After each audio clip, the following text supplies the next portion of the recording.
It is February 10th, 2023. We are back for the longest running episodic. Again, I still don't know what this is. I can't explain it. We can't discuss. We've scientists are still figuring it out. I don't know. Brad, do you know what this is? As long as it's not a foreign object flying around the U.S., we're all good. Ah, that's all right. That's all right. It works out. Eric's guys are taking guys down left, right, and center now. That's right. Absolutely. That's like I got concerns. My favorite part though is we were having a discussion to the side, and Eric was like, "Why didn't Canada shoot that?" I was like, "Well, we don't care. We're not hiding anything. What are you gonna do? Get our hockey secrets? Go ahead. We'll send you pictures. Have you been on social media? We'll tell you all that stuff." Adorable. Like we're gonna waste a bullet on that. Let Eric waste his bullet. He's got plenty of ammo. He'll be fine. They may see where you guys hide your slingshots. We'll be fine. We are unconcerned. It's like if you could have just asked, we would have told you. That's how little we're concerned. Yeah, well, we have a little bit more to be concerned about down here. Oh, well, like listen, just going over Massachusetts, it's like I don't even want to explain that. The thing was like, that's called a chocolate stick, and I'm not explaining it. I refuse. I'm just not explaining what's going on with that man and that thing. Nope. Not talking about it. Chinese should come over and fly over a Dunkin' Donuts, and that'll just shake them up so much they'll surrender. That's what I'm saying. Like there are more things that you guys need to be concerned about them seeing. It's like what's seen there cannot be unseen. That's all I'm saying. So real quick, Yannick was actually first out of the blocks with a comment. Unfortunately, StreamYard pulled it. I did see it earlier, so I don't see it now. But Josh was second here, and he references as well. So not around tonight, no problem, Josh. We'll catch you on replay. Always appreciate the reminder, Yannick. My work here is done. So probably was relating to the like button. Oh, you know what it was? I remember. It was pertaining to the reference to the Super Bowl, and I think we're charging double for the like button tonight, which is perfect. I think it's fantastic. So stupid. Good evening, Justin. Kamikaze's got the right idea. He's already out with the score. Eagles 33-24. All right, so Philadelphia selection with Philadelphia in the icons. So I felt like we were telegraphing our move a little bit, but fair enough. I think that's reasonable. Good evening, Paul. Big Scott. I hit the 6 button like 6 times. I love it. Smash the like. Thank you. First question, Brad. Are you going to have PSA Canada bots the next time? Oh, Paul, you set me up so fast. I showed this to Eric just before he hadn't seen it. Have you guys seen this? Have you seen it? I might have it in a tab. I might have it in a tab right now. Let's pull it up. Great question. I think you should wait till we get a good number of people in the room. But, no, we'll come back to this. This one is one that I'm definitely going to bring up a couple of times tonight. All right. Listen, y'all, if you go to the Tag Grading official Instagram, you can check out Allow Me to Read It, please. Tag bots. Everything has to be in exclamation points, by the way. Sorry, in capital letters, by the way. Tag bots are now patrolling the convention floor of the Burbank Card Show. Show them you follow. Tag! It's got to be, capitalized, And they might give you a redemption ticket for free. Tag! Burbank t-shirt and one spin of the tag wheel for a chance to win a tag slab. Fantastic. Sensational. Def Punk wants their gimmick back. Def Punk wants to gimmick back. And it was done better. But it gets better. It does have video. Check it out. Yeah. Video board helmets with guys with hoodies and track pants. Yeah. And not matching gloves. Not very good bots at this factory. Apparently they can only produce one at a time. Not great. Yep, that's the future grading. I'll come back to that to mock it more later. But thank you for referencing, Poe. I appreciate it. I appreciate you, as always. Yeah. I will continue to defend the idea of tag, and my hope that someday that will be the way things are done. I don't know if I can defend that though. I wouldn't even try.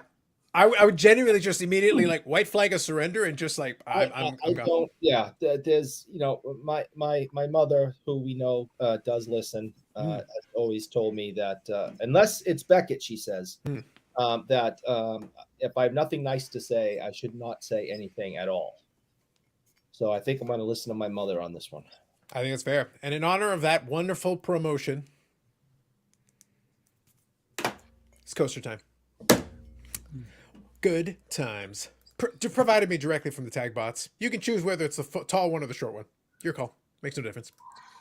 Good evening, Sebastian. Good evening, Korean Cardboard. Simon Sports Cards. Good day. Absolutely. I met Simon at the CSC card show. I think I got the initials wrong. CSC. Absolutely. I'm A sorry. gentleman scholar. That must have been horrible.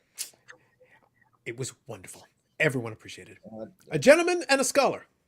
Mod called. Good evening. I got to go with the Chiefs in Missouri. Fair enough, Justin. Fair enough. 6 likes and no like. It's true. They undo each other. Over under 0.5 cards graded by tag at the Burbank show. How many coasters are needed in the room? That's the question. 28-7 Chiefs, and they get 5 downs to get a first down. Bold. Bold, sir. Bold. I like the bold takes. Was that? They are good at that. That's the old 5 down rule for the Chiefs has come in handy for them. Hey, listen, someone had to inherit the Tom Brady, the refs are in my back pocket. Somebody has to do it. Well, we know who it is now. Good evening, Baz. Yep, BSC put a shut on my last video. Sounds good. I don't think you have one subscriber that doesn't know you. I think I appreciate it either way. The sentiment is the key. The sentiment is the key. So I appreciate that, Tag. Tag will not take my 10 cards to grade. They are sold out. I did hear about that. He was saying he was actually trying to send something in for science, and he still couldn't. Apparently we weren't letting him put it through. So I don't know. Yep, Paul's taking the under and agreeing with Paul. Mass memorabilia tag. Nope. Fair. Tag has no shame. Nah, not so much. Tag is too modern for me. Fair. Huggy Collectibles. Good evening. I like this. No. See, that's why I'm not buying anything from you no more. No more. I've sent you enough money. You're not getting any more. After giving such respectful introduction to the show. Come on. Bobbles here. Good evening. Listening while trying to get caught up on the stuff since the day flew by. Yeah, the day did fly by. And this week, honestly, flew by for me. But Bobbles was out and about, feeding his insatiable addiction to money. So he was out. He was addicted.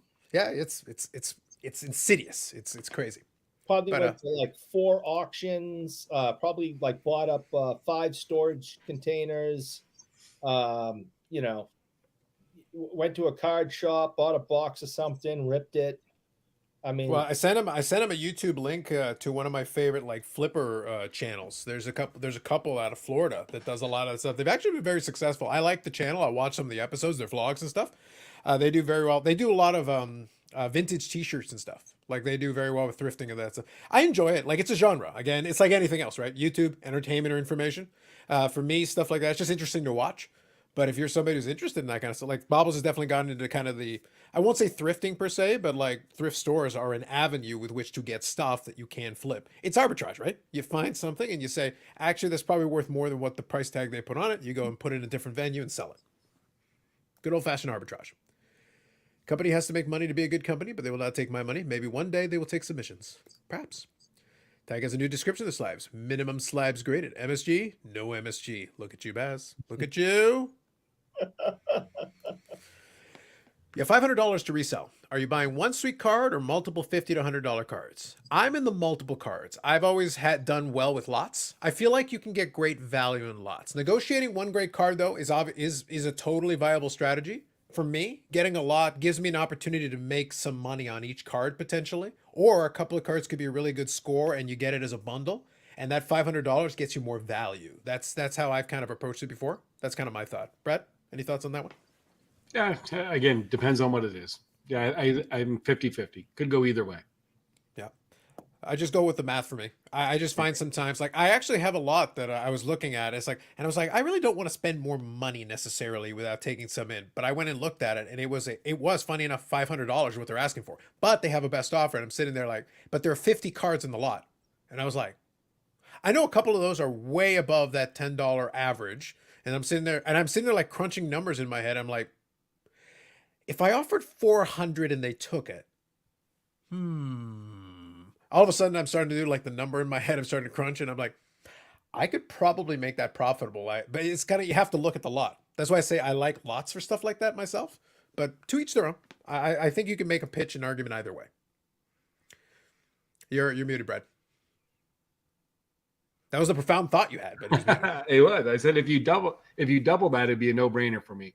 $1,000 card or 5 $200 cards, 5 $200 cards all day long. Mm-hmm. The 100 to 500 in that range, that's a good error. I think that's fine. I just like spreading it out. I don't like to rely on one card and then sell one card and hope to make all my money on one card. Because I saw that I think I was mentioning to Bobbles. I saw one of the sports card investor videos and he was chatting about a young guy. And all well and good. The young guy is wheeling and dealing, doing his thing. That's fine. Sounds great. But Jeff was talking to him, and when he was talking to him, he said he had bought a card, he had sold a card for $3,400, and I was like, okay, that's great. And he had just done a quick flip, but he had paid $3,300 for it. Now, to be clear, he made $100, yes, but on $3,300, that's like a 3% return. I don't care if he did it in 5 minutes. That's a lot of risk for a very, very small return. I was like, for $3,300, you could have put together an amazing package lot off of a dealer's case and probably sold that off piecemeal and probably made comfortably more than $100. That's just me. Mm-hmm. So that's why I say, like, if we're taking a lump sum of money, that's kind of to Simon's question. If you're taking a lump sum of money, it doesn't have to be, $5 cards, $10 cards, even $50, $100 cards. But to me, there's a lot of options available to you if you're not trying to put all your eggs in one basket. That's all I'm saying. $252 cards in currency. If you like the absolute flip game, that is a very viable option. Because you can buy a lot of stuff on Comsy super cheap that people are literally just dumping and just sell it for a little extra.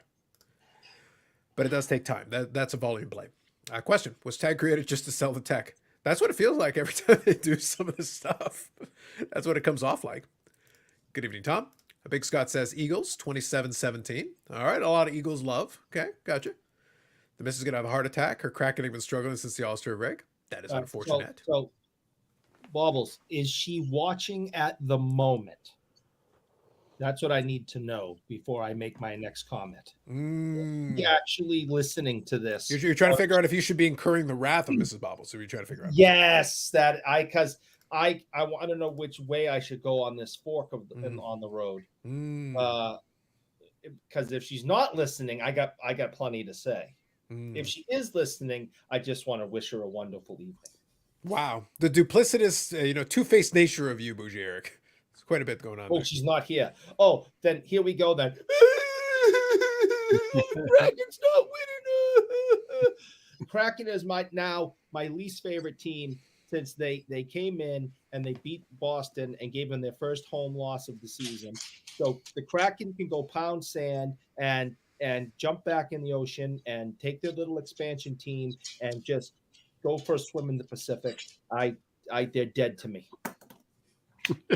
Interesting the turn that took. Not surprising, but interesting the turn that took. Brad, we had to really believe that was going to happen. It was obvious where we were going with it.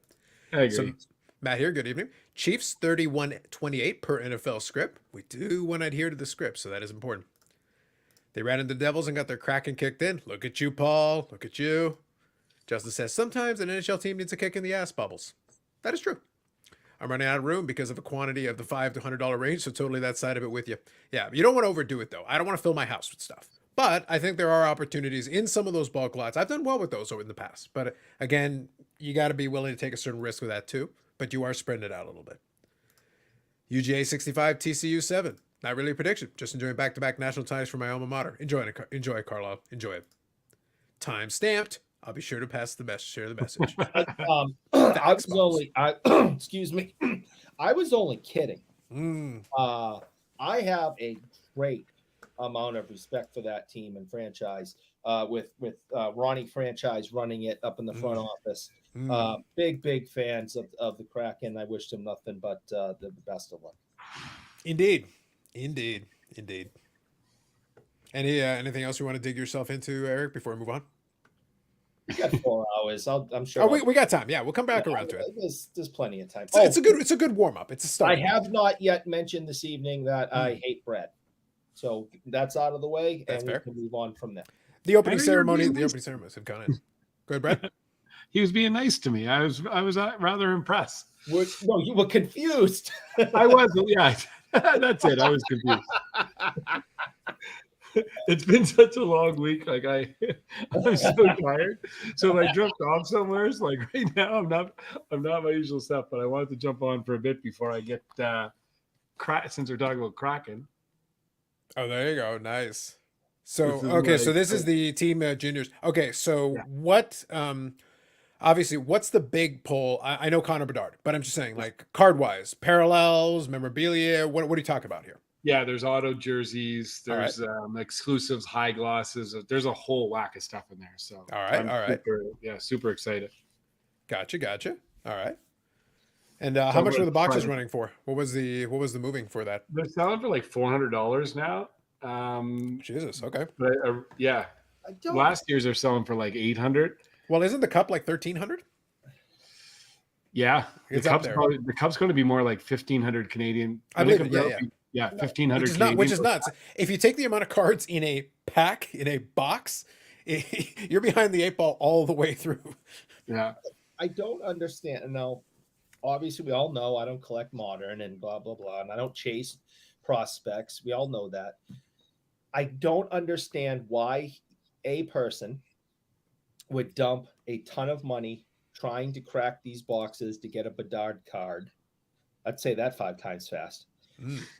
When you know it is a pre-rookie, and as soon as Young Guns come out and the cup comes out, that card is going to be relatively worthless. So why in holy hell are you going to spend $400 a box to get a card? If you're dumb enough to hold on to it, that's just ridiculous. If you're going to sell it right away and try to make some money, okay, and let some other silly goose buy it. Are you a collector? Relatively worthless. Are you a collector or are you a flipper? Oh, you know me. I flip everything. So you're a collector. Pancakes. So I am going to thoroughly enjoy. This was a memorable experience. World Juniors here in Halifax. Yeah, I'm not concerned about when the Canadian team cheated. We beat you Americans. Cheated. 2 goals taken away. So I'm not concerned about the value. I'm going to thoroughly enjoy myself, and I'm going to open these up, and I'm going to keep them. And they're going to go in. People wonder why I hate you. Why do you hate Brad? He seems like such a nice guy. I'm like, you don't know Brad. Are you suggesting that Brad has a darker side? Oh, he's downright evil. I knew there's a reason I liked you, Brad. I knew there was a reason. All right, but Brad, I wasn't, to be honest, to be serious and honest, I wasn't referring to you personally on that diatribe. I'm talking about in general. Brad also owns a store and can literally afford to play this game in a way that other people can't. Exactly. So, yeah. So I really wasn't targeting you as much as I usually enjoy doing that. That time I really wasn't. I just have seen this go on over time with different prospects. We know that this one is absolutely huge. Okay. So Eric, while you're digging yourself out, Brad, do you think do you want to open a couple of packs while you're here? Or? Oh yeah, sure. Yeah, I would say because right here, Average Joe Card Collector, I vote Brad opens a pack and lets us see the cards. So if you don't mind, we'd love to see what. Listen, we'd love to see what $400 gets us these days. Man, I opened up. I don't usually, honestly, I don't open very much product anymore. But today I was so tired and I had to work at the shop because Steve, our GM, was gone away. And I was exhausted. And I just was like, I'm going to open some stuff. So I opened up some 5-star baseball, some Topps Finest baseball. And I pulled a Wander Franco from 5-star. Okay. Wander Franco auto. I was like, oh, like this is so exciting. I turned it over. The auto is half gone. Oh, okay. It's like the worst auto I've ever seen on a card. It has fingernail imprints in the card. Oh. I was dejected. I was really just like, oh. That's a shame. That's terrible quality. Well, you guys, I think you saw while I was opening it up with Kevin at the show there. You saw when I opened up that box of that chromium, like you saw how bad the centering was and like the quality control. This is straight out of a product from 2021. Straight out of it's a chromium product. So already you should have a little bit better condition on average. Nah, man.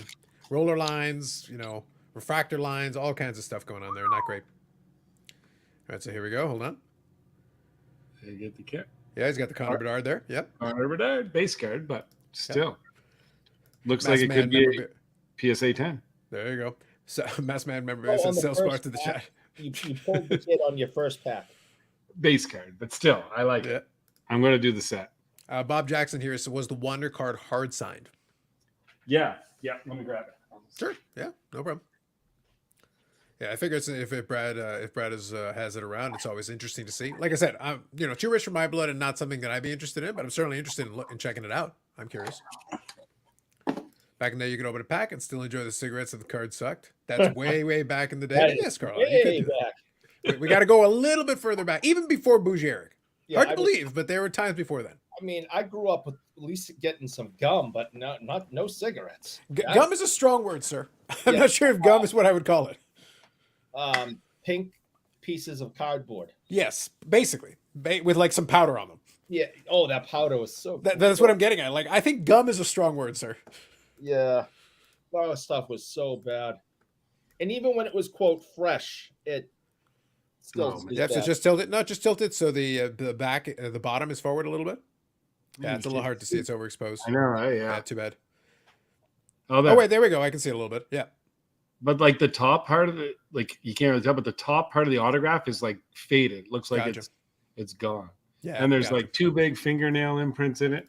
I've never ever sent a card back, but I'm going to contact. I kept the wrapper in the box and everything. I'm just going to see what happens. But yeah, like, look, that's a decent pull out of that product. It's silly to like, it's not like a rando card where it's like, well, whatever. No, it's a decent card for that product. And it's expensive. It's like $375 a box for two cards. Oh yeah, then for 2 cards, definitely. No, you got to reach out to them. Some players manhandle the cards, not realize how easy they can damage them. Panini post clips on occasion of cards being signed. That is true. Alleged piece of gum. That is correct, Bob. That is correct. The gum was a replacement of the SIG. Yes, they moved to selling gum. Well, don't forget, they were bubblegum companies. The job was to sell gum. The point was to sell the gum. Like the fingerprint prints from him holding the card when signing. It's possible. But either way, it's unfortunate that, like I said, it still speaks to bad quality control. Somebody should look at it, especially if it's... Look, the Wander in that product is a decent hit. Like, if somebody was trying to pull it, Wander is one of the names they'd be shooting for. Yeah. That's what you want. Anything interesting in the packs there, Brad? Well, like it's both men and female, but they do a great job, and that's the female cards. This is Renata Fast. Okay, but it's like a patch card there, an autograph patch card. Yeah, That's autograph nice. patch. They number them out at $199. So all right, at least they put a little hollow foil in there, so that's not bad. At least decent design. Did you say that was a player from the women's team? Yeah, so they put it in this product for Team Canada. It's both men and women. Okay, so that's okay. Listen, you may as well mix it up a little bit and give them a little bit more in the checklist. Why care about QC when your stuff sells out? That's been an issue with it quite a bit. People buy it up regardless of quality. That has been an issue for a bit. I agree with that. Okay, Cool. I'm just checking something. There you go. My Jillian Saunier, good friend of mine from Halifax. Great. There you go. Okay. you can get that signed. I was gonna say you could probably because with the size of the picture there, at least you got a decent spot to put an autograph if you wanted to. Yeah. So by the way, I was joking with Eric, and I think you'll appreciate this one, Brad. I was joking with Eric before we came on the air. I got like a bunch of messages all from eBay. Boom, boom, boom, boom, boom, boom, boom. It's from that guy who has that dealer who bought that Medano collection, and I've been following a bunch of them. I've got a bunch on my watch list, but they gave me a bunch of them. But it's like $75 off, and I'm like, okay, now it's $750. Oh well, 70. Thank God you took $75 off. That took the edge off right there. Deal. Hit the button. Boom, buy it now. Done. All right, Bob Jackson says, legitimate question. Does anybody know the last product that did not sell out? The cheap products. They don't sell out. They're pretty much available perpetually. You know what? I seen the shift right now. Like I was looking around tonight at the store, and you can really see the difference. Like we would never have a baseball product sitting on the shelves longer than 2 days for the last 2 years. Now we had like Topps Chrome Update. They still got a lot of that. Topps Chrome Black Baseball. I still got 2 or 3 cases of that. That stuff looks decent, but it's expensive for what it is. I like the look of it. It's a cool looking cards, but it's a bit expensive. It's expensive, right? Mm-hmm. So that Topps Finest. Now it's a little bit off too because our allocations have increased quite a bit, so we do get a lot more product. But still, it's you can see the shift in the wax market, right? For sure. You think that will change once baseball season starts up in a couple of months? Yeah, I think so. But there's just so much product and there's only so much money. And then you get things like this. Like this product was put out and it should have been at 100 and say 200 a box. Yeah, probably would have been fair. Yeah. Really? $200 a box, but it's selling at $400 a box. Mm-hmm. That's too high. Like it being realistic, it's too high. Yeah, and we sold out. We sold out of every box that we had of it besides these ones. So I think that's fair. Timeless Cardboard. Good evening. Carlos, your guy, Brett Favre, is suing Pat McAfee and Shannon Sharp. Your thoughts? I'm for it. at the end of the day, it makes it funny. I think we were joking about it. We were joking about it on the Discord there a little bit briefly, where it was like, wait until Discovery. It's like Brett Favre is the last person in the world who should be inviting Discovery, and I'm like, I'm amused. I'm highly entertained. And I just said afterwards, do you guys think I could probably now, if I've got a Favre card that I want to pick up, you think I can make an even lower best offer now? The discounts are forthcoming. Probably. Again, not a swell fellow PC, but at the same time, no. Pat, I don't think it's going to go anywhere well for him. It's probably a bad idea. Probably a bad idea. To each their own, man. To each their own. It's kind of funny to think about cards being used at the bottom of a wrapper for gum, like they would in the cardboard side of a Reese or Little Debbie snacks. But that's what it was, man. It was to sell gum. That was the point. I love telling young kids that's, the history of this stuff. When I'm working at the shop and I get into a conversation with the kids and I tell them about there used to be gum in it, and they were like, they think that's interesting and cool, and and then I go give them the real history and say they weren't even trying to sell hockey cards and gum was included. It was they were trying to sell gum and hockey cards were included, or baseball cards, and just kind of passing on the history of it all to younger kids, and I mean they just sit there completely amazed because why the hell would they want this crappy gum? Yeah. Well, I think it's going to be interesting now. Like, obviously, the cards are now the product. So the question becomes it goes back to what was said a little bit earlier. If the stuff sells out, it doesn't motivate them not to change it. There's no reason to change it or worry about QC or do all that if the stuff still sells. The manufacturer also doesn't control all the secondary market, because when Brad is giving you that price, $400, yes, but as a dealer, he gets it at one price. The distributor gets it at a different price. And then, so you've got two layers. So what happens is if you're the shop, you got to put something on top. But then if the distributor puts a lot on top, it was the same thing happened with AEW. We talked about it. And unfortunately, like, Billy is in this position where he probably wanted to scream from the rooftops, go, guys, this was not the retail. This was not the price that we sold the product at. The gap between the price we actually sold it to distributors at and the price you're getting it on the secondary market, there's a huge gap between those two things. It's like, I sold a product that at this price point, you all would have been happy. But at this price point, it's a ripoff. And that had nothing to do with us. It's crazy. I remember when Topps Chrome F1 for 2020 came out, and I always buy like a little bit of racing. Yeah. So they sent me 24 boxes, 2 cases for our store, which isn't a great, crazy amount, but the cost on it was $89. A guy walked into the store and said, yeah, do you got F1? I said, yeah, we got a couple cases, but I'm just trying to figure out what to price it. And he said, I'll give you $700 a box. And I'll never forget that moment. Like, I just was like, you what? $700 a box. So I sold them. I was like, gone, instantly sold. So that day it was 89 and it was 700. That was on release day. Then the next day they started selling for 1,200. Then they went to 1,500. Then in 2 weeks they're at 2,000 a box, right? But now, here's the question. Like, I'm being serious. Here's the question. If you're the manufacturer and you see something like that, do you think you're going to make it available at $89 next time? Or do you think you're going to be like, okay, so Brad, you can have it for $350 or $400, and it can be the exact same product, identical configuration. And the distributor will be like, okay, sold out. Oh, we just got some more in stock, but now it's double. Yeah. You got more in stock? Really? It wasn't sitting in the back?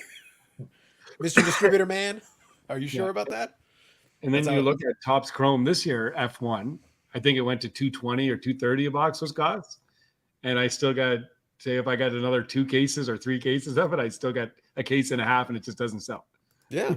Well, that was exactly it. It was like, guys, that's pretty normal. Now, like I said, we talk about it all the time. It's like, it was pretty standard procedure. Again, that's where the distribution model is. The whole thing with Fanatics is, and I've repeated it, Fanatics is not going to make it cheaper for you, ever.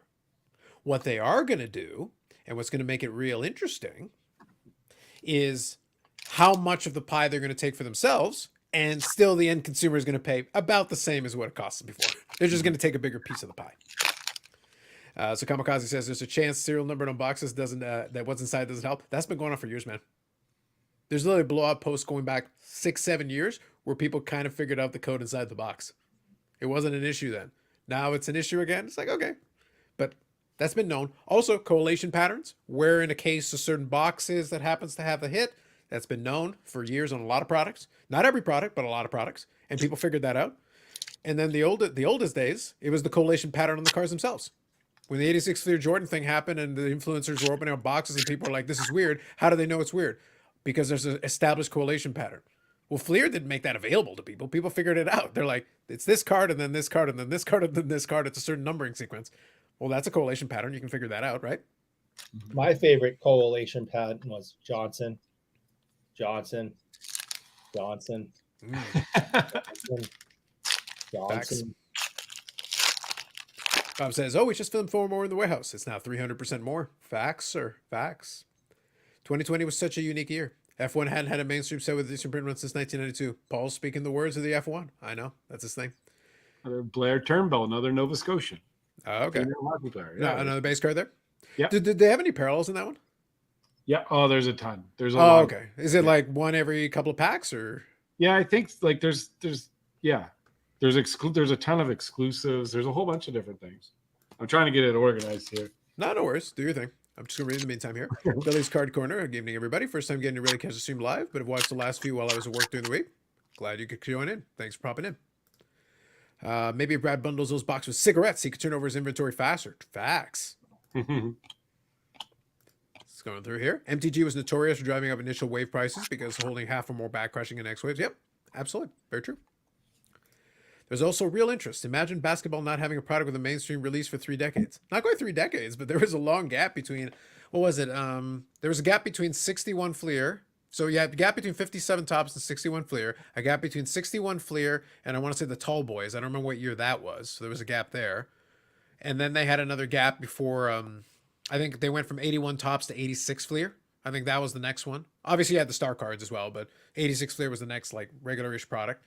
So you had a couple different little smaller gaps, not decades, but smaller gaps. And that was the thing with basketball. That's why the rookie cards got congregated into certain specific sets with basketball. That happened a lot. Because 61 wasn't the first year of a bunch of those guys, but it was like it's the first year they had cards.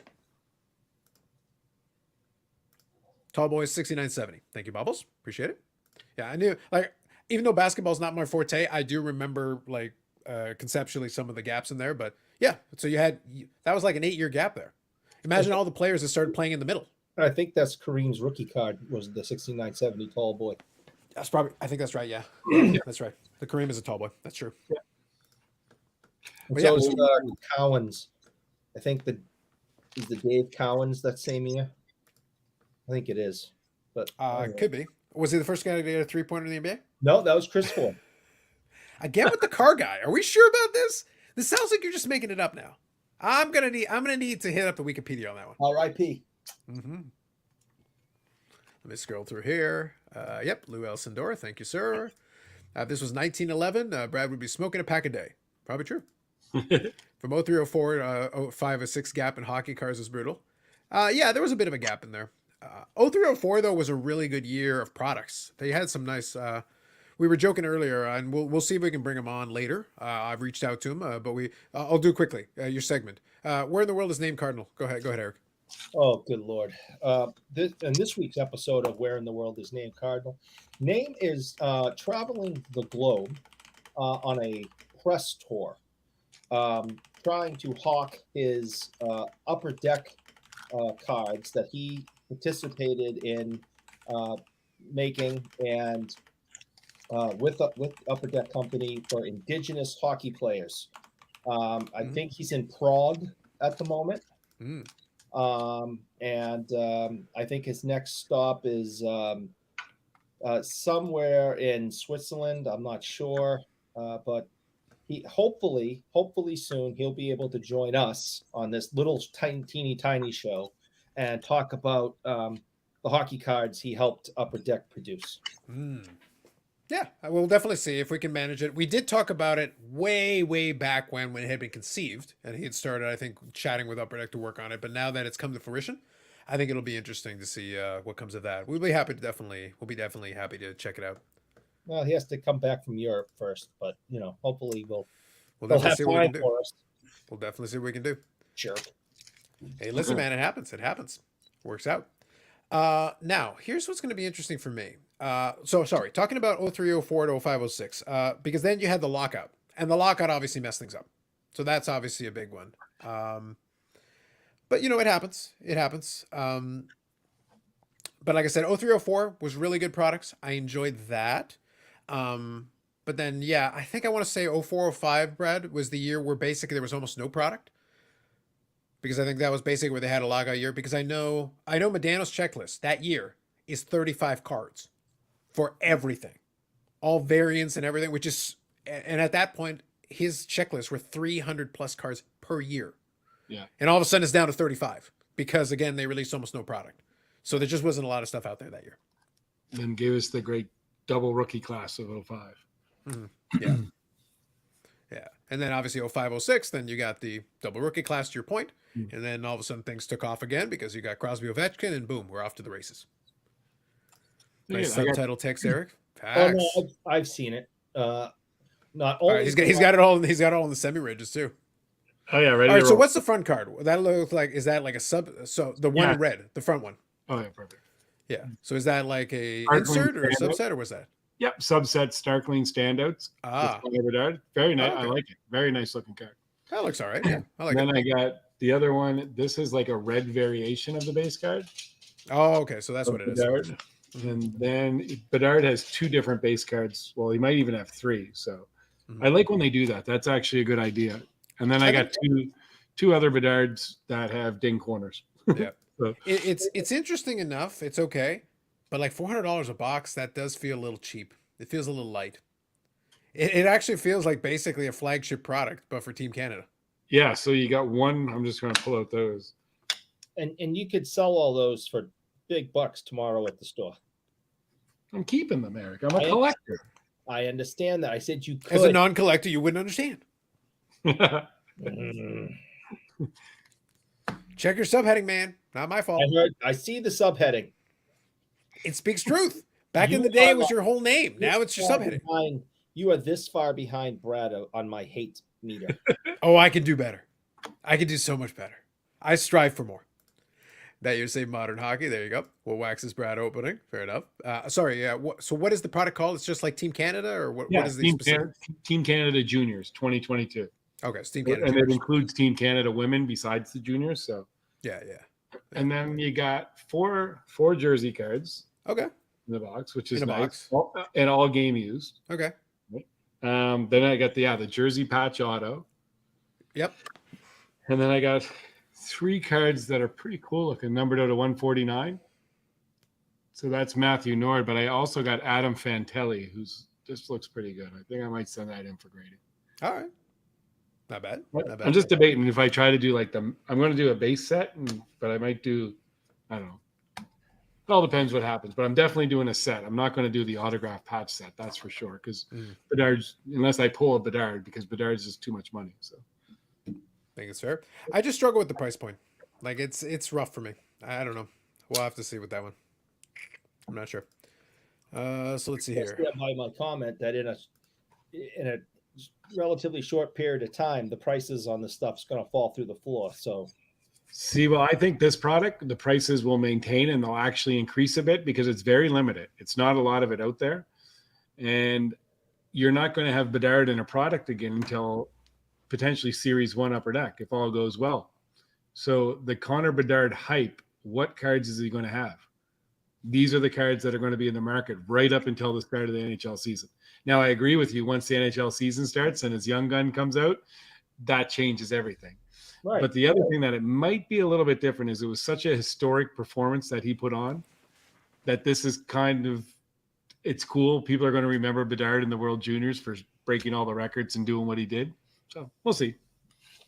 Yeah, that's going to be a wait to be seen, that one. The history hasn't been kind to those, but we'll see. We'll see. Bob Jackson asking the pertinent question. How far behind is he of me, though? On your list of hate? Yes. It's definitely Brad. Brad number one. Okay. Then I'd probably have to say Bob. Right. It's like in a hair's thickness behind Brad. And then about maybe 3 hair thicknesses lies you. It's a very tight race. It is like it's a very tight race. extremely tight. I just even so, I just don't I don't see how anyone's going to catch Brad though. Well, so you're saying he's the goat. You're saying Oh, he's Brad's he's the putting hate. up numbers nobody's going to touch. Brad is my hate goat, and yeah, I don't see anybody ever touching him. Interesting. Interesting. Hockey Hugger 99 says, Eric, you stay away from buying on eBay. Correct? Question mark. If so, well done. Well, you gotta let him answer the question first. Yeah, no, I I have a love-hate relationship with eBay. As a buyer, I do buy a lot of my stuff from them off their platform, usually out of Canada. But when I'm working and I'm at the shop and I'm a seller, I absolutely hate them. I just, as a seller, I can't say enough negative things about them. Interesting. There you go. So your question has been answered. Eric, without giving away what you have your eye on, having as many Bruins cards as you do, is there much left for you? Oh well, we're I'm lucky to be a Bruins fan that's been around since 1924. Eric's been around since 1924. The team debatable. Go on. I was not born in 1924. No. You were already a fully grown adult by 1924. Go on. See, Brad, this is how it's done. Twist their words. Just twist them. So, I love when he's stumped up there. Brings me pure joy. See, that's why I hate you. Mr. Mumbles. All right, Eric, aside from you being old, is there much left for you? Go on. Because yes, there's an awful lot. I mean, there's so many like Bruins Beehive cards that I still want to get. All the cards from the 20s and 30s and 40s. I mean, there's so much left to do, and I stop at 1990.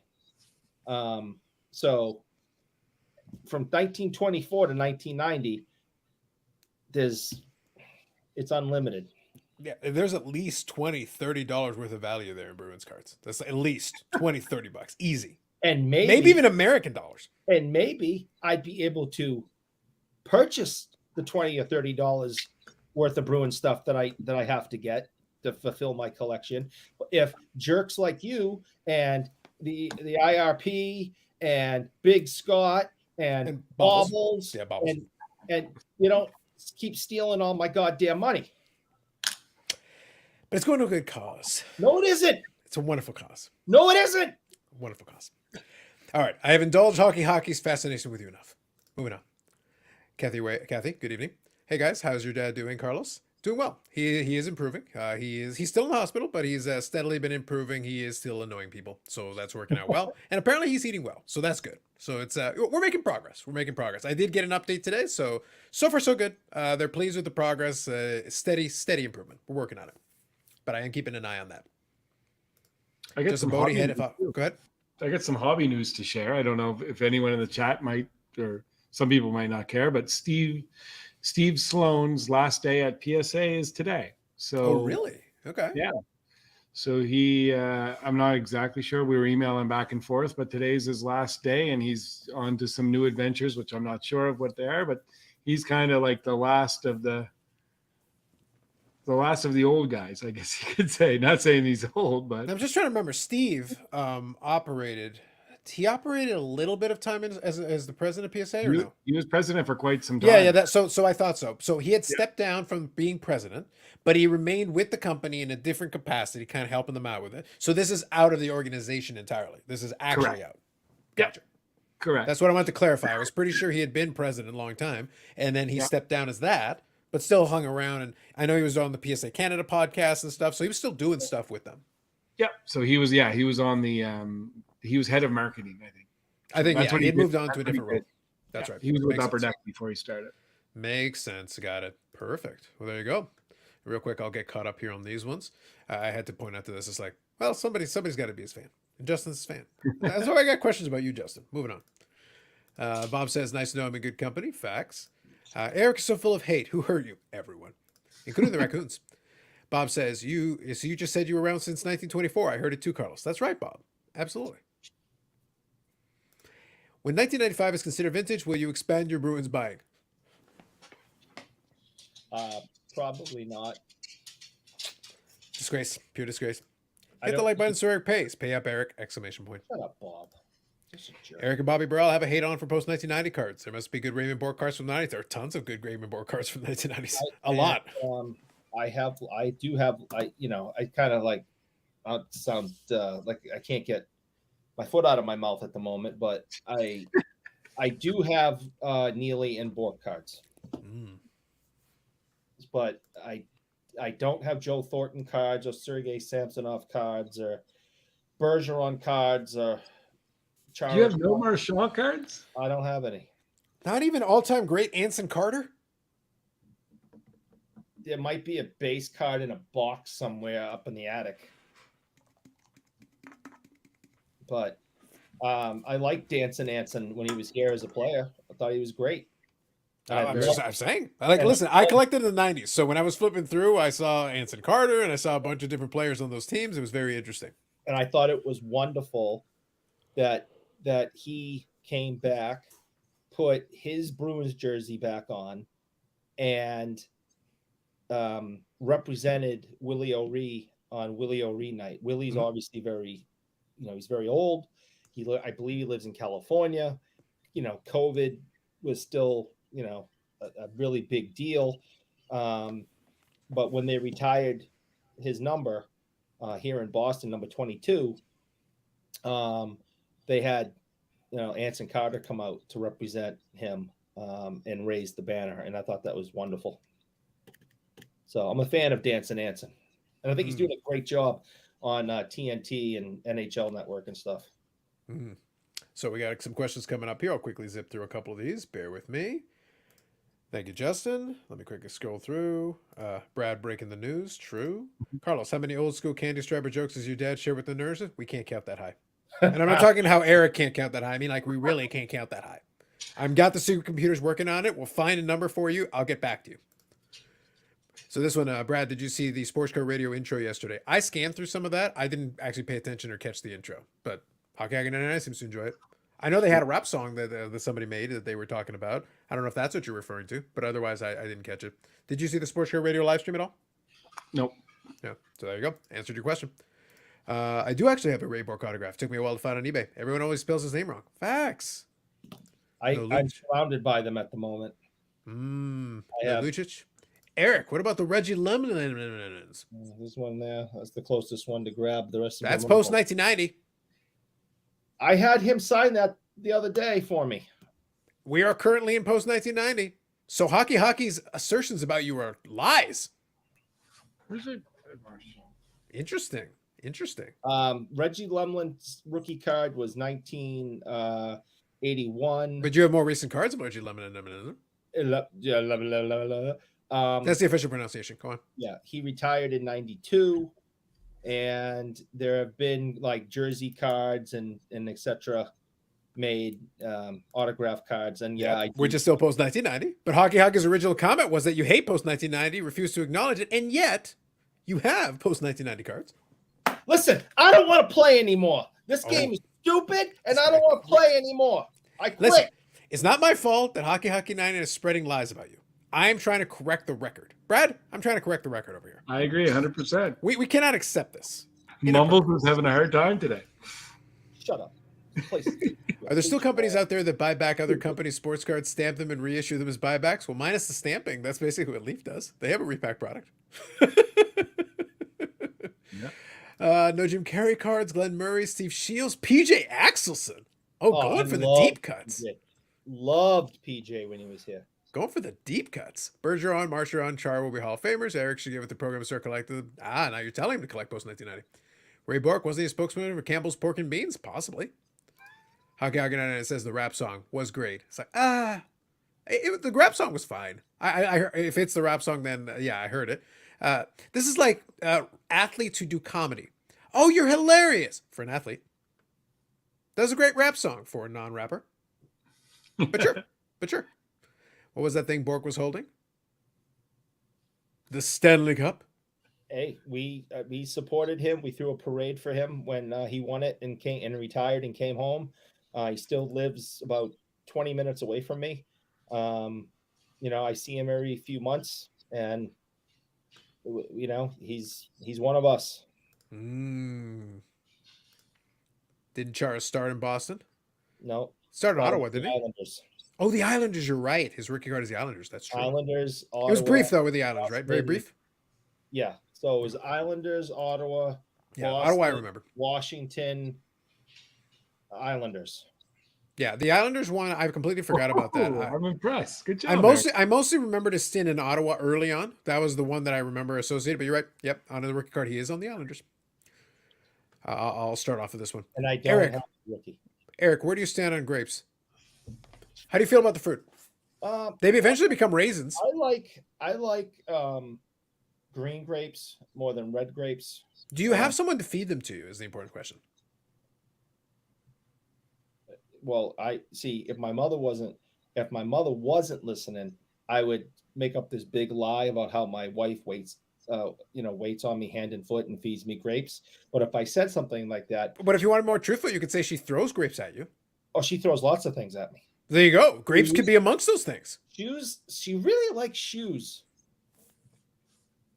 Yeah, it's weird. She really likes throwing shoes, and she's gotten really good at it. The problem is, are they like her shoes or are they like a size 14 shoe that none of you wear? She like buys shoes just to throw. She'll throw my shoes. She'll throw my daughter's shoes. She'll take the shoe off her foot and throw it, and then limp. I kind of like Brad. I kind of like the world building though of his wife literally buying like LeBron James size shoes for literally the purpose of throwing.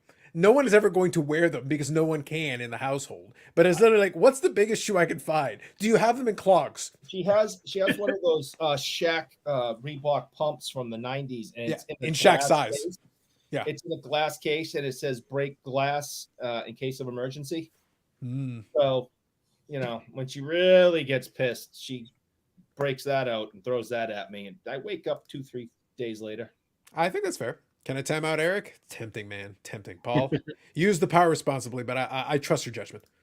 How could any self-respecting Bruins fan not have a Bergeron? Tisk tisk, coming from another Bees fan, international borders. Sorry. You should apologize. Lives 20 minutes away and see him every few months. You stalking him? No, he comes to me, actually. That's what a stalker would say. He comes to me at his house. Wait a minute. That's not how that works. Favorite Bruins goalie, Andy Moog. Does Bork have no trespassing sign on his gate with Eric's picture similar to Marcel? The restraining order still in effect. When I stand on grapes, they whine. Look at you, Tom. Look at you. I see what you did. Remember when the Owls traded Chara, Bill McCullough, second overall to Ottawa for Yashin? So that was the deal. So it was the Chara deal was the Yashin deal. Interesting. Yeah, Yashin just, and I almost brought him up earlier when when I was kind of ranting about the Bedard stuff. It's like, Yashin was supposed to be the next Gretzky, and people were, obviously cards weren't like they were today with, the myriad of different ones and high priced ones and all that. But I mean, I was watching people fighting over boxes of Score, because they had to get the Yashin card, and people were paying, for those times, big bucks for it. And in fairness, he had great talent. Like he actually had plenty of talent. Oh yeah, he had a great career. Yeah. And overall, like I said, like in comparison to expectations, no. But in comparison to just in general, he had plenty of talent. He put up some decent seasons. He was good. I just read something recently, and I guess he was really into being Alexei Yashin, partying, girls, and I guess hockey didn't really come first. Yeah. But that, like, look, the point that was made, Bob was saying, like, Yashin wasn't a bust, Dag was. Dag is the one who's considered. By the way, though, to be fair, Dag was a bust who still had a decent length career. Again, it's difficult because a lot of people forget. The problem is when you're the high expectation guy, you are expected to do all these great things. Anything short of that, you failed.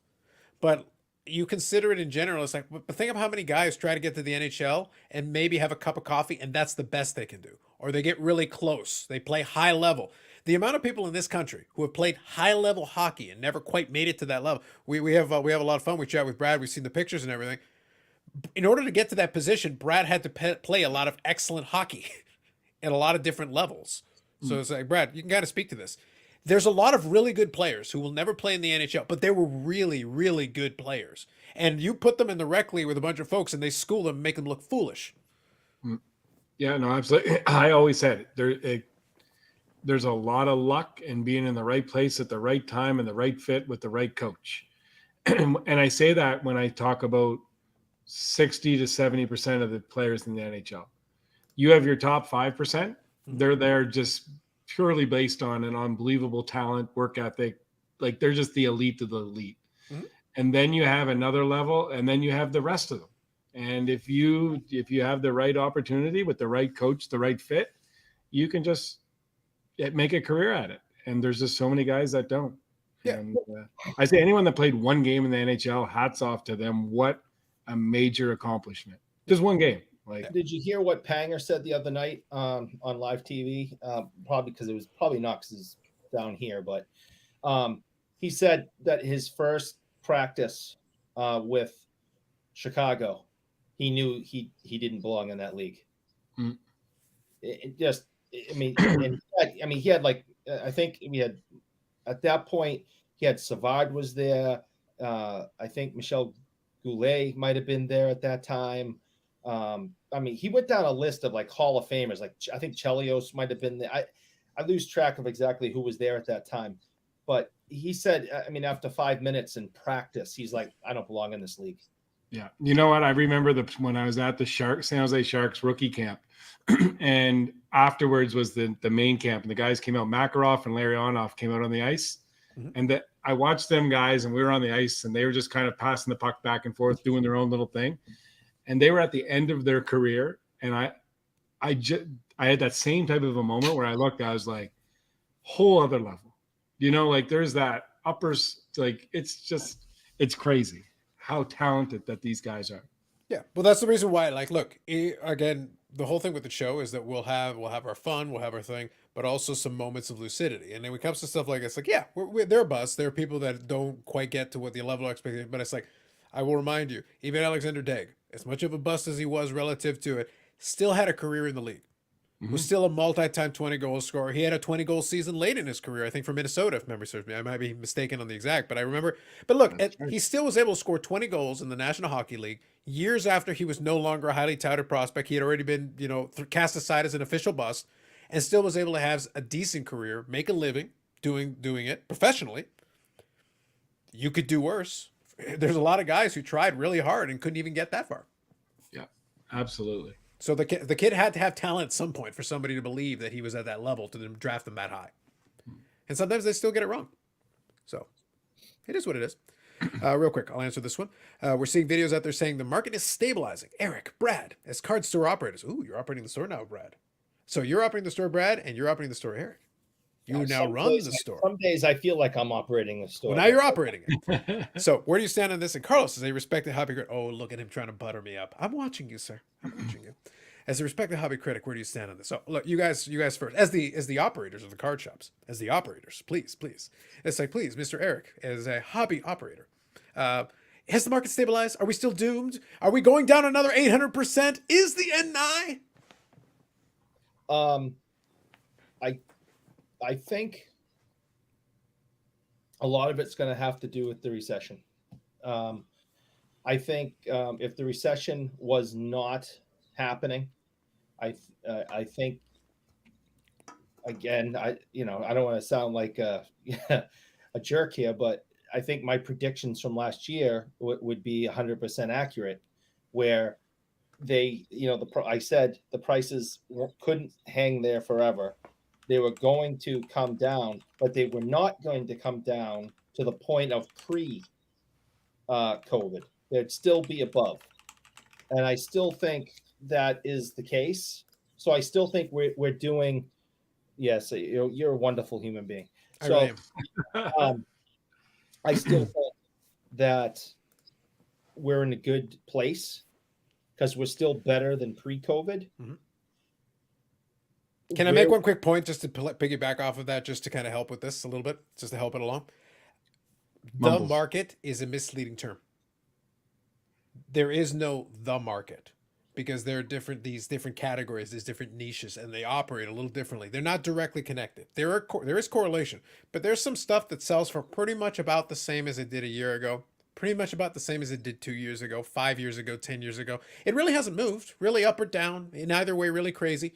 If it was been pretty stable this whole time, it was a $10 card then. It's about a $10 card now, give or take, with a small variance in between. I guess I'm looking more at the shop as a whole and everything that we do there. Sure, yeah. And whether it be selling cards, sports memorabilia, we're seeing more and more and more and more and more and more people coming in to sell, and either their entire collections or trying to get out from under the mess they got themselves in before, when COVID was going on. So I still think we're in better shape. I think where we go from here is really going to depend on this recession that we're in. Right now, we're in the very beginnings of one, depending on if it holds, if it gets better. But if it gets worse, no one's going to have money to buy this stuff. It all depends, though. Remember, 2008 was supposed to be much worse, and it was for a lot of things. There was a lot of things. Here's the thing. I was didn't around buy anything in 2008. I bought tons of shit in 2008. Like I'm not even joking. Like tons of shit. I had no problems. None. I had other adulting I had to do. So did I. I was paying my rent and doing all my shit. Guess what? We didn't even notice. For day to day, like we didn't notice a damn thing. We just operated as normal. And that was way worse than this thing supposedly is. Again, it depends on where you are. It depends on what your situation is. It depends on what's going on. And here's the thing: the people around me weren't freaking out about it either. They were just like, yeah, okay, we're not going to go crazy and recklessly spend and whatever. But they're sitting there observing, and it's like, yeah, well, that sucks for you guys. But if you like something, people weren't spending millions of dollars on things. They were just chugging along, puttering along, doing their thing. I was on eBay in 2000. I wish eBay had the records from back then. I was going on scrolling through eBay. It's like, yeah, I'll take one of those. Yeah, I'll take one of those. Sure. No, I tried to build up my bank account to make sure that if it continued to get worse, we'd have something. So 2008, not a lot of money went out the door. We hoarded. What was funny is I was selling shit in 2008 too. I had no problem selling. I was buying and selling. And you think it's kind of a tough question when you say, is the market stabilizing? We can't control prices. I always go back to that. Yeah. I think right now, from what I see, from all fronts, from eBay, from shows, from the store, from PSA, we have more business than we've ever had right now. Are prices down? Are people getting a little less on things? Yeah, can't control that. But from a business standpoint, we have more foot traffic in the store than I've ever had in the last 20 years. Every day, more foot traffic. PSA Canada, every day, just getting packages and packages and packages. So I look at it from that standpoint and say pricing, and I think pricing is starting to stabilize, which I like. It makes things easier. But as far as the market goes, I think it's getting bigger. I really do. And that's not just being optimistic on it. That's being factual. We have more transactions now in the last 6 months than we've ever had. Yeah, exactly. Like I said, your mileage will vary, 100% vary, like to each their own. And but even in that time period that we're talking about, because I'll scroll down, I'll get caught up on the comments here. Where Hockey is saying, "Men in the U.S. were out of work in 2008." I go, tell it to people who were buying shit from me. I was sending stuff down to the United States, and they were paying market rate, and the market rate was stabilized on a lot of that stuff. So again, look, I agree with you, but at the same time, I'm also looking at the facts. The facts is they gave me the money and the money spent. I didn't price it ridiculously. I priced it at market rate, and I was getting the money. Well, your experience. That's a fact. That's all I can say. That's why I say my fact was I wasn't going to spend money on this stuff in the midst of the worst recession since. True, but it's different too, Eric. You have kids and you had a wife and everything else. Everyone's scenario is a little bit different. Right? Absolutely. I'm not arguing. I'm saying those are the facts. Oh yeah, no, I'm actually agreeing with you. No, well, I'm giving you a little bit of that. I don't like doing that, but I'm giving you a little bit. I'll change my position to whatever the opposite is. Exactly. But and by the way, in the same vein, there was stuff where like some companies started laying people off and all that. So I think in one of them I had one, and then within like 2 weeks I got another job, and then I worked in that until 2009, 2010, and then I went to a different job, went to a different job, went to a different job. My wife, as we were, bounced around during layoffs, and what sucks is that she was part of her job was to lay people off, and then of course after she does her job, somebody knocks on her door. Mm. And there are companies, by the way, that do that cyclically anyway. It has nothing to do with the market. It has nothing to do with because when I worked at the call center, every 2.5, 3 years, they would do a mass layoff of about 70%, regardless of market conditions. They would literally go through and call the herd. They would literally get the managers to make up a list of people. And by the way, after a while, you realize after a couple of them, when they were doing it, they actually weren't looking at the worst performers. They would literally be like, who don't I like? So even if their numbers were good and everything, it's like, you're gone. And they would lay off like 70, 80% of the people and then cycle through. So I got in there after they had done one of the purges, and then they went on a hiring spree. And I was there for 2.5 years. And I was watching the tea leaves. And even though they hadn't told me that this is a cyclical thing they had done, I was sitting there like looking at the tea leaves. And when I got an offer for something that was a pay raise and to do something else, I was out of there. Within 3 months, they went and did another purge. So I beat them by about 3 or 4 months just by reading the tea leaves. And I got more money out of it on the other side. Yep, pretty good player. Card-wise, no, that's fair. Doing a little comparison. I'll leave you guys for that. To be fair to yourself, Brad, you would have been around 19 then. Most of these guys get sent back to junior. Yeah, that's fair. But I think to Brad's point, though, from the story is that you do feel like with the pros, the guys who've been around a long time, even towards the end of their careers, you can just tell they do certain things. There is a separation of skill level. Like to Brad's point, there is an elite level of skill for some of these guys that it's like, you can tell there's a difference. But then you compare him to this other guy. Guess what? I put this other guy, I use the basketball analogy all the time.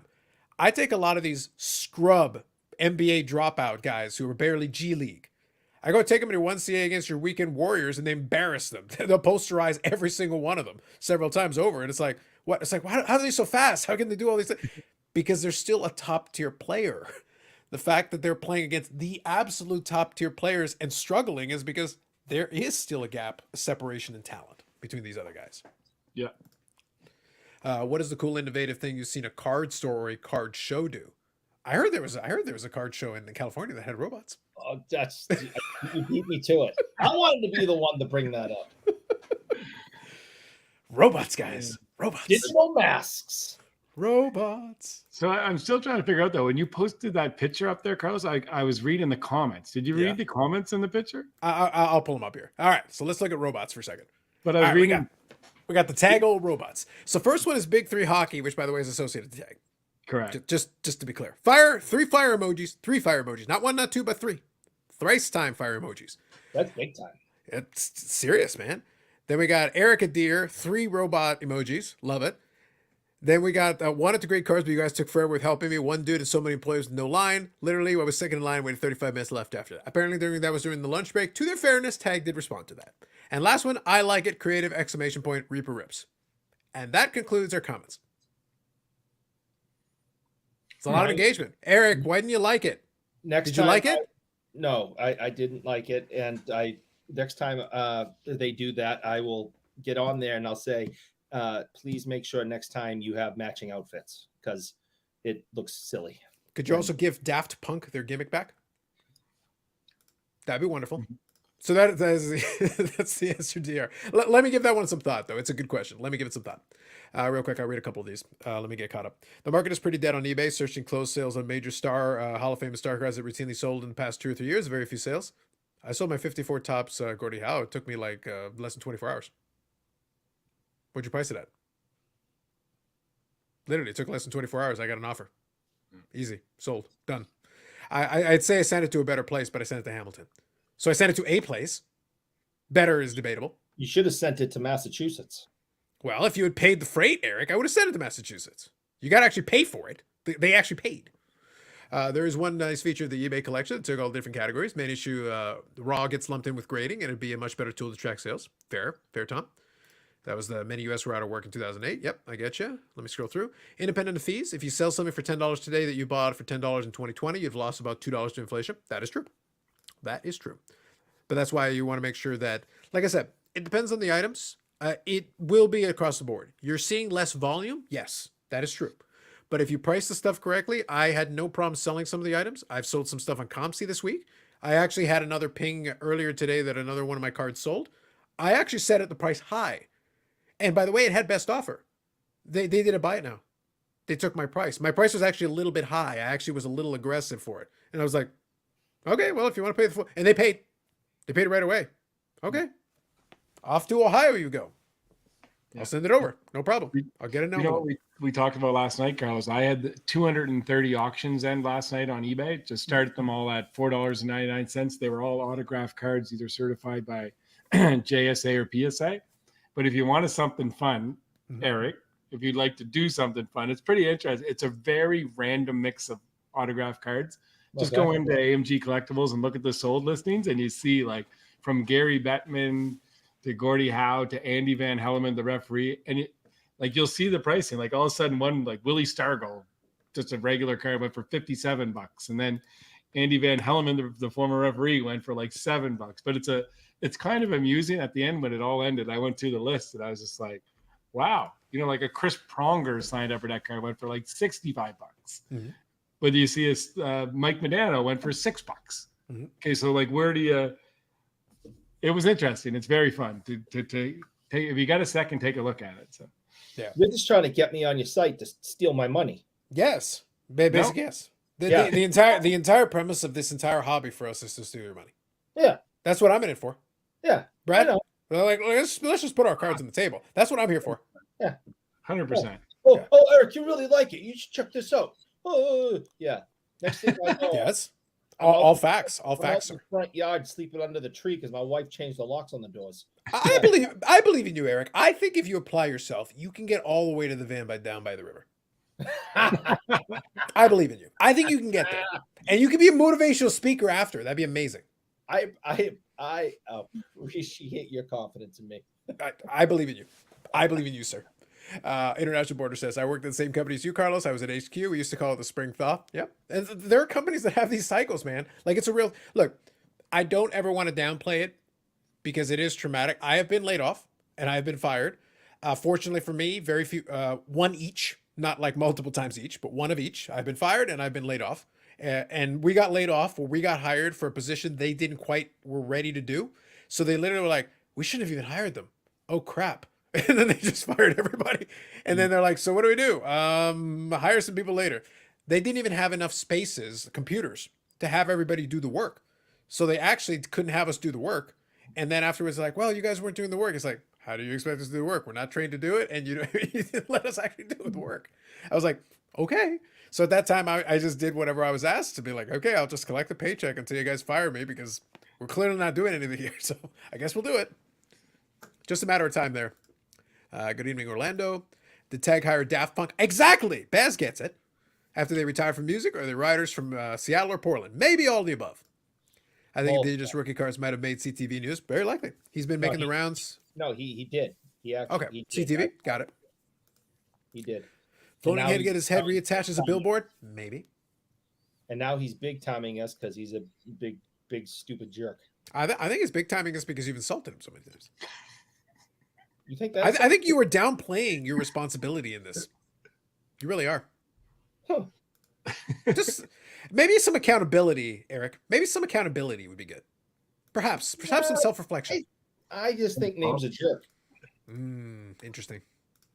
I missed those JSA PSA auctions last night. Yeah. Fair enough. I have to read this. This email just came through. I got to take off, but this is funny. I was recently given your email by an associate. Wondering if you could provide any information on a Maple Leaf Gardens chair I own, and what do you think I should do with it? Get back to me when you can. Like that's the question. Should I just reply, sit in it? Like you're asking what you should do with it? I don't know. Seems appropriate. Seems right. Oh my God. Brad, look. I'll leave you on this quick story. I think I've said this story before, but it was so when I worked at the call center, I worked not the graveyard shift. I worked the shift that bled into the graveyard shift. I finished up around midnight or 1 a.m. That's usually was the end of my shift. So I was sitting there, but always the last hour, I would say after about 11 p.m., things would like die down. Like the last hour was easy. It was cruise control. But I went in and I got a call. And this was going to be my last call of the night at that time. It's always the last call of the night that's always the weird one.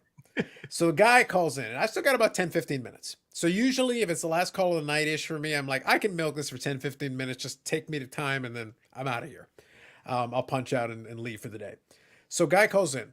I can tell almost immediately, dude's high. High as can be. And he's like, you got to help me, man. And I'm like sitting there like, all right, I can probably milk about 10 minutes of entertainment out of this. Help you with what? I never even ask him if he has a customer ID. Afterwards, I ask him if he's a customer. He's not. He just called. So I was like, okay, how can I help you? He goes, I need the phone number for Facebook.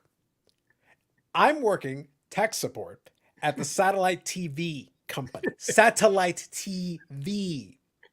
Phone number for Facebook. Okay. This is probably around 2011. Phone number for Facebook. So I'm sitting there like, all right, why? It's like, oh, well, I got to talk to them. And I'm sitting there like, at this point, I'm interviewing the guy. I'm trying to figure out, like, what the hell do you want the phone number for Facebook for? And then I'm also like, okay, so this is the satellite company. Why do you think I would have the phone number for Facebook? He goes, well, like you're in the industry. And I'm like, the industry is very broad here. We're talking real broad. Not even the internet company. You went to the satellite television company. And that was funny because I was so entertained. I did a little Google. My Google foo was great. I was able to find an old phone number to one of their offices. I gave him the number. I go, give it a try. Godspeed. Good luck. He just entertained me. I was like, all right, man. He goes, oh, thanks, man. You're the best. No worries, man. He was probably so thankful, right? Brad, you were talking about the other day about how you appreciate the gratitude. I was being given gratitude. I was being appreciated. Oh, that's good. But kind of to your point there about your email. What the hell does the satellite TV company have to do with a phone number of Facebook? Nothing. Yeah. Oh, I love it. But there you go. I'll share that with you. But thank you, Brad. I appreciate you popping in and also opening up the box and showing us some of the cards. We're not going to open up a $400 box. That ain't happening. Yeah. But I do appreciate you. I do appreciate you joining in and giving us a couple of your insights. It's always fun, boys. If I didn't have such an early day, I'd love to stay on all night. But I got some milk and cookies and a chocolate milkshake downstairs. I was going to say back to the milk and cookies. Good Lord. All right. Thanks so much, fellas. See Take you it easy. Take it easy. later. Have a good one. We'll talk later. All right, real quick. I'll get caught up on a couple of these comments here. Was that chair question from Bobby a valid question? That's from Bob. Yeah, but he's calling Bobby now. Brad, send that Leafs chair guy a Fonzie from Happy Days meme. Sit on it. That's right. Absolutely. Thank you. Appreciate you and PSA Canada joining us as always, and Brad joining us as always. But very interesting. I thought I would share that with you guys. Like, I used to get like I said, I could do a 4-hour live stream just on call center stories. Yeah, there was so much random crap. Again, I'm working the late shift, so you always get the weirdos. And I worked with a lot of the folks that were graveyard. Now weirdos. And I also worked at a pharmacy in the actual graveyard shift. I worked between 10 p.m. and 8 a.m. 24-hour pharmacy. Interesting, folks. Very interesting. Yeah, it's like, I need bandages. What for? Gunshot wound, 3 a.m. You know. My favorite was the lady who literally was getting drunk on Listerine. Yeah, unfortunately, I've seen that up. Yeah, but it's one of those things. But the thing is, she would like play it up, and I'm sitting there like, lady, I work here basically every day. I'm not going to judge you. At the end of the day, I'm not. I literally can't cut you off Listerine. Like, I know what you're doing, but at the same time, and she would get like the no-name brand one, and all I could do is like have a little bit of good humor with it and like try to upsell her to Listerine. Yeah. But because it's like there's nothing I can do. Like I can't tell you, oh, you can't have mouthwash, even though like you buy it all the time, and it's not for your breath. Yeah, that's the thing. Like I can't cut you off. We had a first lady of the state, a former governor's wife, who was detoxing at home. You know, they didn't want her condition to be made public, and she was detoxing at home, and she locked herself in the bathroom and drank rubbing alcohol. Yep. Tried to get the DTs off, and of course that almost killed her. Sure, yeah. So that hit. So they had to call 911, and of course that hit the paper and the news, and you know her whole personal life blew up all over the place. But This was back in the 80s, late 80s or so. Yeah. But people that are desperate will drink anything. Mm-hmm. Yeah. And it's like I said, it's one of those things where we all knew about it. But it's one of those things where, like, look, we had the conversation about the whole addiction thing and whatever. That's addiction. Oh, It's addiction to the point that you're basically having to put on these airs and playing this game where it's like every single one of the employees at this pharmacy, all of us knew who this lady was. We knew what the deal was. She wasn't fooling anybody. right. But she still like played it up like it was this normal thing. It's like, okay. And my job was to be the cashier most of the time. I'd be the one closest nearby and it'd be like, oh, go ahead. It's like, so I'd ring her up and give her stuff and off she goes until next week. We'll see you next week. Yep, that's the situation, unfortunately. Yep. And like I said, I'm not in a position to be able to stop her because it's not really my job at that point. Like, it's not a controlled substance. It's mouthwash. Yeah. I wonder nowadays, because obviously you did that many, many years ago. Nowadays, it is extremely difficult to purchase things at a CVS that you could have easily purchased 20, 30 years ago. Mm-hmm. Robitussin cough syrup, Sure. Sudafed, Mm-hmm. and I wonder if there is something regarding, alcohol contained mouthwash that contains alcohol. I wonder if there is something new type of rules there nowadays as, things have become stricter at these places. I would be very surprised. I really don't think it's one of those things that they would spend time mandating because it's a very niche case. Like, it's not like we had like 10 people that were doing this all the time. It was literally one lady. Yeah. If a teenager goes into a store, a grocery store, and tries to get 5 cans of whipped cream, they won't sell it to him. All right. Because they know he's doing whippets and he's getting high and he can end up killing himself. So, I'm curious about that now. I'm gonna have to do some research, I think. Yeah, I'd be very surprised. It's possible, I guess. So let me touch on one or two quick things and we'll get into it. I did shoot off a link to Michael Ham. No problem. Taking care of that. Bobby, good evening. 11 people for sure. Facts.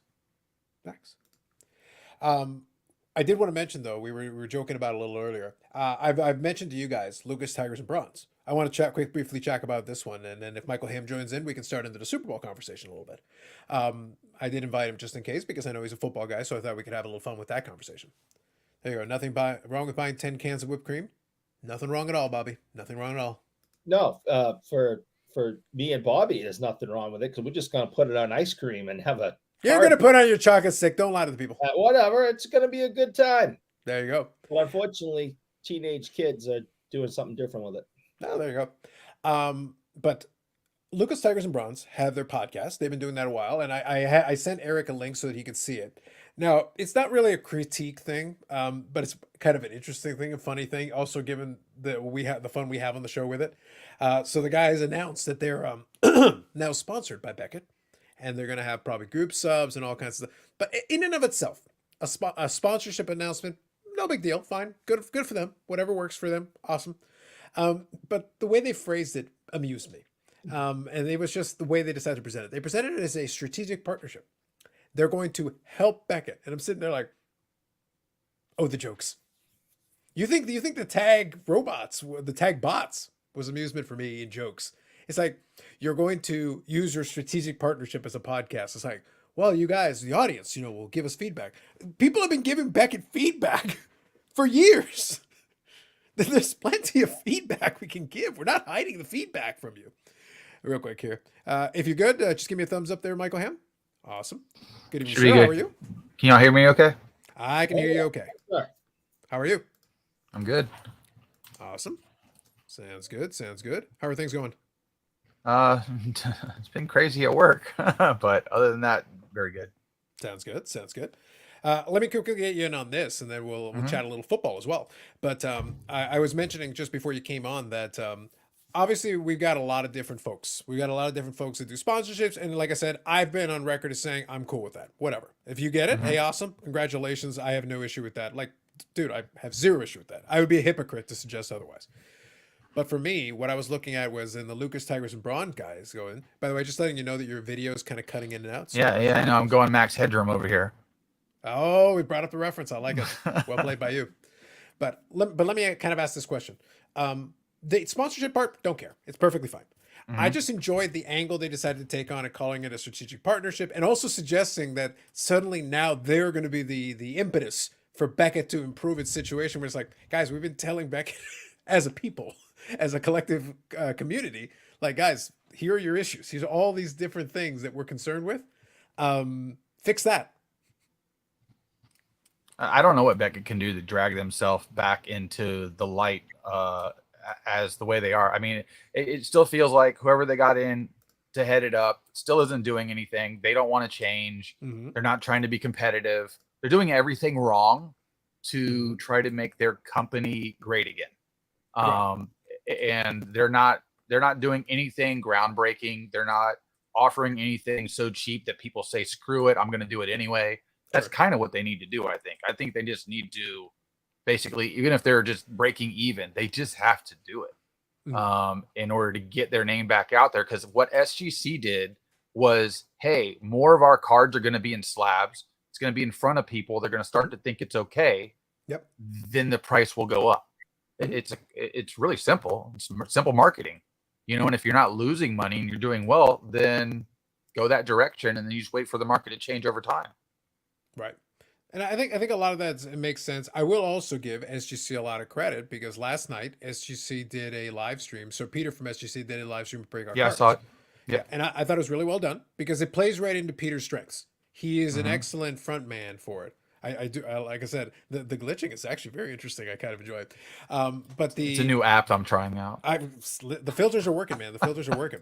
But the thing is that it plays right into his strengths. He is a very personable guy. He's a very enthusiastic about the company. So he presents a good energy that people enjoy and appreciate. The company's been doing very well. Again, to their credit, we give credit where it's due and it's deserved. They've been doing a good job. They got a good product. They're turning it around, and that's working out great for them. And he is a collector, so he was able to showcase his collection at the same time as answering questions. So that's a great format for him.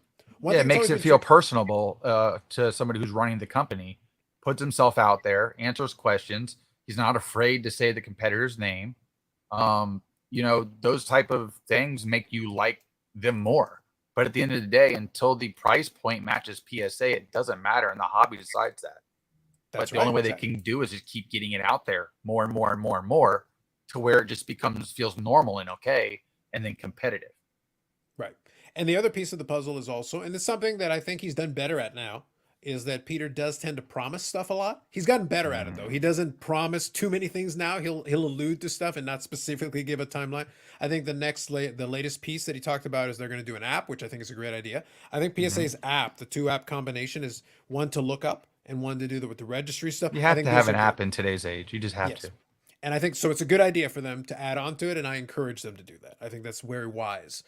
But at the same time, what it comes down to is the rest of the delivery. They also talked about the set registry. He said, I'd still like to do it. It's just a matter of timing and doing it.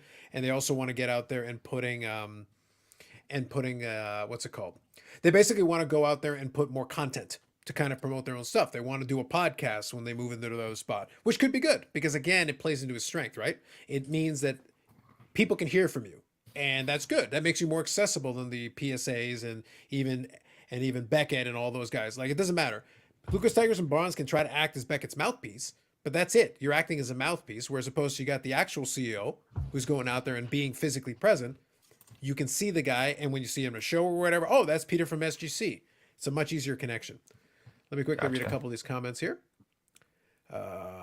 Carlos, why doesn't a company buy out Beckett? They're owned by a conglomerate. Anybody who wants to buy them out, it's a very complicated negotiation potentially. They've been sold from Beckett originally, and then they were sold again. And we make the joke about it, but literally the guy who owns the holding company is literally in prison. So it's not like it's a simple deal. It's like, oh yeah, I'd like to buy Beckett. Which part?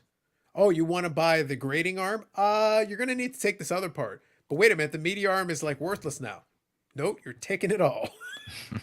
Let me see if I can fix my camera real quick. Yeah, no problem. I'll take you out for a moment.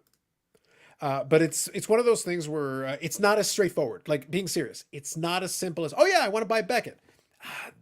it's a company inside of a holding company. So if you want to do that negotiation, the question is, okay, how much are you taking? What does the breakdown look like? What does the structure look like? That's for lawyers to figure out, corporate lawyers.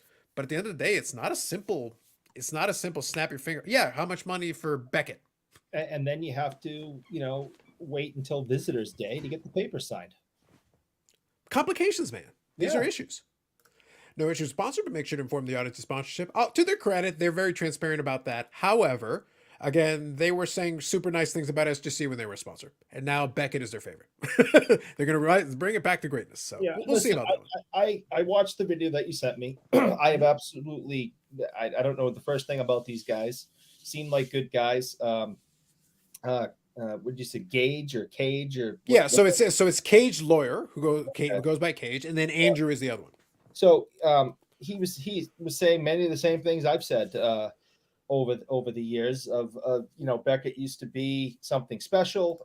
We used to really enjoy it. We put it up on a pedestal. It was important to us as young collectors, and they've gone off the rails. And I think it's very optimistic of them to think that with their new partnership, maybe they could play a part and trying to get Beckett back on the rails. And I think that's wonderful. God, I hope you can do it.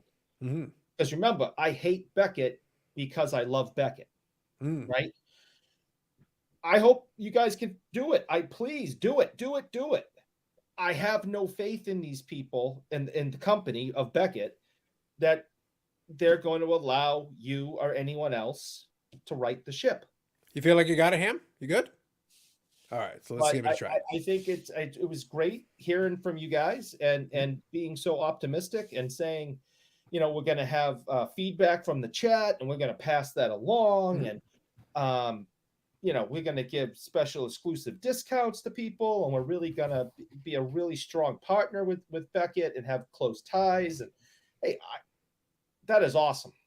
And I hope that all works out.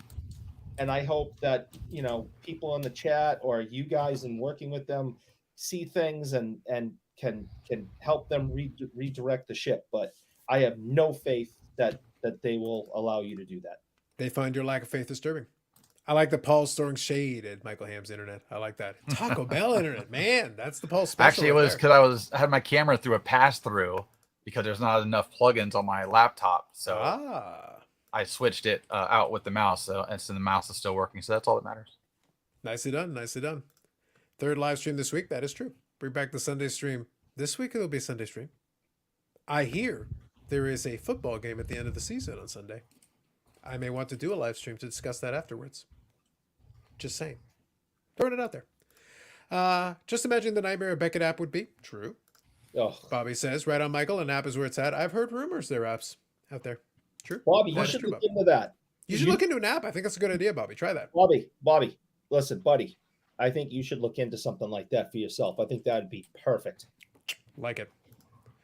I missed the Lucas Eggers Braun Beckett thing, but was there anything associated with what they used to be sponsored by SGC and got 50 free grades and claimed to be a group submitter? I believe there's going to be some kind of a sweetheart deal. I don't know exactly the nature of it, but now it's something that's interesting for me to keep an eye out on. Again, going back to my original statement, I have zero issue with sponsorships. Zero.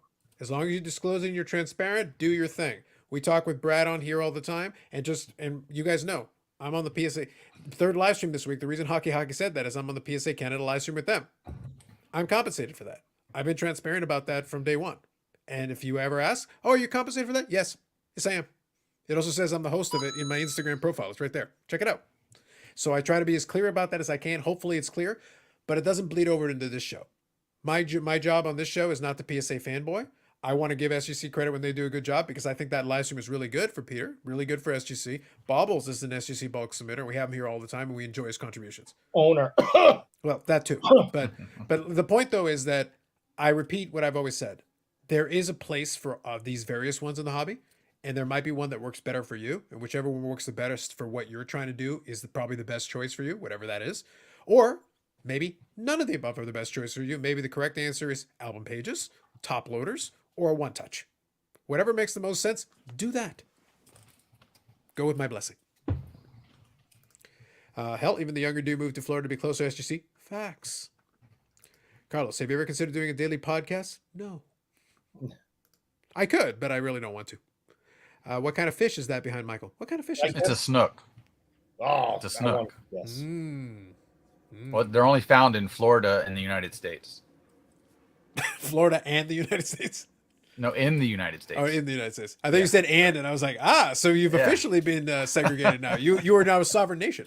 I like it's it. a warm water fish only. There you go. Gotcha. Zombie Collector, good evening. Absolutely. Yep. By all means, feel free to throw in some wrestling talk in there. You know I like it, so go for it.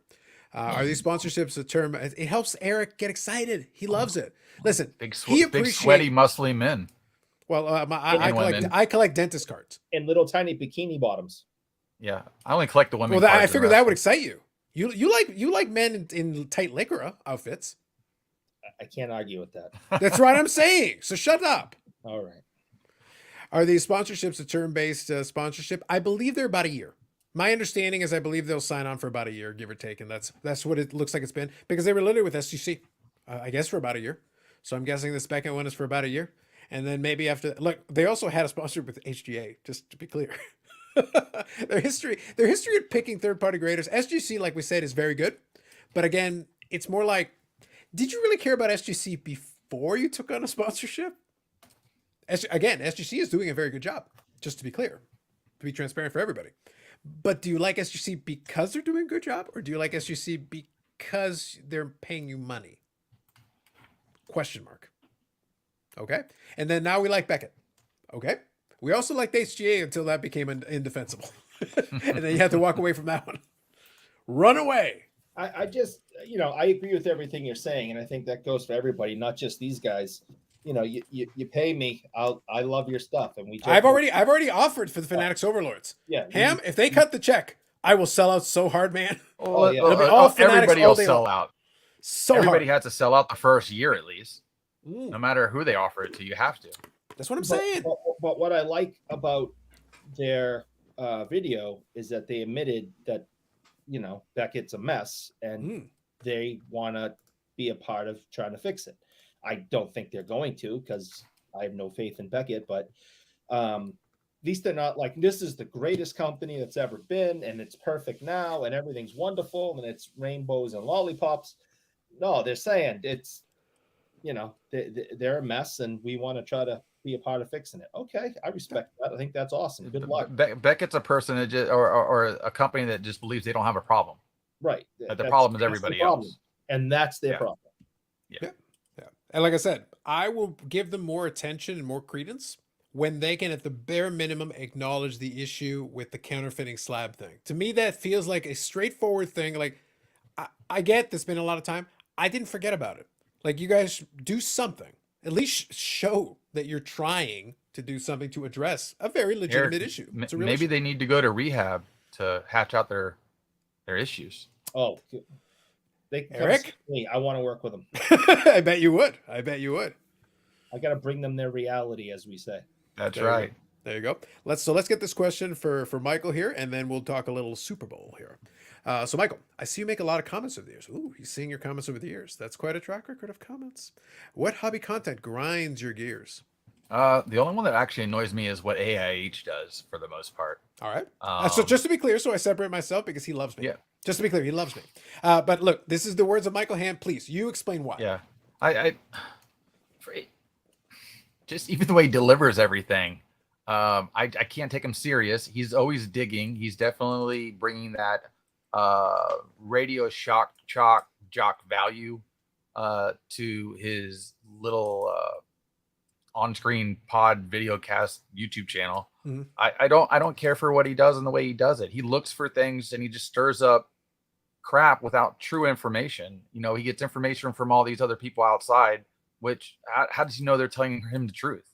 And I love it when somebody says, oh, I got this email with all this juicy information and blah, blah, blah. Well, if it's so juicy, share it. That's what he's all about, being completely in the forefront and open and honest to help, his hanky panky and get it out there. And it's just like a lot of times, I'll obviously listen and watch because it's entertainment at the same time. But it's like I can't like the video. I'll watch everybody's video. Like every Okay. video you do, Carlos, I watch it, like, because I support you. Why? Thank you. Appreciate that. Why? don't- Because he brings me on the show to talk to you, Eric. That's why. Like I feel like it's a good reason. That's a good reason. All right, Because well, otherwise, Yeah. without Carlos, I couldn't meet you, Eric. Well, I could see that. Yeah. All right. Eric was in the comments section the other day. Speaking of comment sections, he was talking about how he was elevating, the chat by being in it. So like Eric's getting himself a little bit of a big head over there. It's Yeah, still but, like, attached the- to his body technically, unlike the floating one. But the it's getting AIH interview with Seablez was very good. good. Like I liked that. Mhm. But for the longest time, he used to talk about all these cards he was buying and how he made all this money off cards, but he never showed a card. The only thing he ever kept showing was his Anthony Rizzo autograph picture. And I was like, at what point is this guy going to show anything he's talking about he's doing? And it took forever for it to even happen. So Mhm. I'm not even sure if he actually even had any cards prior to that. Okay. Now, just to be clear, Nothing for the to spirit of validate. transparency, I haven't watched any of his stuff in months, so I can't speak to what the current is. You so didn't I'm watch not- the Seablez thing? I honestly don't care. Carlos, that was at least entertaining from the Seablez. Fair enough. background. I will, on your recommendation, I'll go check it out. I'm just being very clear. I haven't watched any of it, so I can't speak to quality. I can't speak to any of it. I really can't. And it just made one of the things, just the way he delivers everything is what probably really drives me the most crazy, to be honest with you. But that's a fair critique because not everybody likes every delivery. But that's why Yeah. sometimes I'll look at some of the comments. It's like, and when I look at the comments, it's like, yeah, I get it, but I don't disagree with you. But what I'm gonna say though is that some people like it, some people appreciate it, some people look past it. Like there's a combination. There's always a mixed bag. And Well, he's selling drama, and people like drama. You don't even have to be good at drama to sell it. well, drama does sell. Drama, we know this. That's what I mean. If nothing else, You know, we know that. I give him credit. He's willing to pull himself out there. He's willing to take all the heat. He's willing to take all the negative comments. But when you produce negativity, you're going to get negativity at the end of the day. That's kind of how that usually works. Well, I think though, to be fair though, I feel like if you're and this is just me, a general YouTube observation, YouTube observation, because Logan Paul has taught us this as well. Like there's plenty of great examples. In some ways, if you just want to maximize attention and build up that way, it's actually better to feed into that because it works. So to your point, yes, putting yourself out there and being willing to take the heat. But in that situation, if you want to get the maximum benefit out of it, taking the heat is good. You better be taking the heat because it's even if people don't like you, in that case, it's better than apathy. Correct. Apathy is worse. So there are plenty of people who make good content, but it's just there and it's met by predominantly apathy. That's why I talk about a lot of the collector content doesn't stir up the emotions. There are people who can appreciate it. They're like, oh, that's a cool card, or hey, that's awesome that you were able to do that or go to that show or whatever. But it doesn't stoke the same response as drama. Drama will evoke a response, whether you agree with it, like it, don't like it. I saw a little bit, Hockey is a big fan of the Sports Car Radio one. I checked out a little bit of the live stream. And when they were going through it, they were talking about the influencers at the basketball game, the Culture Collision, having a beef over a basketball thing and then doing the back and forth. Do I care about that? Not really. I mean, it's entertainment. I mean, honestly, if Seablez is basically like, I'll fight him. I'll watch a fight. Sure. If they're gonna train for a few months and get in a boxing ring and act like idiots, I'm down. Why not? I think Santiago would die of a heart attack if he tried to fight. They might both die of a heart attack. I mean, well, at least Seablez, moves around a little bit. He's in a little better shape. He's small, but he's not. He's at least half decent shape. Santiago might keel over any day now. Yeah, but if they want more publicity, and Seablez is all about publicity anyway, you keep trying to push this narrative because it's going to make other people talk about it. Yeah, well, that I agree with. That I think is true. And Carlos, do you know that Big Hat was down there playing in those basketball games? Oh, I have no doubt. That does not shock me in the least. Yeah, Big Hat. Thank you, Collector's Dream. Yeah, absolutely. So wanted to throw that in there. Carlos, there are many quality cards or were cards in a BGS slab. How will the auction companies handle BGS in the future? They'll still take the cards. Like, I think the cards that were already in there still, like I said, Beckett has done a lot to damage its image, really damage its image. But that doesn't mean that if the card isn't a quality card that's known. Some of those cards that are in those BGS slabs that are really high end are known in the hobby or in those circles. There are people who still want them. There are people who still pay good, strong money for them. If Beckett does not correct course and they just keep sinking the way they've been sinking, they may eventually just cross it and be like, all right, forget it. I just don't want it out of the slab. But the card itself still has value. It still has a collector base. And these guys are not playing in our, You know, they might be playing in Michael Hamm's, you know, 7-figure world, but not in my world. I can't afford to play in those games. So like, I'm not there. I can't help them. But those guys who are willing to play in those games, they don't care, man. They if they want the card, all right, give it to me in that holder then, and I'll figure it out from there. Mm-hmm. At what point in the future that all these other grading companies go away, that the value of having a no longer produced grading company graded card becomes valuable? That would be, it'd be interesting. That's like does someone start collecting slabs? Defunct, yeah, like defunct ones. Yeah, like That'd even like be the old rough. I want the old CGS green label now in something. But here's the thing. I would say in coins, there are people who do collect the defunct, the old. Yeah, That's awesome. I love it. Yeah, there you go. Champs. I can print one of those too. Yeah, but here's the thing. There are people who collect the old slabs. RIP. Yeah. Yeah. So No, there I is. mean, It's a niche market, but it exists. in my last video, one of the kids that came up to me, because that's why I videotaped it, had 2 cards from the early 1900s. One in an SGC 98 and the other one in an SGC 10 in a newer holder. And I was like, because he wanted, it's like, yeah, I got these in a trade last week. Come on, what did you trade for these things? One was an old Judge card that was the SGC 10, and then I can't remember the other one. But you know what? I think I saw this one. I did like it, but I didn't get a chance to put in a comment. Yeah. I think it was a caramel card. It was like an E10 E1 or E93 or I don't something. know. Like It was that. super old, Very and to nice. be a 10, I don't even know how that even happens unless it's the addict find that's been tucked away and wrapped forever. Well, that's what when I type looked at deal. it, I thought it was kind of interesting. I was like, it's like that card is super high end for that type of vintage. Super high end. And it was a 14-year-old walking around with it. Which is So interesting. I was just like, oh, okie dokie. I already had 2 people who are like, hey, if you see this card again, I'll buy it for $2,000. So I was like, I don't walk around with $2,000 at the show to give to a kid, to be honest with you. It's fair. Well, like I said though, like if that card is legitimate, because I did look up the card after just to see, like if that card is legitimate, it's like actually that's a bit of a bargain. I'm a little concerned about it. Like it's a bit. That's where I was at. That's why I really stopped, that's because cheap. showing it to other people. And I was like, hey man, do you mind if I put this on my YouTube channel? I would like to record it. He was, yeah, not a problem. I was like, okay, let's see what we got here. Right. So good evening, Chad. Name here. Good evening. So name, we were talking a little bit earlier about your project with the indigenous cards. If you're interested in chatting about that at all, just let me know. You can just send me a text, and I'm happy to send you a link. No, don't let him on. Look, he's a liar. That proves he's a liar. Read that comment. He's hoping you're all doing well. Not you. All? Well, No, you're not at all. liar. You're not a person. You know he's lying. Does anyone who's listening to this actually think he would wish me well? He said all. That's everyone in the chat, everyone on the screen. There's no way in the world he would wish me well. He's a liar. I'm just saying. While you're complaining, I'm quickly going through the comments here. Go ahead. Michael Hampshire's Heart, there you go. Alpha Zero, that's a new name, so good evening.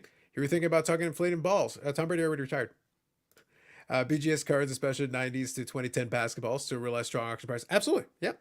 Like I said, it's more the audience and it's the cards themselves. That stuff, that's why I said that stuff I think still will have some value. We'll have to see how it plays out from there. Black Box Hobby here. Not a grader, but BGS doesn't upcharge based on value, right? If so, that's the only reason they continue to get submission. I'm trying to remember. They changed it again. Like they've actually changed it a couple of times the last couple of times. I'm trying to remember if they still have pricing levels. I still feel like they do. It's just been a while. Honestly, What's the turnaround time on a graded card through Beckett right now? It was really bad for a long time. I feel like it got better, but I still don't think it's quick. I think it's. I'll check and see what they're saying, what they're estimated. Gotcha. But yeah. Look, why hasn't one of these companies caught up to CGS's version of a slab where it's so much clearer and nicer? Well, one company has. Yeah, but they do coasters. They're not grading. Listen, I still can't find one cheap enough to even attempt to buy online, just to have for my slab collection.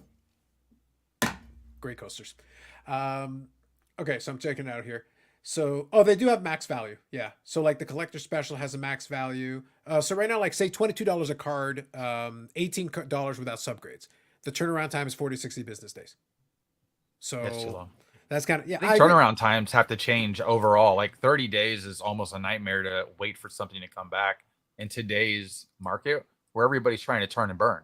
No, I agree. But that's why SGC's done so well.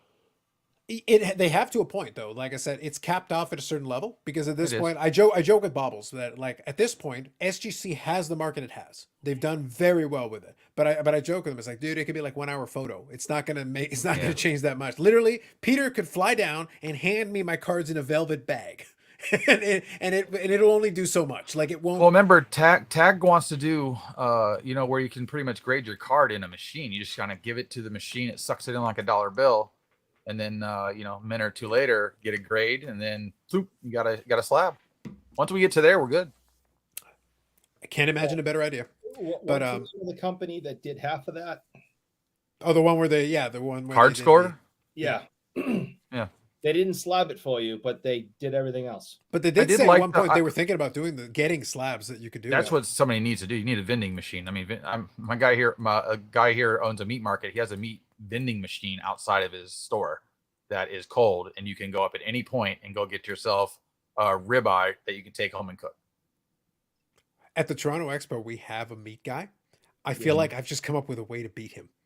That's the how meat you do it. vending machine. I will defeat you, meat guy. I next win. Next time I see him, I'll send you a picture of it, Carlos. Now I'm intrigued. Okay. So to answer your question, I do believe they do have some pricing, some declared value limits, but it depends on which level you're looking at. And they do have different turnaround times. One point I was going to make, though, about the turnaround time, you're right. It should be quicker. However, I would prefer they underpromise and overdeliver. I would I'd rather they say 40 to 60 business days and get it done in 3 weeks, and you're pleasantly surprised. That's much better than promising 3 weeks and hitting 4 or 5 or 6 weeks, and that's not good. You're better off that way. SGC Blue Label. There you go, Paul. At the end, it doesn't matter. Hockey packs and football don't exist in 200 years. It's just funny. Fair enough. And neither do we, though. Yeah, we're not going to be worried about it too much. Tag doesn't upcharge. Why would you need to upcharge on coasters? Well, it doesn't matter. They're not producing coasters, so there's nothing to upcharge. I was going to say, come on, man. Focus, Baz. Focus. They have robots. They have tag bots, man. Just logged in tonight. I've taken some advice from you and others. Started focusing on buying singles. Yes, instead of buying the Powerball and like it hits. Good man. Good man. Hopefully you're succeeding with that. That's a good thing. You do better that way. Can I mute Eric? Tempting, my friend. Tempting.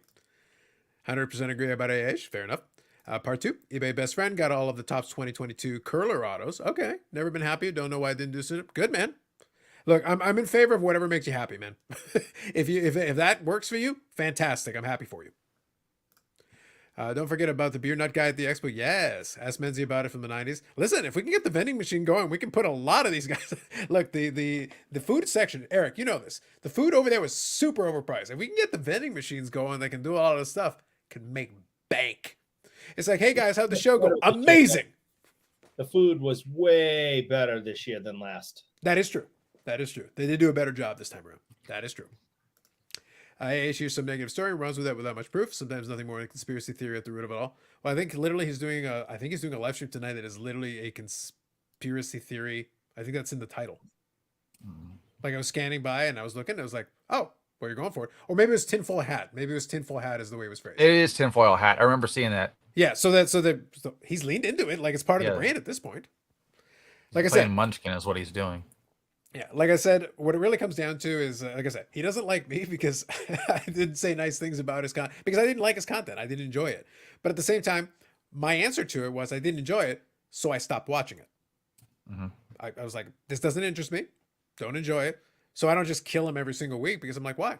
I'm not watching it. So I literally don't know what he's saying at this point. So it could be great. It could be bad. I don't know. True. I leave it to others, but Michael Hamm had his opinion. You asked about what grinded his gears, and he gave it to you. It's like, fair enough, man. I'm not watching it, so I'm not going to worry about it. For me, that's my solution. If it doesn't interest me, it's funny because I have like I have an individual that texts me about other YouTubers' videos, like how he doesn't like it or how it's no duh or it's stupid. I'm like, okay, they're making content. Who cares? Like, don't watch it. If you're texting me because you're upset about somebody else's video, I don't know you. Okay, I don't know you. That's bad. I don't know you. Interesting. Okay, I think it's been a while, but I'm gonna do it for everybody's benefit. It's been a long time. Are you ready? Are you guys ready for a quick YouTube tutorial? This is a quick YouTube tutorial. You're all gonna love it. I've done this a couple of times before, but I'm going to do it again tonight. Here we go. Eric, this one's good for you too. You're going to love it. Okay. All right, so we're going to do it. All right, here's a YouTube window. This is the home page. This is the recommendations. I got my own channel on there. You should be clicking on that. That's important. You should be doing that. But this is in general. This is homepage, whatever. Recommendations from YouTube. All right, so let's say I scroll through here. I go whatever. This is Christina Smith. I don't know who the hell that is, but she's singing a Paramore song. Fine, whatever. Cool. Let's say I don't care and I never want to see this again. I go here. There's 3 dots. Here, don't recommend channel. Boom. You'll never see it again in your recommendeds. Amazing. And there's also not interested. That'll get rid of the specific one. Or you can go don't recommend channel. You will never see that channel you recommended ever again. You know what I have a problem with, Carlos? What's is that? my daughter watches YouTube videos, but through my YouTube account. Okay. So half of You're it getting interesting is- recommendations? I get a lot of them. And they're just the dumbest, stupidest little things that a 9-year-old wants to watch. But that's the only way I can really monitor it easily. 'Cause Okay. some of the stuff she watched, they won't put on YouTube Kids, but isn't bad. You know, when we submit videos, it says, is this safe for kids? And you always got to put no, because if you say yes, Yep. hey, you can't monetize it. There's other rules, blah, blah, blah, blah, blah. So I was like, I'm not making her own account, having to deal with it. I'd rather monitor it on mine because I don't watch anything racy or anything anyway. Sure. So it's easier. So my feed, it doesn't look like your feed. No, like here's the thing. It doesn't pop up with the other funny little cubed people that are in my feed. Nice. Mine's gotten better because I do use that. Like sometimes it's like, you know what, I'm genuinely not interested in this, and I remove it from it to be like to try to curate it a little. But still, I'll get random stuff. I do listen to music covers, so maybe that's why that one came up. Which that would make sense to me. Like I do listen to music covers, so that could totally. I like music covers too. Yeah, they're fun, but sometimes I'll get some weird random stuff where I'm like, I genuinely don't understand what this is here for. Like that one I'm drawn to. Whatever happened to all the lip sync videos that we used to get like in the early 2000s? That's true. I remember those. That's right. Like what happened to that? Like that's an easy bring back. That's entertainment. Yeah. But as I said, I love the covers sometimes, and I do enjoy the music reactions. Sometimes I like the music reactions. I do like music reactions, certain people, for sure. Yeah. So those ones I don't fun. mind. You want to recommend one of those to me? I might be interested. But some of these other ones, like I don't know what that is. Other ones make more sense, but some of them I don't know. I don't know. Michael, don't share your inner text from Flippin' Steve. I'm I really don't know you, flipping Steve. at the National. We're splitting a room. There you go. That's all right. So I guess you probably shouldn't block Steve's videos then. It might be a little. No, rude. Steve's a great guy. That's just nothing wrong with Steve. Yeah. Any interaction I've had with Steve, he's a chill dude. No, he's what you see is what you get. That's who he is. I agree. What is the last song album you purchased? Ooh, that was the Lacuna Coil one. I did a video a little while ago where it was a Lacuna Coil one. That was a recent purchase. I had pre-ordered that one. I'm waiting on, I want to say the National, who's a band I enjoy. They're actually coming out with an album, I want to say in March. So I might pre-order that one. So that might be the next one. I don't buy too many albums anymore. I do a lot of streaming music, but that might be one that I purchase. I want to support them, so I'll purchase it. But that would be my answer to that question.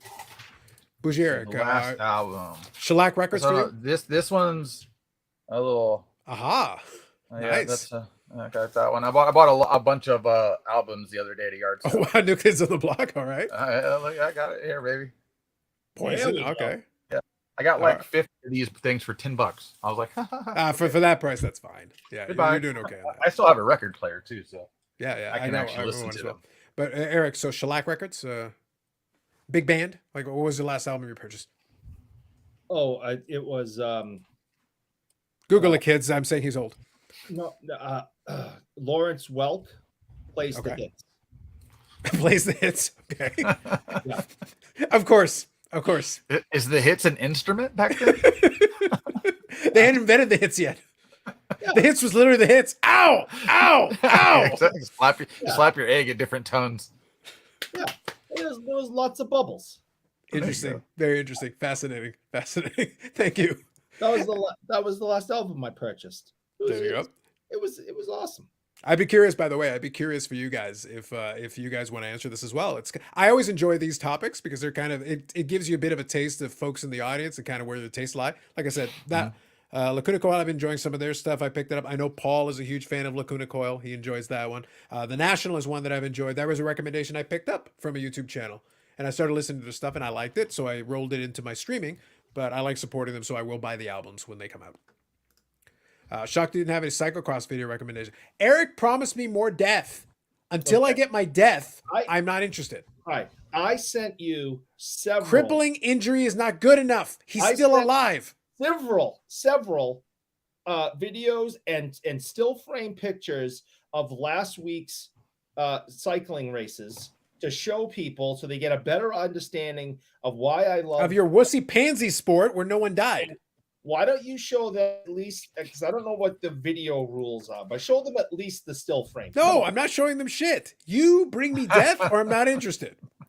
Just you can sponsor the segment. You guys hit the like button. I'll make Eric pay, and then we'll show stupid cyclocross. All right. I keep getting Lycra and biking video recommendations. Weird, man. I don't know what to tell you. It's what you're searching. I know.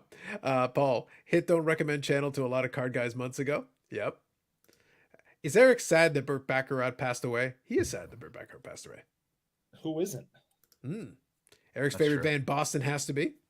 I had a friend of a friend of the former drummer, and one night the three of us closed down a bar in the Boston area, and it was me, my friend, and Sib, and he was a super nice guy, and it was sad a few years ago when he passed away.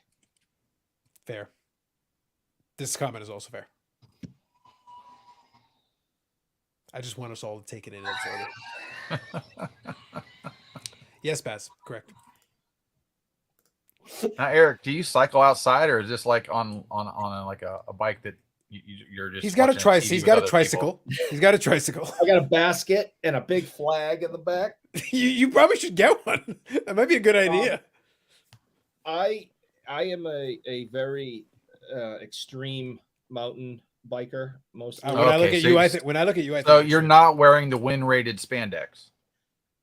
No, I'm wearing like body armor and taking a ski lift up to the top of a mountain and I'm not talking about what you wear when you go to the expo and you realize all your enemies are there. I'm talking about when you cycle.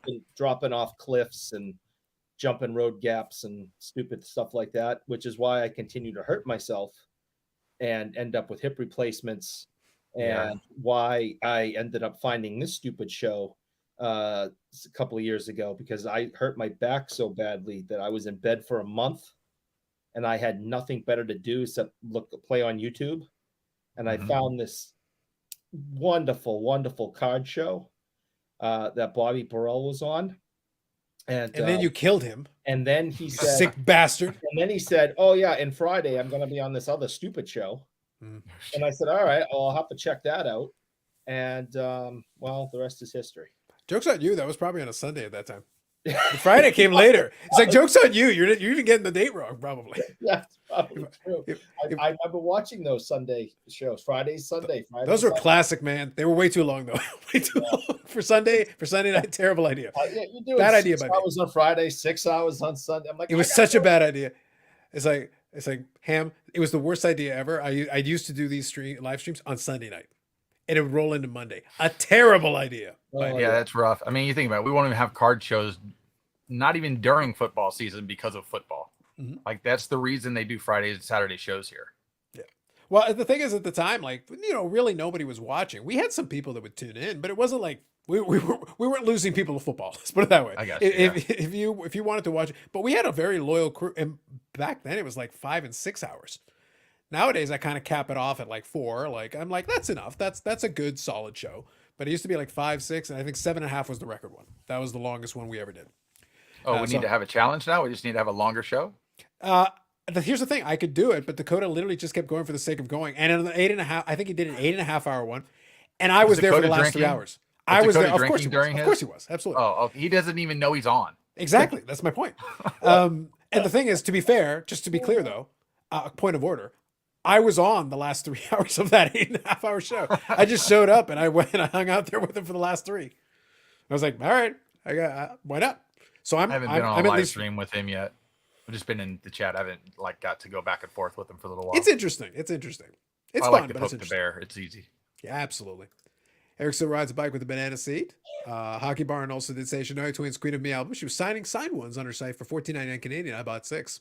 There you go. You got volume. Fair enough. That's kind of cool. Yep. Eric, do you like your bike handles have streamers too? Yeah, It's the only way you know you're going fast. that's right. Exactly. You should put actually on your extreme mountain biking adventures with your stationary bike. You should put a card in the spokes. Go old school. Oh yeah, no, but get a Mickey Mantle 52 reprint. Beat it up a little bit first, and then Do stick it in there. Just mess with Yes. people. And tell them how different the 51 and the 52 sound. The 52 is much cleaner. Exactly. That's a review we need Yeah. in this hobby. Eric, we all know it's those shoes your wife is throwing at you. Stop pretending it's the tricycles. Facts. He does throw stuff at me. It's not nice. Michael, are you going to use the new ISA grading that was introduced to a wide audience this week? I've graded 5 cards in my life. They've all been through PSA because none of them are to keep. They're to move. I usually don't grade cards. Like I get cards I like and I just like them. I don't need to do anything with them. I don't care. But that was the point I made earlier tonight. Is that look, at the end of the day, it's whatever makes the most sense for you. I like sending certain cards for grading. It works for me. But I can also say to anybody who asks, there's a lot of stuff it will not make sense for. I do not want all of my cards graded. There are some where it makes sense, and there's some where it will never make sense, and it'd be a waste of money. I think a lot of people getting into the hobby, the newer people that weren't in prior to the boom, their thought process is completely different because they've been force-fed a different idea of the hobby. Yeah. And it's become more business oriented. Once the really big money came in, and it came in like in everybody's face, now this became a whole different hobby, really, or collection or investment, because it's all of those things at this time. At the end of the day, I've always looked at it long term as an investment when I'm putting real money into something. Sure. Yeah. When I'm just buying things light, I don't care. But if I'm putting money into something, like when I bought my Mike Trout Bowman first auto, the idea was to put money into something that I felt really safe that would slowly go up over time. So I've never trusted the stock market because we don't control it. So it's either you're along the roller coaster ride or you're not. So I try to go to something that I can be more, hey, the player controls it, but how do I feel about the player? So I enjoyed that. And it made it fun to watch, and it makes it more exciting to watch sports and things like that. It's like a long-term fantasy game that I'm playing with money. That's really how I look at it. Fair enough. And I appreciate that you are taking the unbeaten path of the second best fish last name guy after Tim Salmon. A decent attempt. I appreciate it. You could have gone for the GOAT Tim Salmon, but I suppose, find the other fish guys. What's funny is when I bought that card, my other option was an $1,100 card, which was the Tom Brady's contender auto to 100. Another quality individual. Yeah. Another quality individual. Because that was what the buy now price was at that time in 2012. Fair enough. Paul here says, flip any excess Rondé Barber. I haven't flipped any. I own some. I got an autographed football I'm looking at over here to my right. There you go. I like it. And Black and yellow streamers. So, Appreciate that. So just to give people an idea, okay, that this is why I get hurt and have to get hip replacements. Yeah, and that's really great Photoshop. That's some of the best ones we've seen so far. That bridge that I'm jumping off of is 6 feet high. I'm on a Oh no, that and the camera guys down below. I love photography and action photo outdoor stuff. So me knowing where you're going and how far you're falling on that, you're lucky to fall over the handlebars and die. Yeah, that's 6 feet high. Plus, I'm on a bike, so my head's like 12 feet high, and I'm hitting that and going downhill. And then after you hit that, immediately is a left-hand berm that you got to hit. It sounds exciting and fun, but I'm pretty sure I'd hurt myself. Well, that's why I end up getting hip replacements. What kind of bike do you ride? I got a Santa Cruz Bronson. Okay. It's all carbon fiber and all that. Yeah, no, I know. My buddy used his father owned a bicycle shop here in Tampa, one of the more high-end ones. Oh, look at you. I like that Eric found somebody to make it maybe look cool and dynamic. You need to Photoshop a cape into that. I should. So I'm saying you should just take that to like if you'd have an iPad and get a iPad pencil and just draw it up. Cape everything, background it. Those are great. Who takes the photos? Is it the same person all the time? Out of curiosity, in that picture, do you have like a grimace on your face? Do you have like at least an intense look? Yeah, they all do. My daughter makes fun of me of my action face. She thinks it's hysterical. You have an action face. I want action face Eric shirts. Yeah, let me see if I can find one that's really stupid. Hey, I'm already thinking of like all the million and eights jokes that the following weeks will come up on action face Eric. It's coming now. Now that I've thought about it, I know people who you need to design something. Hey, Eric, I need one of those photos. Yeah, it's like we know people who know Photoshop. Look at him, old action Very, face. very serious. Well, I'm 12 feet in the air. Yeah, I'm serious. I'm about ready to die. Nice. That's true. All right, let me Especially read a as couple big of as these those before we get back to Action Face. And I promise you we will come back to Action Face. But before we do, let me read a couple of these. When I was a kid, I had an Evil Knievel bicycle that looked like a motorcycle, but I was always wrecking it. Fair. We will talk about the Super Bowl predictions in a second. We got distracted here on some fun comments, but let me get to it. Let me get to it. All right. Grading in general will have a negative ROI. Newbies just don't realize it. In general, you're right. In general, yes. You can, if you're being selective about what you're doing, you can do well with it over time. But again, you kind of have to, like any other category in the hobby, you got to know exactly what you're trying to do. There's got to be a method to your madness there. I have to get a bicycle. I have a 52 manual reprint. See, you're halfway there. See? So Malik script soon. Did you see the list of home run leaders for the Angels? Salmon for 12 to 14 years straight, and then Trout for 2 to 3 years after. What? He overwrote? He went in and hacked the system? I never heard of this truck guy. Kevin Bass is the OG fish guy. Facts. That's just how Eric eats bugs. True. He flies through the air with his mouth open trying to catch them. True. The camera guy dug a hole. That's right, Alf. Eric, you need another hobby that doesn't hurt you so much. All his hobbies hurt him, emotionally or physically. Eric likes a Carol Burnett cruiser. I like it. Just confirmed with Eric's picture, some helmet he wore to school. He also wears a cup when he rides. Probably should. There's been a few times I wish I had. Seat's very important. Facts. And we're caught up on the comments. Perfect. All right. Let's do a little Super Bowl. The obvious first predictions. We do have the leak script, so that's important. We've got that to help us out. Now, are they going to follow the script precisely, or are we seeing a little bit of a deviation? I've been giving this some thought. There's two angles I want to take on it. The one is the obvious one, obviously the game itself, but also how does this play into the narrative on the card side of things? Because I've been talking about it before. Right now, when you look at Mahomes, he's the only guy who has the chance to kind of separate himself a little bit from the pack. Obviously, they've had great success already, but winning that second Super Bowl, go along with a second MVP here this year, more than likely. To putting those two pieces together would be really helpful to him, obviously, in at least separating him out from the crowd a little bit, because I feel like a lot of these young quarterbacks will eventually get one. So there'll be a little bit of a parity situation, I think, in the long run here, maybe. And if that's the case, then it's like, okay, so who was the dominant player in the space? And if Kansas City ever runs into any cap problems down the road, they could have a little bit of a lull. So getting this Super Bowl win here with this run of all these AFC championships along with it could be really helpful to him down the road until they are able to reload. He's still young enough. They have the opportunity to reload again. But this is the moment. This is the window right now for them. So Michael Ham, your thoughts on this one? How are you kind of feeling from the game perspective? And then also what this could do card-wise for some of these guys. Just some thoughts. Well, I want the Chiefs to win. Sure. But I also assume that if Mahomes does win another Super Bowl, it catapults him much higher than that. Because with Brady being gone, they can only use him now in past tense. Sure. Okay. So everything is now who's the next big guy? Yep. He's the only one. Okay. Now you're right. I don't know if they're all going to end up getting a Super Bowl. Honestly, I'm not saying all, but I'm saying a number of them. I don't think anybody is going to win like 6 or 7. I don't think anybody's going to win 3 or 4 or 5. I could see Allen and Herbert never winning one. Absolutely. But that still leaves room for some of those teams. That still leaves room for some of these other guys to grab one here and there. There's still some chances. And this is a conversation I've had with other people too. The one thing about Mahomes, and it showed me this year when Hill left, and it'll show me even more once Kelsey's out of the league, is he makes everybody around him better. What other quarterback can you say makes everybody around them better because of how good he is and the things that he can do to get the ball to people? I mean, he throws the ball 2 hands, underhand, left hand, right hand, under. He could be 3 inches off the ground and still throw the ball accurately. There's nobody that has that level of talent. Now, outside of injury, he makes everybody around him better. That's what I like. It's where the guy thinks he's this great receiver, and then he goes to another team and he sucks. He was a great receiver because he had a great quarterback. You know, the same thing with Joe Burrow. I think Joe Burrow makes people better around him other than his line, which he can't really control that part. He makes people better around him. They look back at him and they go, that's my guy. I'm going to go to war for him. I can't say that about a lot of the other quarterbacks in the league on any other team anymore.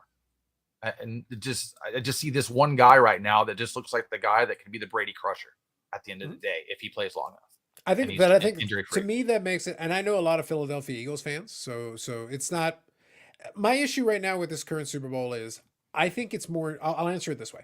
I think it's more intriguing if Mahomes wins because it creates the possibility for that narrative that you're talking about. It leaves the room open for that intrigue. Then he would have lost one and won two, and everything else is still in play. And we'll see what happens from here because Brady didn't go undefeated. He lost 3 Super Bowls. Obviously, you don't have to get to 10, but if Mahomes was 5-1 or 4-1, that would still be really, really strong. Like that would be Ridiculously fantastic. strong. Yeah. So it's one of those things, at least that makes it interesting, especially for this era. That'd be fantastic. It'd be sensational. I think that's an interesting narrative. The Eagles won a Super Bowl a couple of years back when Carson Wentz went down and Nick Foles, defeated Tom Brady, which I enjoyed personally. I got great personal pleasure from. But the point is, like, so I have no excitement in the Eagles. The Eagles do nothing for me. They leave me cold. I agree. They do nothing for me. And being a Bucks fan, they lost their last game in their original stadium to us, and they lost their first game in their new stadium to us. Right. And they lost the Super Bowl or the chance to go to the Super Bowl with us.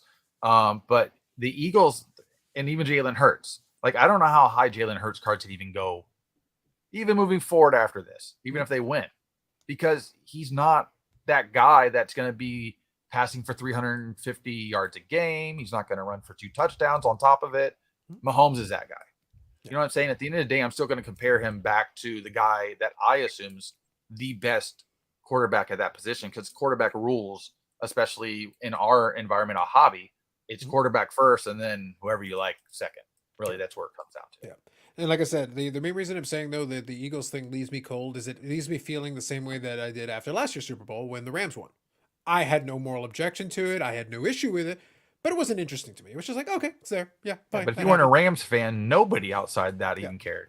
Yeah. I think the other thing, where I think there's a bigger attachment to Mahomes outside of Kansas City. Like, I'm rooting for him. I like Mahomes. I love to watch Mahomes. Yep. When he's playing my team, I want him to lose. But do I still want to see him have a great game? Yeah, because I want to watch that magic happen. Or if Jalen Hurts is here, I don't really care what he does. I just hope he lost. Otherwise, I don't want to know anything about Jalen Hurts the rest of the year. I don't care. Right. My number one desire is a great game. I just want to see a good game. That's number one. Oh, yeah. I want to see a good game. I want it to be interesting. I want it to be exciting. I do think the Eagles have put together a very good team. I think it will be interesting. I don't feel like it'll be a blowout either way, but I think both teams are solid. I want to see a good game. That's number one. I think it is more interesting narrative-wise for Mahomes to do that, and we establish some kind of a pecking order here, and I think this could be really good and interesting going forward. So I'm struggling with the back and forth. I feel like, now, if I was going to wager on this, and I will, just to be clear, I will wager on this. I got to take a look at that line. I got to see what those odds are. I would like Phil. Like, I have to see who's the favorite right now. Is it Philadelphia or is Kansas City the favorite? I'm not really sure. I mean, Philadelphia, I think, has a better overall team. That's kind of what I'm looking at. But you have to outplay Mahomes' magic. I think it's fair. I think what it comes down to for me, I'm going to see who the favorite is just so that I can speak to it accurately. I don't want to misspeak on that. I haven't seen what the line is currently. I'm not even sure how injured Mahomes still is either. That is a major concern for that side of it. Okay, here we go. So it's Philadelphia ever so slightly favored.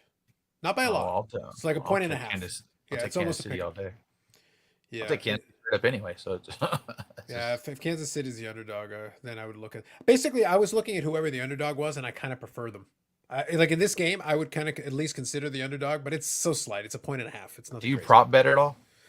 That's one of my favorite things to look at. And but here's what I got to be honest with you. I do like some of the prop bets myself doing them. I was looking for a cool prop bet though. I like some of the dumb ones because I think they're fun to look at. I feel like I've struggled to find some interesting ones this year though. Like usually there's at least a couple of that means Vegas feels uncertain. But what I was looking for though is there was one on one of the last Brady Super Bowls that was literally a mean one. It was like I think it was like how many times is Giselle gonna like steer daggers at Tom Brady or something. Like I think maybe they were mad at each other at the time, and I was like, that's kind of mean. I like it, but it's kind of mean. That's what I was hoping for. Or you know what it was? I remember it was if Brady had lost, how many different things Giselle would throw under the bus to deflect blame from Tom Brady. And I just can't remember the way they phrased it. It was just this, but it was just like this mean prop bet that got pulled down soon after. But I was like, no, I liked that you did it. That was great. I wanted to bet on that. That would have been awesome. That's what I mean. I love the prop bets that are a little bit outside the norm. Not that I would necessarily wager them, but I just love that they exist. I'm like, no, show me something. I agree with you 100%. A fun prop bet. I want something cool. Give me something entertaining. All right, Eric, while I'm quickly scanning through these, I'll put them on the screen. Your thoughts, your Super Bowl prediction. Your perfect streak was broken, but you got a chance to redeem yourself with a big game. Yeah. Who's winning the game? I think if obviously if everyone stays healthy, I think Kansas City wins by 10. All right, you're going double digits. It's a 1.5 line, man. Vegas has got it close. You're putting a 10-point spread on that. That's what I think. All right. Think Kansas City wins by 10. All right. How high scoring is it then? If they win by 10, how high are we going? Philadelphia's defense is decent. Like they. Yeah. I think Kansas City will be like in the high 20s, low 30s, All right. high 20s, 28. So that would put us at about almost 50 points between the two teams if we're talking the over-under side of things. Because I think the over-under side of it is, I think, 50.5? So that'd be right on that line. That would make it, Vegas would find that'd be very interesting for Vegas. It's like if you're right around like 30, 20-ish, and there's still some time left, it's like, oh, that's right on that line. That'd be very interesting. Players going against the script this year, the Phoenix Screwjob. Well, the NBA is a whole different thing. Yep, let's go through here. Allen will never been a Super Bowl. Yeah, Buffalo is kind of stuck, unfortunately. The Gretzky effect. All right. Tony Romo makes it better. Not quite. Philly -1.5. Thank you, 357. Total 50.5. Thank you, sir. Means that Mahomes wins in Brady's last year. Well, that's a possibility right now. Here we go. Prop bet during the season was if Romo's toupee would fall off if he adjusts his earphones. His toupee is rough. Google it. That's fair. Isn't his toupee like glued down? Apparently, that's what he's saying. I like that he's going with this. Like, this is the first I'm hearing that Romo has a toupee. Now I'm going. I honestly haven't paid attention to. He doesn't have a toupee. I didn't think so. But now I'm going to be staring at it no matter what. Now Baz is conveying in conspiracy theories though. He's like, wait a minute, it's not real hair. You can bet the over-under length of the national. That's a classic one. I do like that one though. I'll be honest. There were a lot of years though where it was like a slam dunk. When Lady Gaga was singing the national anthem, I'm like, over, let me hit that over. That's ezy money. Well, it's interesting because we've had a few Super Bowls here in Tampa. Yeah. The day before when they practiced, you can hear outside the stadium. Mm-hmm. So if you wanted to play devil's advocate and stand outside the stadium and do a little timing on the few practices they do, you pretty much have it down packed. Once less than a second, probably that they're going to actually do it. Do they even do that live, Mike? So here's the thing. No, not all the time. Some are like I think last year's was a lip sync. That up. It was a lip sync though last year. Yeah. Like she sang it in the studio for real, right, and then lip synced it on the field. So it was already predetermined. Yeah. They can't risk screwing that up. They I just can't imagine them letting someone go out there and sing live. The halftime show, the national anthem. There's no way any of that's live. You're No. And the halftime show's half live, and you can tell when the mic goes on versus the actual singing because they can't control the pitch exactly. It doesn't hit the same. Yeah, live voice coming through, even with the echo turned up and stuff, it still sounds different. So you can tell that, but it's only certain parts of the show that go live. I mean, a lot of it's live pre-recorded. They can't risk screwing it up. I just always figured that it was all just, they're just lip syncing the whole thing. Yeah, you have to give some element of live though. You can't completely remove it because otherwise it will just feel like you might as well then just play it on the video board. Like if you eliminate it, like the person's not going to be engaged. They're literally moving their lips and. Well, at that point, give me a bunch of holograms of dead people. Yeah, like you may as well bring Tupac back again. Bring them all back. Yeah, and make a song for them too. We have all their voices that are digital. That's right. To where I don't know if you've seen this.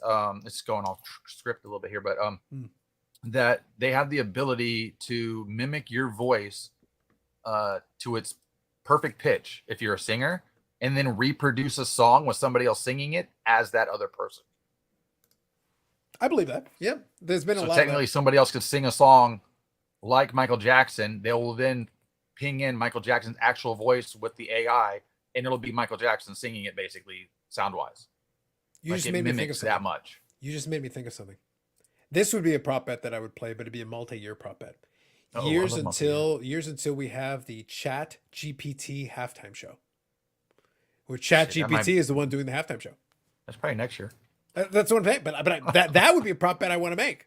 So what odds are you going to give me? What can you give me? On that I'm waiting for Fanatics when they come in to gift cards to you when you win under their betting side of things. So if you're in first place, you get blank 1 of 1 autograph card. Okay. Diamond encrusted or something stupid. Who knows?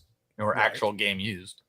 They got to do something. But if they're going to go that direction and they want to involve the hobby and try and skew people a direction, that's the best way to do it. I like this one. This was very random. Will there be a power outage? No. No, there's a bet. Unless there's lightning involved, no. Yeah, I just we thought the same thing in the 1988 Stanley Cup Finals against Edmonton, but there was a power outage. I just appreciate that they actually randomly picked that as a very specific. Now, if it said solar flare, I'd be more interested. It's fair. I like this one. This one was specifically about the TSN broadcast, so that's over here in Canada. They said broadcasters will be considered Canadian TSN broadcasts until the Super Bowl trophy is awarded. So they're talking about people that could appear on the screen. Joe Biden, Jill Biden, Bradley Cooper, Miles Teller, Paul Rudd, Will Smith, Eric Stonestreet, any Kardashian sister. You got a whole wide open gamut there. Mike Trout. Well, he's been on. He'll be there. Yeah, he is. He'll be there. He is an Eagles fan. So I'm pretty sure even if he's been going to the training site already, even though catchers and players haven't reported. But like here I drive by the Yankee Stadium because it's right next to the Tampa Stadium every day, and they're minor league because that's where all the pro players come to play for Steinbrenner Field. And there's all the autograph guys out there every single day, all day long. Like I leave work, I see the same guy going and leaving work 8-9 hours apart. Agreed. They're out there with baseball bats and everything, and they got a little hole in the fence that they have dug out that they can get the guys to come over to sign stuff. Makes sense. But I know Aaron Judge is already in town. He's been here for a while. So even though they don't have to report, there's a bunch of them that are already here. Nice. I just wanted to include this one because this was presented to me from Twitter. Oh no, I saw him on there. That was the exact same one I saw right there too. I think they can make the playoffs this year, actually, for the Angels. Well, assuming they don't run into the injury problems they usually run into. Like at this point, like I said, there's always. I wouldn't be surprised if Trout has a better second half of his career than his first half, only because I think they're going to take him out of center field. Well, that's been what I've been hearing was the idea for years. I think now that is going to hurt his WAR. I don't know, maybe. No, like it literally does. There's a positional adjustment. So like, let's put it this way. If I because they care so much about the WAR thing. If I took Mike Trout and let him play the exact same career that he's played up until this point, and I had stuck him at first base from the beginning, his WAR would be much lower. So somebody said, somewhere I heard this past week that says like after 27, a player's numbers drop off. When I think at 27 in baseball, if you're an all-star already, you actually get better, not worse. Because we see so many of these guys later in their career have better career numbers in certain aspects of the game, but more continually, especially at hitting.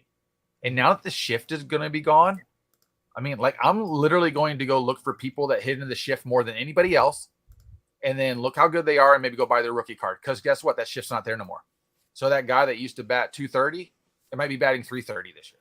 Well, here's the thing. There is not. I'm in general agreement with your statement.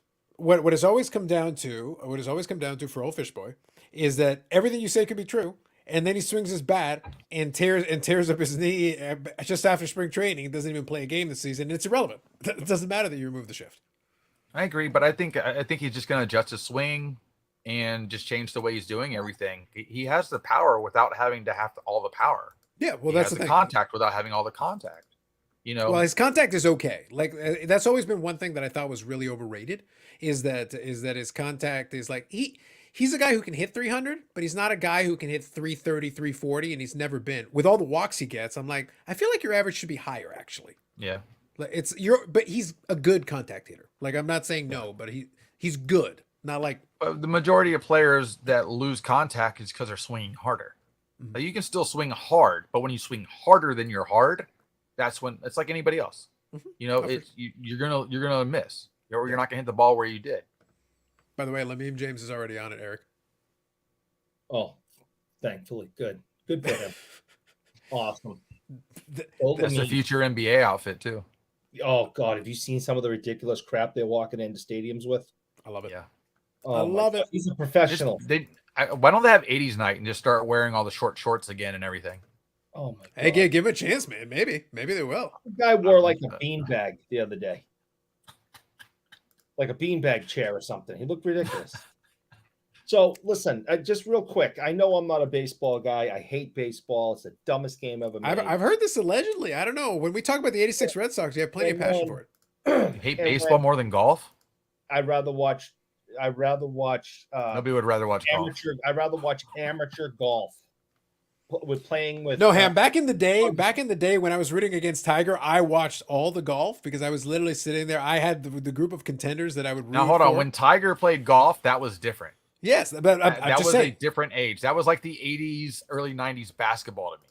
Like that I'm just was saying different. the fun part was rooting. If you were rooting against them, you had a whole circle of guys who always had a shot, and all of them were all really good. Like they were all really good. So it's just you'll take the field. If you were rooting for the field though, you could be right in there and like root for one of these guys and be like, "All right, Bob May, let's go, Bob May." So I'd rather watch amateur golf in the School for the Blind league than watch baseball. All right, but here we go. It just continues to show these are not athletes. They are the biggest prima donna babies in professional sports. I'm glad you said professional sports because I was about to find your picture of your biking again. Soccer players, which really, have that title. I can't hit over there. I can only hit over there. And it's not fair that you put a guy right where I hit the ball. This is my daughter, guys. She wanted to pop in for a second. Hey, how are She's you? getting ready for bed. Her name's Avery. She can't hear y'all though. All right. So wave hi. Okay. Have a good night, baby. I love you. Okay. Awesome. I wish my daughter's 18. I'm lucky if I even see her anymore. I know I've already told her that, but she seems overly attached to us so far. So I'll At this point, you're lucky she doesn't join her mother in throwing shoes at you. She does. That's good. That's bonding. I like it because she's paying attention to me. It sounds to me like I should like order some shoes and have them sent over. Like, do you got metal clogs? Yeah. Anyways, I just think it's utterly ridiculous to get rid of the shift. If the guy standing there hit the ball over there, you're getting paid $250 million. Hit the ball over there. Instead, it's not fair. That's Eric. That's fake good. Almost half these guys. Think about it. At least 30% of their hits are complete luck. Okay, complete luck. They didn't mean to hit it there. It just happened to go there. Like that's what it laughs about baseball. If the last few guys that ever could hit the ball where they wanted to, in our league at least, was Ichiro.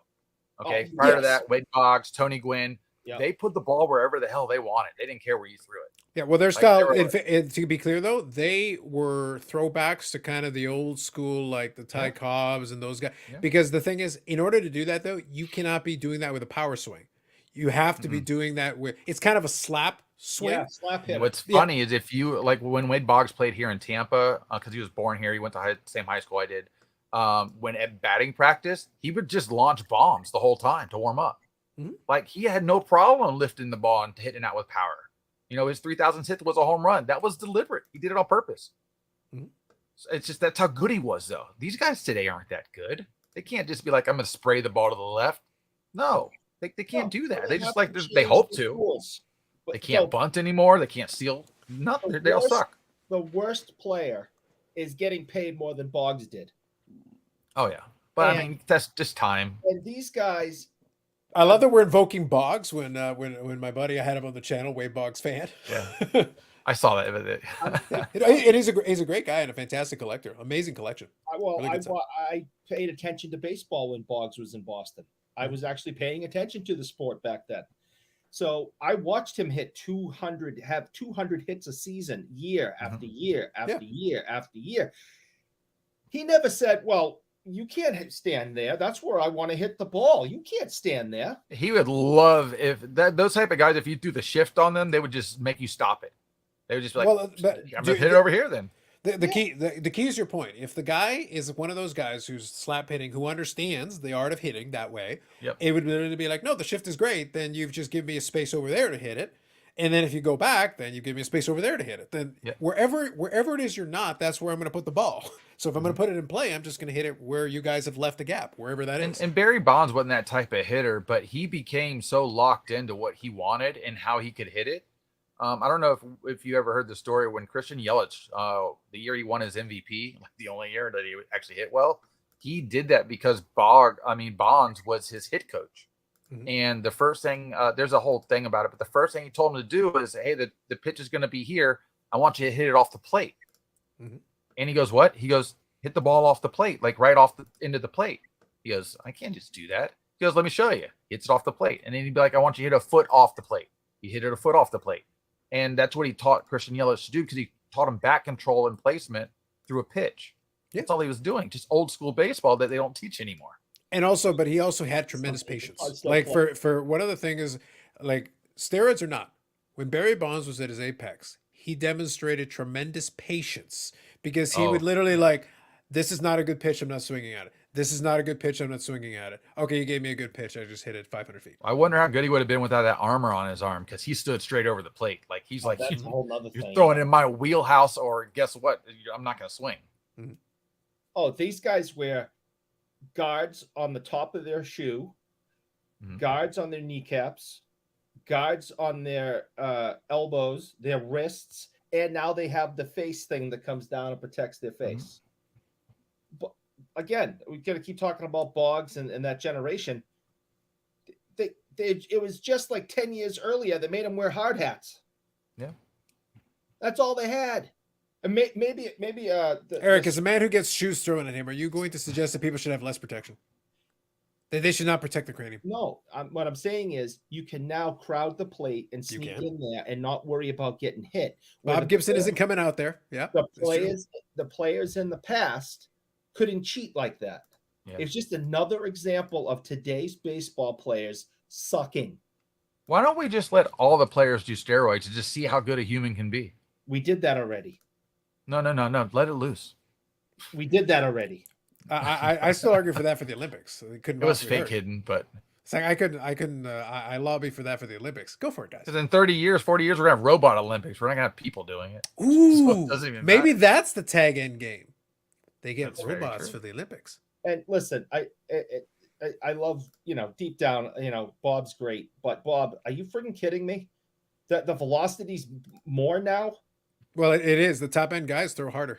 Oh, Yeah. harder than Clemens, harder than Ryan, harder than Randy So Johnson. there's a difference Then between Ryan speed. probably no, but Clemens yes. There's a difference between speed and velocity, though. There's one. It can be going fast and not hit you as hard. Sure. Where it can be going slower and hit harder. That's the difference between speed and velocity. There's more speed now. I don't think there's more velocity. Because velocity, catchers used to freaking get hurt each game just catching the ball from Nolan Ryan. It wasn't just coming fast; it was coming hard. Well, Ryan, the reason I made a distinction between Ryan and Clemens is that Clemens threw hard and he threw consistently and he had a Yeah. lot of durability, much like Ryan. But Ryan's apex, remember, Ryan's apex was in the 70s. When he was with the Angels was when he was throwing his absolute hardest. He remained a hard thrower for years and years and years into his 40s. He still But- throws hard. Yeah, but exactly. But the thing is, at his apex, though, in the 70s, they weren't able to properly measure it. Like his actual maximum velocity on some of his pitches, like easily went three figures, easily. And it's so how high? The question is, and when we're talking about velocity and like the maximum, whatever that is, we're not talking like 110, 120 miles an hour. We're talking like 102, 103, maybe 104. But in the 1970s, you get somebody. It's the same thing that happened with Walter Johnson in his day. In his day, he threw, most people believe, based on what they measure, in the 90s. That's a pretty hard thrown ball. But in an era where guys are throwing in the 70s, you get a guy out there who's throwing in the 90s, he might as well be throwing 200 miles an hour because it's like lightning. You're like, wait, boom, what just happened? Yeah. Today, most college guys can throw in the 90s, but it's a different era, it's a different everything. But you got Nolan Ryan running out there in 1974 throwing at 100. And it's like, there aren't too many guys that can do that. Today there they've was got there specialists. was less than a handful back then that were really doing it. Yeah. Today you got a bunch of relievers who can throw 100 because their expectation is you go out there, throw 20 pitches, and you're done for the day. Just throw max. Just throw max velocity. Just go. Let's take a look here. Where am I? Someone said, Eric, kids, bucket of baseballs to throw at him. I like it. Oh, that's real nice. That's real nice. Just saying. You should be advocating for more protection. I agree. Hitters should not be allowed to wear elbow or arm armor. Fair enough. Sound like I'm fake Milli Vanilli. Harder than hearted. Random. They measure speed different today. That is true. Eric C. just wrote to Kathy Yearly about no helmets in class. She still sent him to school with one. Oh, that's real nice.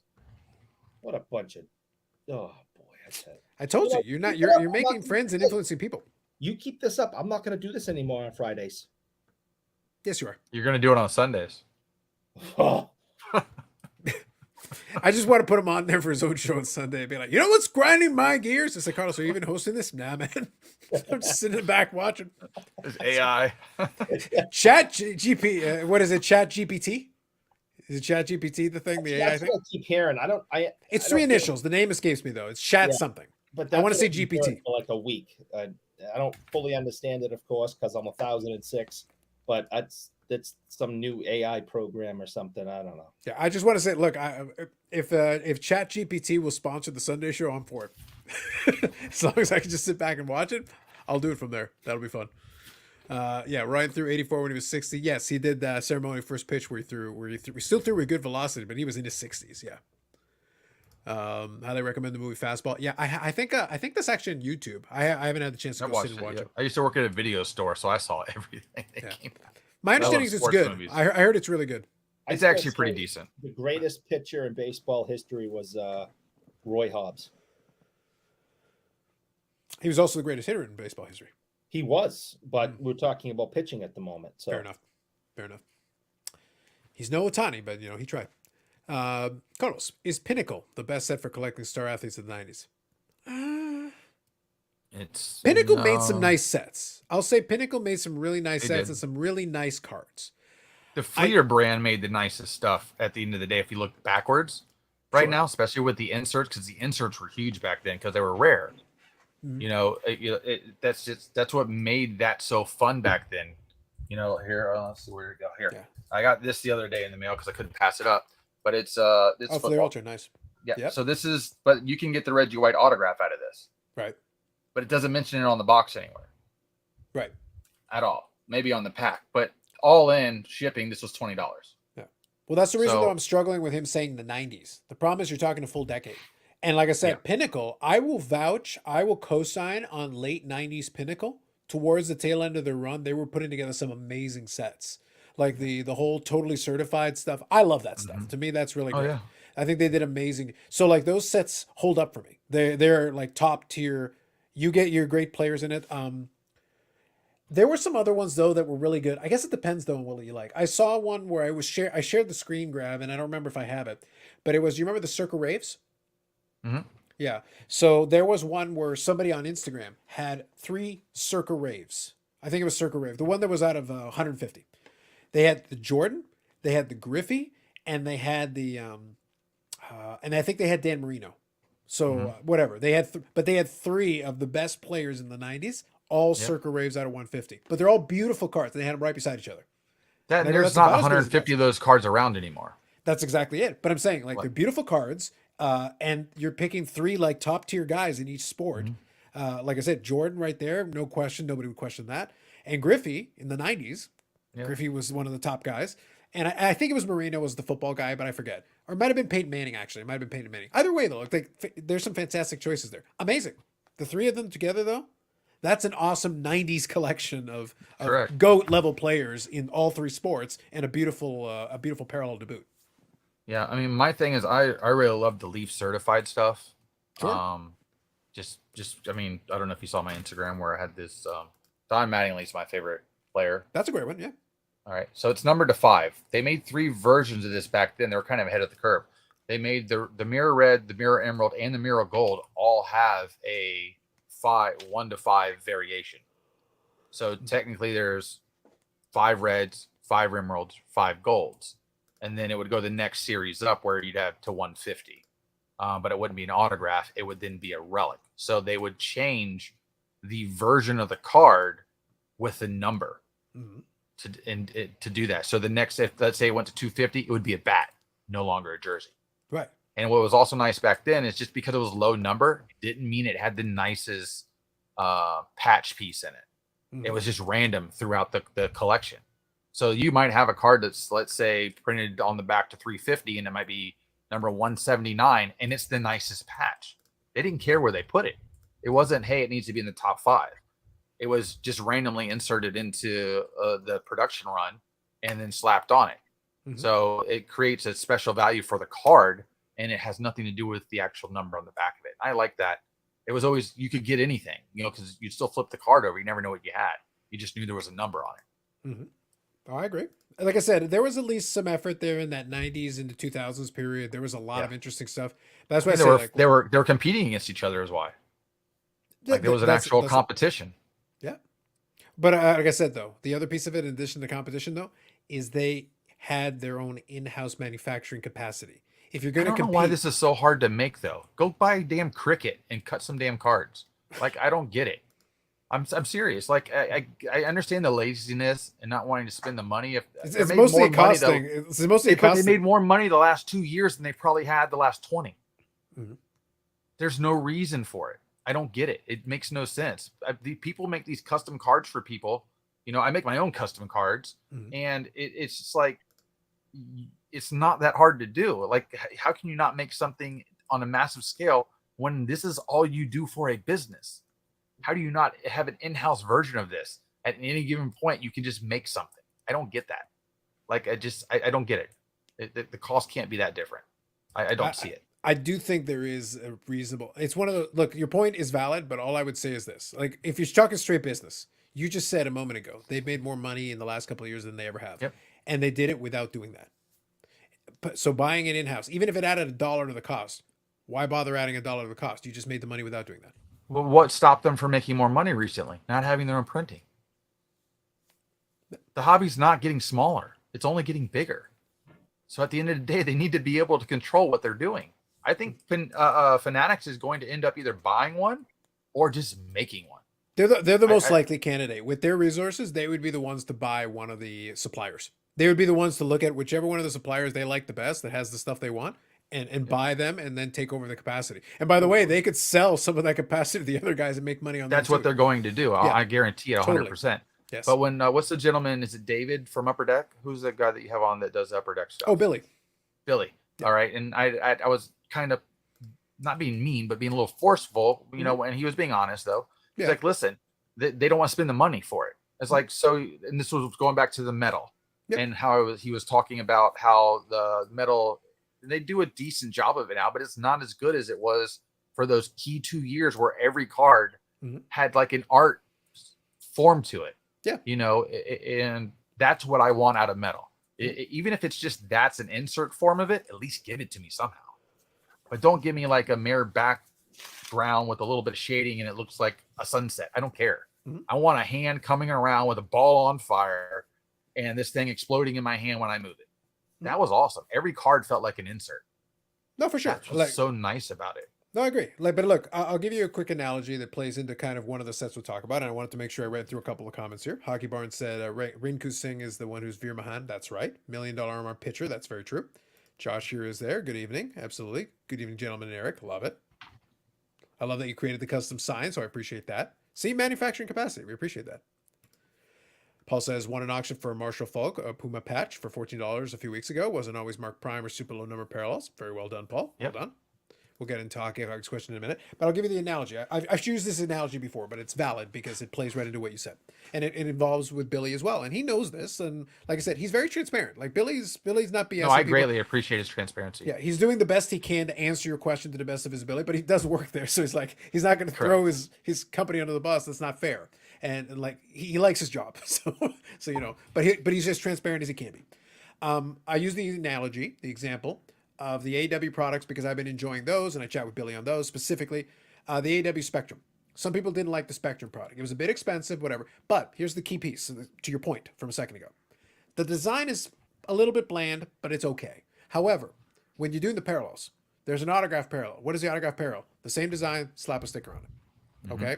Then they've got a memorabilia parallel. What's the memorabilia parallel? Same design, window, memorabilia piece. What is the autograph memorabilia one? Window, slap a sticker on it. It's the same card over and over and over and over and over and over and over again. So you've got a memorabilia, you've got a patch. Yeah, no. I completely understand that. Or they can just it's the change same the fonts template. of the card, And where it's the a same different color, template. same everything else. And it's literally the same template, and they can reuse the same template over. And just an honest conversation. So why is it like this? Cost. It literally just costs us less. No, laziness. No, it's 100% cost. If they charge not. But they have. I know how it's production cost. process works and stuff like that. Maybe somebody's telling him it's cost. Maybe he's not getting all the information. Or maybe the supplier offers to do it if they charge, and they offer to charge more. They've been doing They literally we have one template, we'll run it off the line.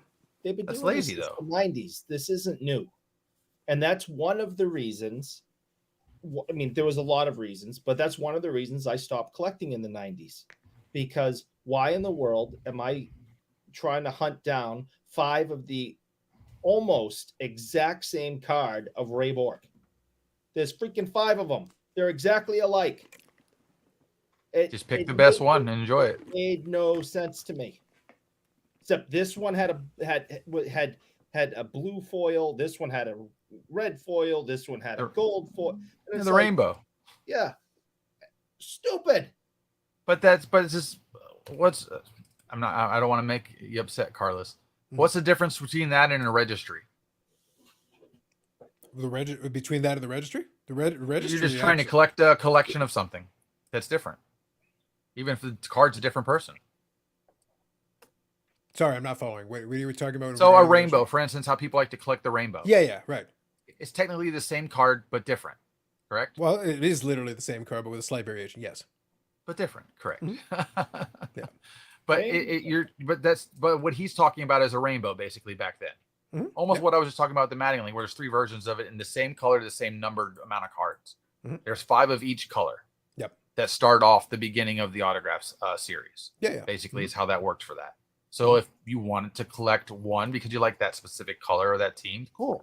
Or you could be like, I want one of each color. That's kind of the intrigue behind it, though. Like that's the collector mentality in all of us. In the PSA registry or whatever registry you do, if there is another one, I don't even know yet. SGC said they're coming out with Beckett technically has one, but literally no, I've never seen anyone use it. Who's Beckett? Exactly my point. Sorry, I had to. All right. I mean, listen, I just grabbed this. Whoa! Don't grab look them how like serious that. it's getting. He's knocking cards over. It's disaster. Anger management. This is 96. They're all the same. They all look like base cards. Yeah, this one is the foil on the bottom is a variation. The other one's an artist proof, and the other one is this one is an artist proof. Oh, I love the artist proof. Very shiny. That year wasn't great though for it. There's better years for that. It wasn't. No, that was bad year actually. Okay, they're all the same. I love the Dufex one though. The Dufex one is good. I like the Dufex one. They had to print that the second layer of paper is different, so it's very difficult. I pulled cards apart in layers, so I see how they do it now. Yeah, I'll be honest though. They're like, okay, to your point, I don't mind the rainbows, and I don't mind variations. I don't mind parallels. But in the example I gave, I took it to the extreme though. I wasn't just talking about parallels. I was talking about the memorabilia card is the base card design, but with a window. The autograph card is the base card design, but with a sticker on it. And it's using the same template. It's literally printed off the same line of it over and over again, and one's with the cut and one's without the cut. Because they don't have to change anything. And on the autograph ones, you literally, the front is identical, and the back is the only part where you make a small change just to include the verbiage about the autograph. And outside of that, you can just print it off the line. Yeah, sometimes you don't have to do that. You go that far. Yeah, but that's the only variation because I have them. Once I get a couple that I'm waiting to get in here, I'm waiting a few, and once I get them in, I'll actually be able to go. I'm going to do a Spectrum showcase. I'll go through the ones for the character I have and go through them one after another. So this is what you're saying basically: same image, same cut, same sticker. Yeah, these were like $2 bin buys because I'm ripping them apart to make custom cards, and I actually need the way it's cut already. So it's just quicker for me to do. The one thing I do want to see about doing, just for me, not to try and do anything devious, I want to see if I can remove the sticker wipe the autograph off, sign it my autograph, and then sticker it on my card. You totally can. I just need to figure out how to plenty do of that. people who there's folks that have played around with it a little bit. You could use the right material. You can totally wipe it off.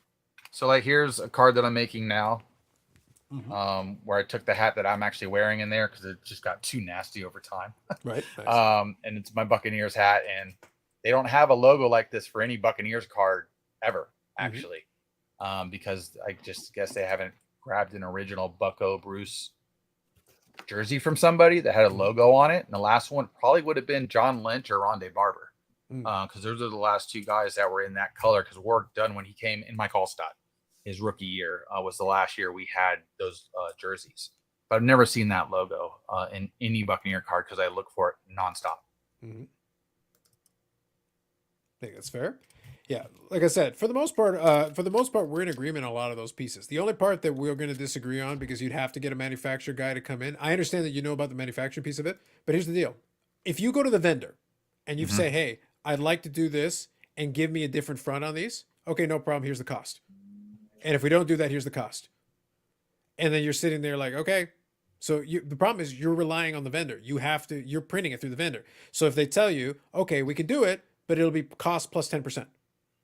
And you're like, we can't do the extra 10%. There's no value to us. Just print the same one. Yeah. It's not laziness in that case. It's literally looking at the bottom line. Here's your budget for the set. Do with it as you will. You can print whatever you want. Here's the budget. Make sure you use every penny. Well, like Topps Gilded that just came out. I don't know if you've seen that product. Okay. I haven't seen one in hand. It does look really nice. Sure. But they just created a Trump product for all other Topps product outside of Bowman. So like we were talking with Bryant from Tampa Card Shop. I was talking to him before I came on, and he's like, I don't know if Topps flagship's going to have any actually real value moving forward at this point anymore. Like there's too much, you know. And with Gilded having a base set of 99 cards, and then some variations where maybe there's a total of 150 versions of that card and maybe different foils down the line after 99. That's the rarest top set, technically, even past Transcendent. So you literally just created a Trump product. Now next year when this comes out, it's going to be ridiculous. And that's why I want to go back and buy some of these cards once it cools down a little bit, knowing that this is going to be the lowest version of this product ever printed moving forward. No, so like if Julio Rodriguez becomes a superstar, Wander Franco becomes a superstar, Bobby Witt is a superstar, this is where everybody's going to end up going right after Bowman first, if not right with it. That's it. And then everything else after that's just because you can't afford it. Yeah. And like there is a logic to that, and there is an approach to that. The problem is when they come up with those sets, kind of playing into the innovation thing. Like at the end of the day, what is that set? It's a variation of the existing. It's just a different product. It's a slight adjustment to it. It's like a different foil, a different angle. It looks nicer, like they do it. But then we bore of novelty in the hobby very quickly, and we run through this stuff like we're basically throwing it into a buzzsaw and like we're running through it as quickly as we can. And Bob here is making a point here, and we talked about this one before. Take the money you put in those Scraptacular 1 per pack inserts and make other stuff look better. Cool. And then when you do that, they're like, okay, so we'll do that. We're going to remove the 1 per pack insert. So now you're going to get more packs of base. So what's the next thing that happens? A bunch of people cry. Well, I'm already used to a 4-card pack from Panini, so Topps doesn't need to give me 12. No, I get it. But like, do you have any idea how many people, though, would complain anyway? They would complain about anything. It doesn't even matter. They complain about anything. The breeze is coming from the left. They complain. It doesn't matter. Yeah. You know, it's that's just how we want to be as a society of people anyway. Again, that's why negativity does so well. But the thing though is that's a situation though of the perception of value. It doesn't matter that insert is worthless. If you don't get your worthless insert, the complaint is, oh, all you're doing is giving me base. But the insert's worthless because it's easy to get. Correct. That's my point. That's what I'm getting at. Is that the complaint is, and we had this discussion with Billy about a decision they made. They made a judgment call in some of their products to specifically not use game used memorabilia, even though they do game used. They said we're going to do less. We will still do it, but it'll be 1 in 5 boxes, 6 boxes instead of 1 per box. And I don't mind that. And I keep saying that with but like they got people football. that kill them for it. They got people that literally stood in line to yell at them. Well, Upper Deck's always been really good at staying that line and never deviating from it. Yeah. That's why. They were like the last one that was really hard on it. other than maybe Leaf at this point. Yeah. Which, let's face it, we don't really know where Leaf gets all their stuff from. So it's a little different, but we don't know where Upper Deck gets all their stuff from either. At the end of the day, we don't know any of that for the most part. But I like this Barry Bonds card that I have right here. All right. You flip it over, you can see the back of the card here too. All right. This tells you the exact game the jersey is from. Like, they're putting like hard facts on this that they can't run away from. Okay. We don't do that with anything else anymore. But they did that a lot in the early 2000s. What product just was on card porn or something that they cracked the cards open and the material actually said That's the Panini product that it belonged to a different player? Yeah. Well, they're finding Tyreek Hill's patches and stuff aren't Tyreek Hill. They're another player off the Dolphins. I think not Waddle, sort of with the G or something. Yep. Now I you just can want to take make a- sure I want to make sure we're separating two topics, though. We're Yeah, talking sorry. about one thing. What I'm referring to, though, is I'm referring to the value proposition, how Oh, yeah. people respond to it. Because, like I said, the reason why I may use that example is that the reason they made the decision is they said, we would since you guys, you being the people that gave us the feedback, said that all these jersey cards we're making, because we can do it, we can put one per box. But you said those cards are worthless. We don't care about them. You throw them into the dollar bin. Okay, fine. So we'll make them harder, which means that now when you get one, it's actually will hold some value. When you get an autograph, it'll actually hold some value because we'll make it harder to get. We won't not give them to you, but we'll make it tougher. And we'll give you technology inserts where they'll actually try to do some design or use some acetate or whatever. But what happened? A bunch of guys said, oh, why you gave me this garbage acetate card? I was like, dude, you said the memorabilia card was worthless. Now you say the acetate card's worthless. Some You of got to do it's something too- in here. I agree with that too, but it's sometimes just the finish. I guess I just want more. I feel technology's farther along. We're not using it. They're dodging things. Like, if you want to stand out, you jump the shark. You do something nobody else is doing. We get You, the fonts? you make the rest. You make yes, very good. You got it. But you make everybody catch up to you, even if you do it at a loss. Why? Because it puts you out there. It's free advertising. Like, there's two sides to everything. And I feel like a lot of these companies are one-sided. They're not looking at the big picture. At this point, the big picture is only going to be Fanatics at the end of the day, probably. And that's if they'll let them become a full monopoly or not. I don't really know. I still would love for somebody to challenge the licensing to put full logos on a card and not have it backed by MLB or the Players Association. Hey, Brian Grace promised this for years. He says he's got a red button. He said it'll cost him $5 million, which sounds like a drop in the bucket to him. He should do it. And then what happens if I draw a New York Yankees logo on it and then put it on there? Is that art? Because art doesn't classify as that. Only if And this it's is why I complain about the art thing with sketch cards. You can put a sketch card in there. It's art. Like, it's a one-of-one art piece. It doesn't matter if it has logos on it. That's not how art is defined. It doesn't even fall within the same realm. It's printed plain as day. Same thing with all these guys that take all these pictures of famous people and sell their likeness. You're not supposed to be able to do that. But why? Because it's art. That's how you get around it. It's so easy. It's literally like, just say it's art. Oh, can't do anything about that. Move along. We'll have to get Paul Lesko on that one and see how that one plays out. There's so many workarounds. I just want somebody to challenge it. If it's challengeable, truly challengeable, why not? I mean, yeah, does it mess up an industry? Okay, too bad. Hey, But I'm one for it for company the owns it anyway. It doesn't matter. I'm for it for the content. Like, from the content perspective, it's like, I'm in. Let's do it. Yeah, 100%. Because I don't have to defend. I'm this. in for everything because I'm down for challenging things. That's when somebody said you can't do something that just seems blatant. Again, Brian Gray's argument was when I believe it was the Spanish version of Pacific or something that did it way back in the 90s. Their main thing was, I'm taking a picture of a player in their work uniform. Yeah. So what do you want them not to wear their work uniform and I can't take a photo of it? Because you're allowed to bring a camera in there. Again, you're falling within an art realm again. You can sell art all you want of anybody. So there's no restriction to that. If you're in a public place, or if somebody pays money to go into a public place, technically, or even a private place, and you take a picture of them, that's yours. You own it now. You're the only one that captured that image at that time. Even if it's of a player, it doesn't matter. Or if you ask Eric, when you take a picture of it, you steal his soul. You see all those pictures he showed us. He Yeah. doesn't own any of those. Yeah. Whoever took the picture owns That's them. why there's none of his soul left. All those pictures. It's gone. It's gone now. Soulless. Yeah, pretty much. We kind of knew. What's I funny? assume. But what's funny is if he printed that picture, put it on a T-shirt, and the guy who took that picture and gave it to him wanted royalty because he made a bunch of money, he would actually have to pay him that money. Otherwise, he could easily be sued for it. Can we get the guy who took the pictures to sue you, Eric? I think that'd be very funny. We love Well, lawsuits in the hobbies. The majority of those pictures were taken by a lawyer. I like where this is going. Your lawyer, because that's even more dangerous. I like where this is going. I like it a lot. He I really is a workman's comp attorney but he works. He's taking a picture of you. He's taking a picture of you hurting yourself. He works So this is what not to do, guys. Watch Eric. He represents the companies, though, not the injured. Yeah, he's taking pictures of you watching. Look at this idiot jumping off this thing when he hurts himself. You're not on the hook. Don't worry about it. It's all right. I went down, and when the ones that I survived, I took the camera, and he went up, and he jumped off it, and I took pictures of him. So it's fair.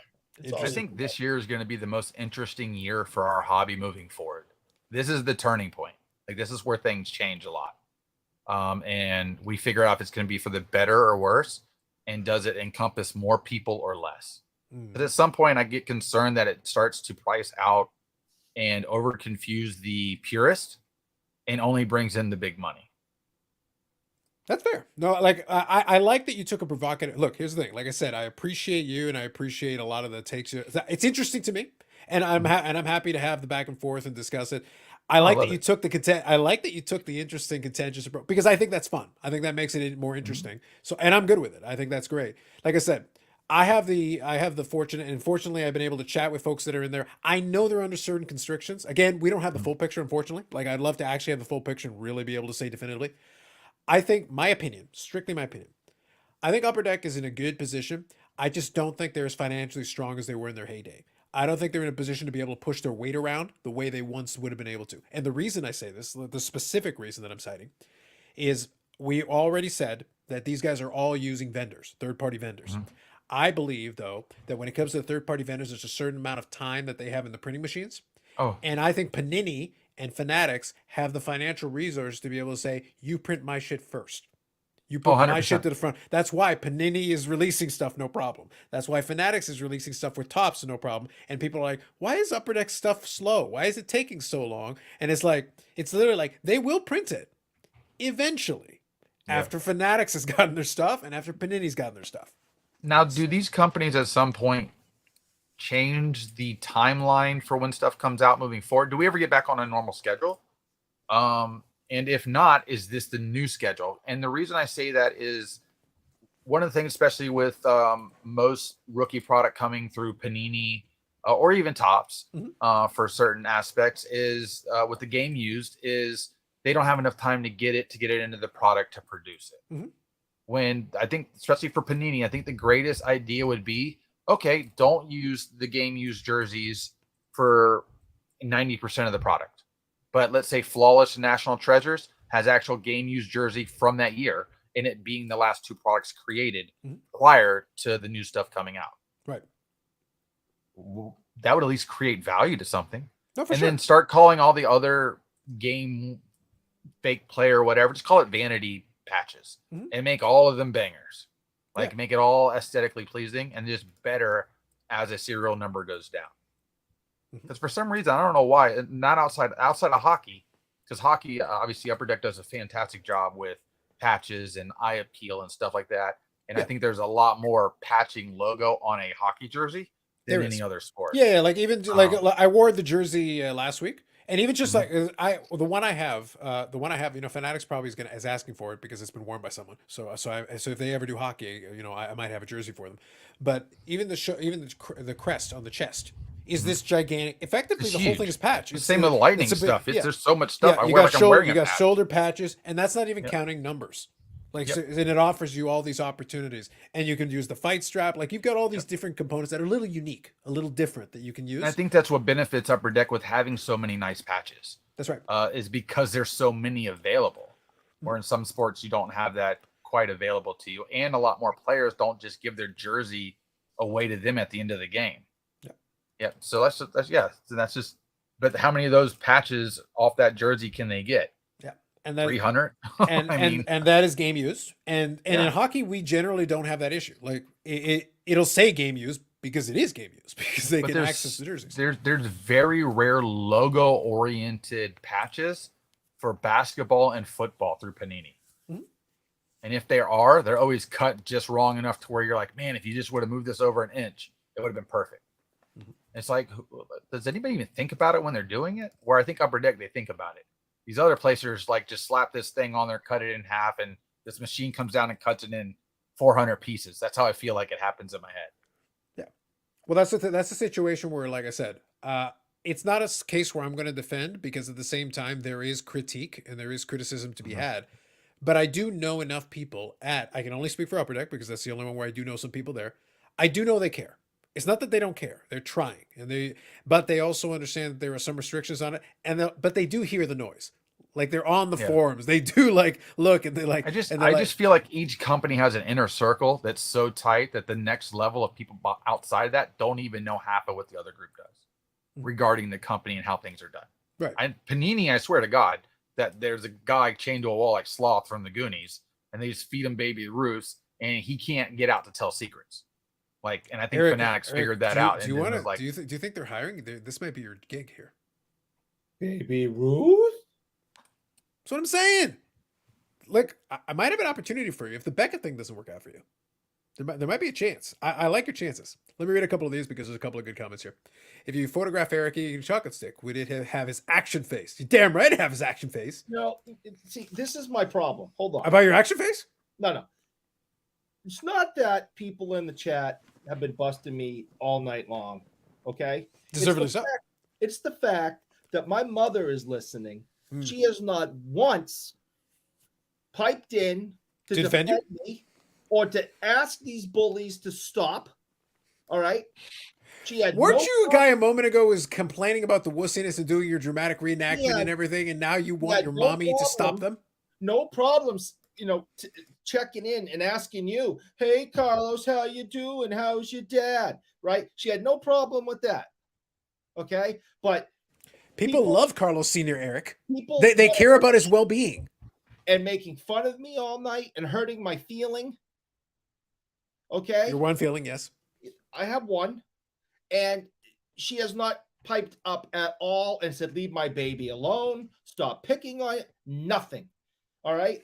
So I am, that is what hurts the most, is that this woman proves week after week after week she does not love me. She does not like me. And I it's starting to get to me. Couldn't we say these things about everyone, though? I'm just saying it's starting to get to me. Fair enough. A lot of Upper Deck is being printed in Italy and Canada. That's true. Yeah, because Upper Deck has realized that they need the additional vendors for capacity. Like they really do need it. They need the help because that's the only way. They're behind so much. They're behind so much. They have no choice. Yeah, it's the only hope in hell of getting the stuff out. And some of the stuff that's come out of there is okay. Agree or not, Ham just wants the manufacturers to get better, and that's great. Thank you, Paul. Yeah. Absolutely. And this is the point that I was going to make here. 2020, 2021, the Cup is almost out. Woo! I'm going to repeat this. 2020, 2021, the Cup is almost. We have a checklist, so it means it's weeks away. We're actually close. Once they Who's get the key rookie out of that? Well, if you ask Bobbles, it's Jason Robertson. That is one of the ones that's on there. I think isn't Ottinger in that one too? I think he's also a 2020 rookie if memory serves me. Because I think they're in the same rookie class. So those are two like stars players. Yeah. But there's a bunch of there's some of the other decent ones as well. There's some good ones there. The point what's that cost per box? The rumor out there is $1,300 per box. Oh. And it's like a 4 or 5 card pack, so it's going to be like 250, 260 cards per dollars per card on average. I can't even get in a break on that. You get destroyed. You get demolished. I have to be in a player random and just get lucky. You need to do a Raz to get into the break. No, you ever been in a player random where they randomize the 450 players in it, and then if your player gets a card, you get a card? I've gotten actually carded that way. I think that one I could see, but no, I'm saying like basically with the price point, I feel like you would need to get into a Raz to get into a random. Probably. It's like it's like playing poker and getting a satellite to get into a satellite. Yeah, because I have a guy that'll do a like when National Treasures come out, they'll do a player random for like $5 a player, and I'll be like, $20. It's like a scratch off. Screw it. Why not? Every once in a while, I end up with cards. Yeah, that's fair. Pro Set Platinum, the least printed junk wax. No. I don't know if there's anything called least printed junk wax. Well, here's the thing. Like, if you let's use baseball because Finest? baseball is actually straightforward. Well, Finest was definitely printed less in the junk wax era for sure. Yeah. But now, like outside of that, though, if I do baseball, what year do we consider the beginning of the junk wax era? I would say think like more once the ending of junk wax. fair enough. But I'm saying like when we started ramping up the production runs, like really ramping up the production. Well, that was in the 80s. It wasn't the Like 80s. you can still get 87, 88 tops, 86 tops like it's water. I mean, go on eBay and go look at how many listings there are for boxes sealed. Yeah. Like No, I'm with you. I want to say though 1985-ish. I want to say 19 because 84 still printed well, but you start rapidly ramping up 85, 86, I think 87. back then though, because sets were so big, they printed way more sets because people would just buy sets to pull the Yes. cards and or have sets. That was a different hobby thought at that time. Yeah. I think when packs became really high level was definitely 87, 88 is really where it really kicked off. Like, yeah, that's when we went into overdrive for sure. yeah. For me, like Apex period is like 91. Like I love those 91 Yeah. sets because I just love 90 thinking like how many and we did napkin math one time just for fun, just for kicks. We Uh-huh. did napkin math on 91 Donruss, my personal favorite. Yeah. And our best guesstimate is like 3 or 4 million for every base card. Easy. A nearly 800 card set plus all the extra stuff. And that's a napkin math best guess. It's probably Yeah. north of that.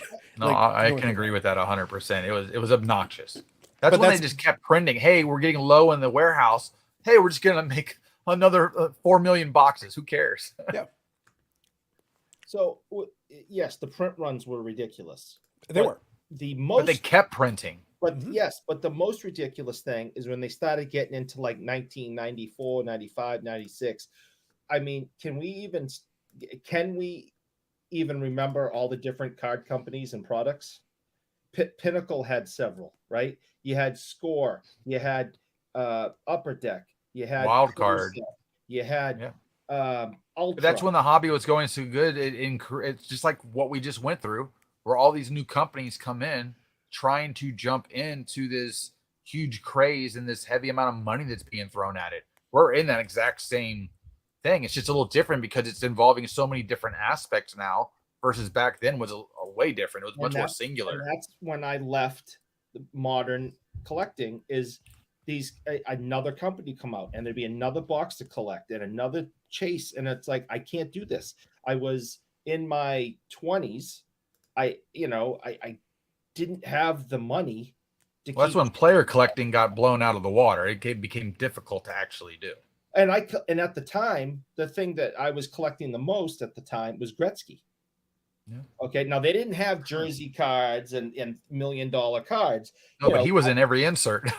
Right. He I wanted the base card, his base card. I wanted the inserts, that were reasonable back then. But I can't go after every Gretzky card and every single product back then. Eric, I would love for you to moonlight as a Gretzky collector. Forget about every product. All I would want to see you do is go to the 99 year because there was the Gretzky set. There was the Living Legend. I think it was Living Legend Gretzky or Gretzky 99. I forget. It was literally Gretzky. You'd buy a box. Every card is Gretzky. Every pack is Gretzky. Every insert is Gretzky. And then there's parallels to it. And then there's a parallel to the parallel. And it's just Gretzky. It's a full set of everything. I do have tons of them. Yeah. And it's like, but imagine if you're a Gretzky, if you're a player collector and you're collecting Gretzky because Lord help you at that point, you've literally got a set where go ahead, buy the box. Every card in it is Gretzky, whatever you pull. And I think they had autographs and I think they had memorabilia and they had stuff in there too. It's like a Jordan collector, basically. The same thing. Yeah. But it's like, you could have a Gretzky PC just opening a case of it. Yeah. It's like, there's a bunch of stuff in there. I just had to get out and I said, no more. I'm going vintage and that's it. You had Tops, you had O-Pee-Chee, and at one point you had Parkhurst. It's like, I'm not doing any. That's it. You had a base card and maybe an action card and a team card. Yeah, I can't. I'm done. and I'll go from 1924 all the way up to, you know, 700 card base set. yeah, you know, I gave up, couldn't do it. That's anymore. where the difficulty was. It's one of those things, though. Like I said, I think there is some novelty to it. I just wouldn't want to have 700 card base sets again. Like, I think for No, some but collectors, I mean, with it's fine, Series but I 1 wouldn't and want it. Series 2, it's just overlapping the same players nonstop. It's the continually throwing up the same players every single set, every rookie the same set, every parallel on top of it. It's starting to confuse everybody on what is your top tier version. You have to have a top. The top tier is what makes everything else settle below it. And when you have 50 other cards from multiple different sets from the same company, how do you differentiate value going up and down that? It's the same damn thing. Mhm. Card to 50 with an autograph on it, other than eye appeal, it's the same thing. Even if it's in 10 different sets, 20 sets, it doesn't change. Right. You know, the only thing that drives any other value is how much it costs to get into the product. You know, like National Treasures, Flawless, Transcendent, those type of things, it costs a lot to get into. So they hold a little bit more on the resale value and retention and overall value over time because of the cost to get into the product. But at the end of the day, a card to 50 is a card to 50. Doesn't matter what set it's in. Yep. I think that's fair. And this Paul's comment here was about that Jason Robertson card from the cup that we were talking about a little earlier. So the The one reason why Bobbles this is going to relevant- get. Yeah, but I already told him he needs to. He might have to sell some alleged kidneys to make this happen. But Well, yeah. but an important reason for this comment though is the 249. So with the cup RPAs, you got the 249, you got the out of 99. Normally the higher tier rookies are the out of 99. This set has been so delayed. Robertson was considered a second tier prospect at the time. And then he went and had some really good seasons, and now he would be considered a higher tier prospect. But it's out of 249 because it was still from the checklist setup that they had back when 2020. If this had been released on time, Bobbles would probably have this card without too much difficulty because it would have been reasonable. It would have. Now it's like he might have to sell his car. We'll have to see what happens.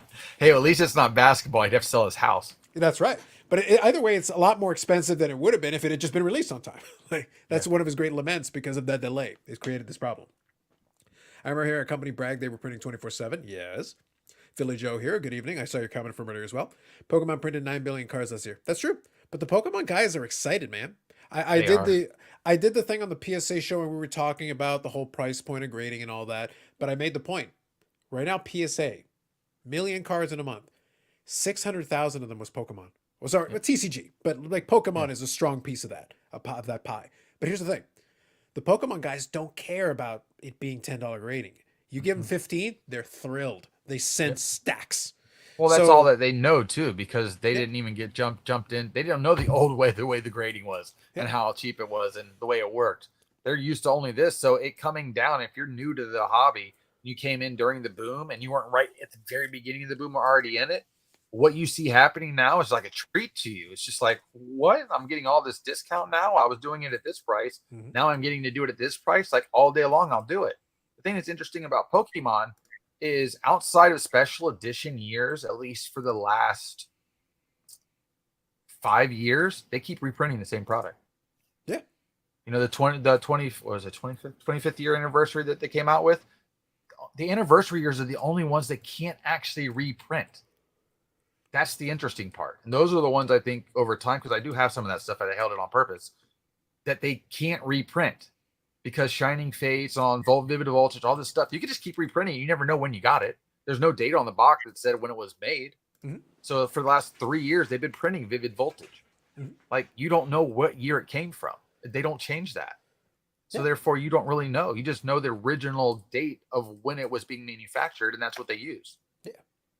Because the thing is that people forget that, like I said, I'm not interested in Pokemon myself as a collector, but I do pay attention to it, and I think it's fascinating. And again, I go back to what I said earlier. For the people that do collect it and do like it, I'm happy for them.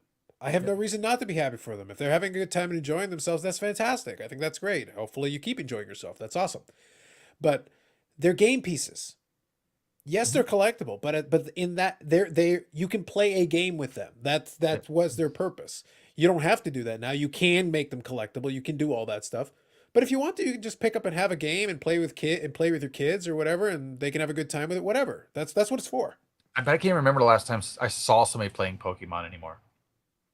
I think I've seen that some stores still have tournaments and stuff like, but not near me. But it's one of those things. There used to be a lot of that. I don't know what the game seems like. The guy that one of the guys that we have in the PSA thing, Kevin, who has a store, he does a lot of Pokemon. I can ask him because he'd be more in tune with it than I would. He knows that It's stuff. like, the way the game works, and when you're playing it live, you can't have a slab sitting there knowing your card's coming up. I think that'd be awesome. I mean? Look, But- I want the whole deck to be slabs. That'd be amazing. But oh crap! Here comes my PSA 10, baby. You getting ready to get busted? Don't lie to me.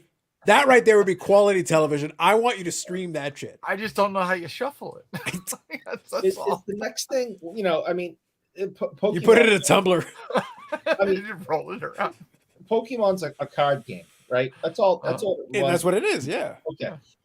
Are we gonna start grading and collecting Uno cards?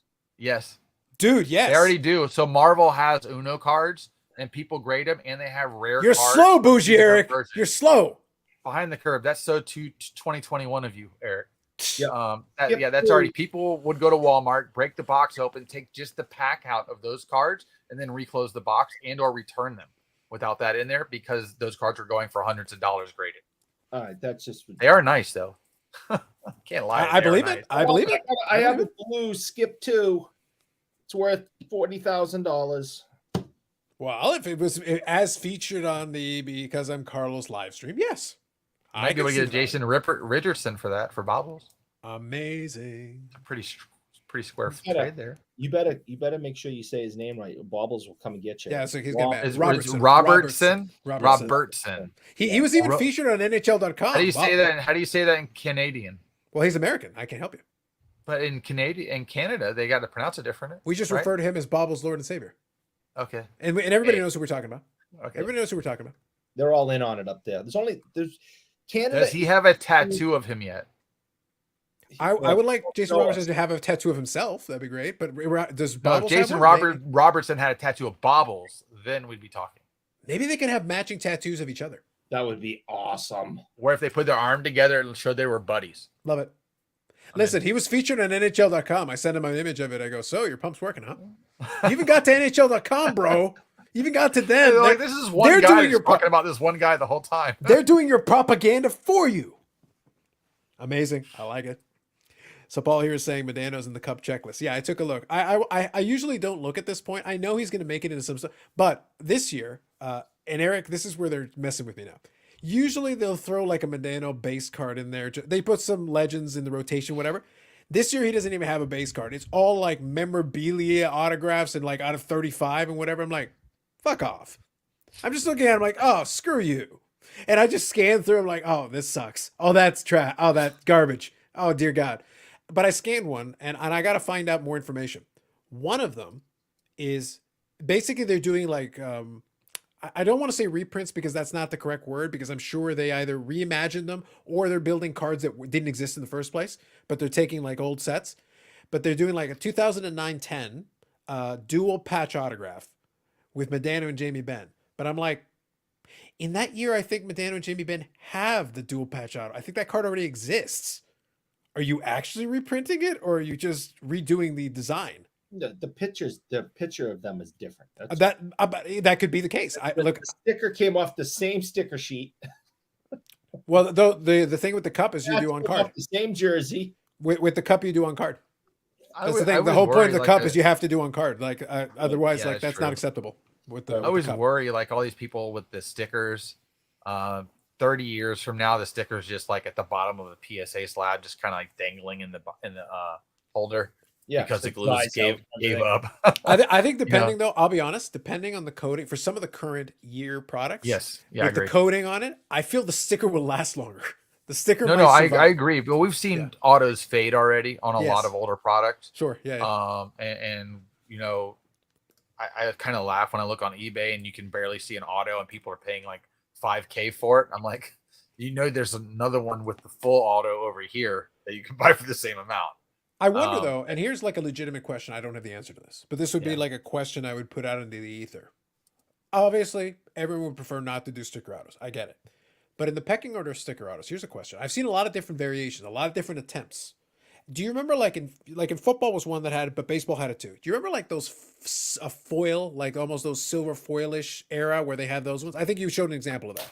It's on So that that- anyway, yeah. Yeah, that was So- one so- iteration yeah. of it. Yeah. So you're looking at a card that's 20 years old already. Exactly. I'm wondering if those stickers don't have a little bit better than average durability because the clarity of it is not bad with the contrast with the silver and the Right. autograph on it. And I'm that's one of the wondering if reasons I autograph holds like up. these versions better. Like here's a Yeah. Cliff Lee I bought the other day to 5.